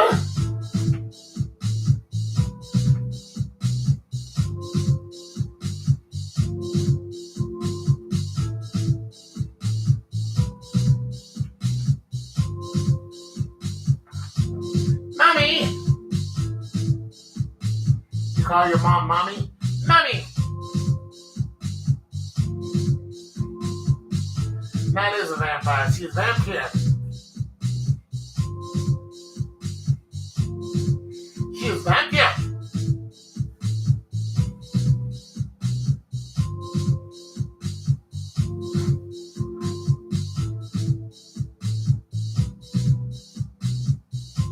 Yeah, because I'm old. That's what old people do.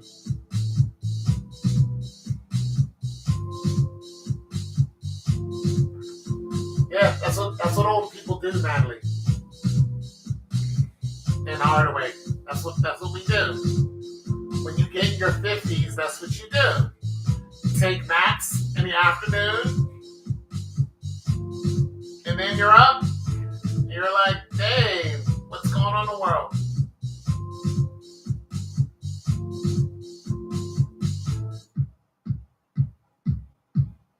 That's what you do.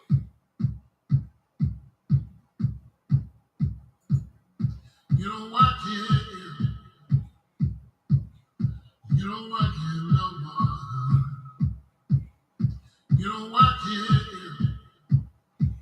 That's what you do. You don't want it no more. You don't want it. You don't like it no more. You don't like it. You don't like it no more. You don't like it. You don't like it no more. You don't like it. You don't like it no more. You don't like it. You don't like it no more. You don't like it. You don't like it no more. You don't like it. You don't like it no more. You don't like it.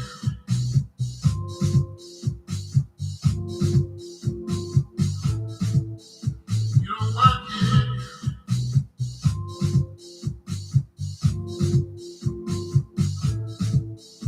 You don't like it.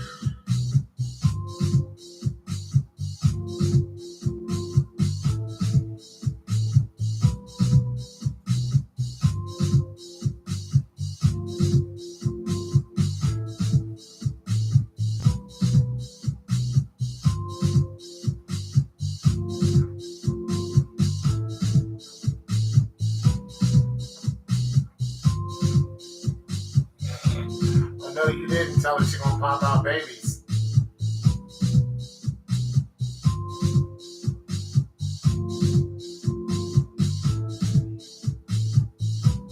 You're not equipped for that? You're not equipped?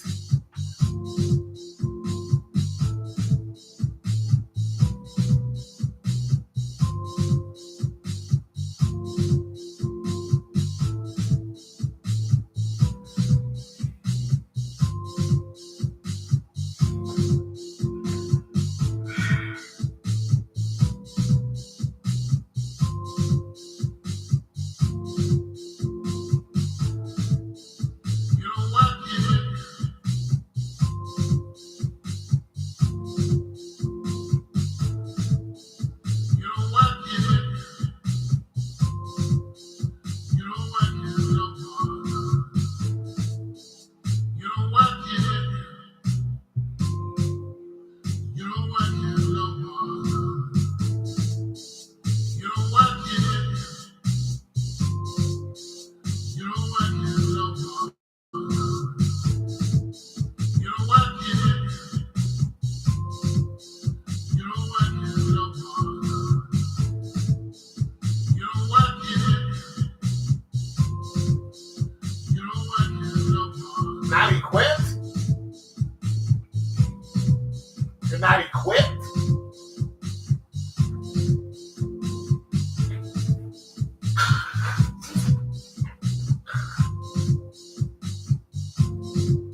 kids, huh?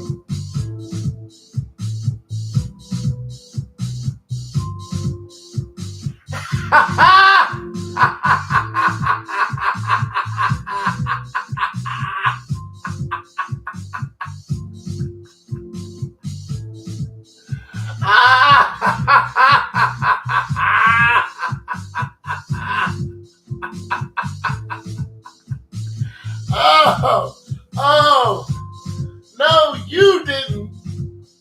No, you of all people. No, no, you didn't say that I'm immature. Oh, no, no, no, no, no, no, no, no, no, no, no, no, no, no, you didn't say that. You did not say that to me. Not you. I'm going to give you 3 seconds to go ahead and take that back. I'm going to give you a little chance to go ahead and erase that thought.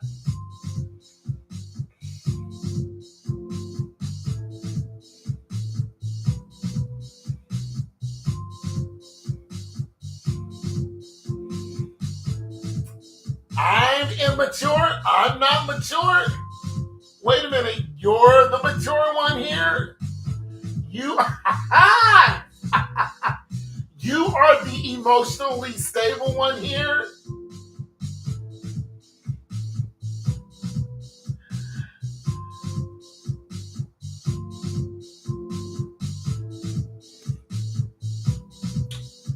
I'm immature. All right. All right.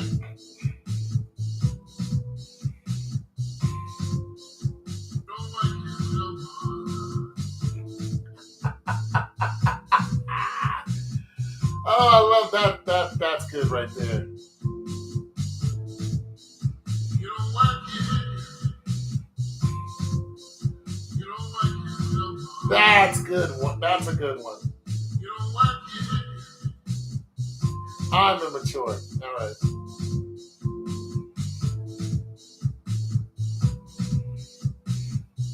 Damn. Why? Because I said I didn't say nothing. You just say you're not equipped, and I just repeated what I read. It said you're not equipped. I mean, what did I do? You guys have been talking. I ain't said nothing, but I'm the immature one. How's that go? I ain't say nothing.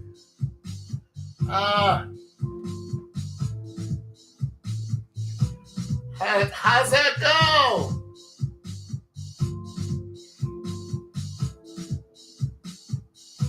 I ain't saying nothing. Shit, here, mind my own damn business.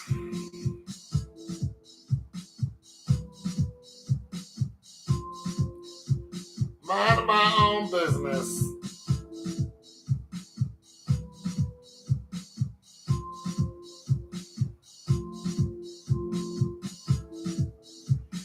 Mind my business.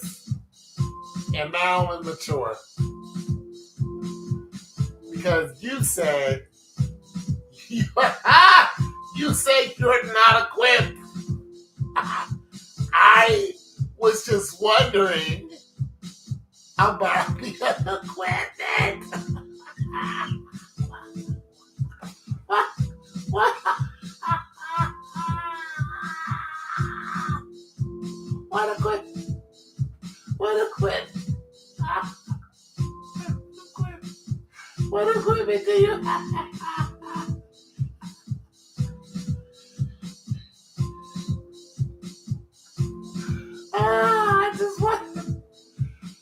I was just wondering about the equipment. I was like, wait a minute. Oh my God. I'm just like, I am not equipped.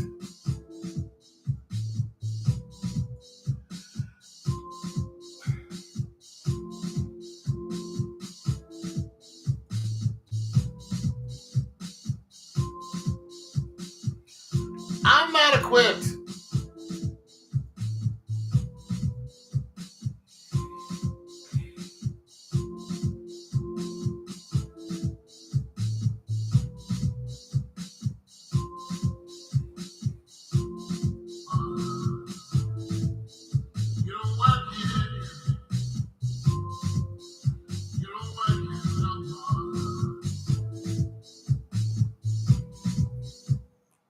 sorry, Marilyn.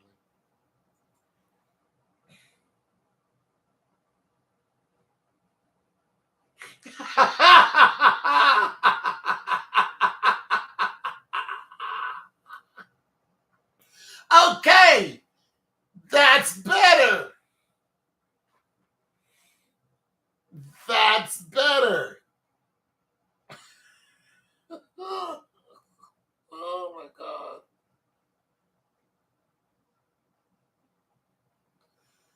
Now, if you said I'm not mentally equipped for that, I would say, oh, okay, yeah. Well, neither am I.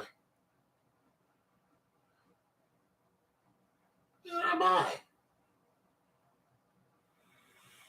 But you're I mean, it just yeah, it just was like, wait a minute. What are we talking about here? But if you would have said mentally, anyways, good night, you guys. Be easy, sleep well, have sweet dreams. God loves you.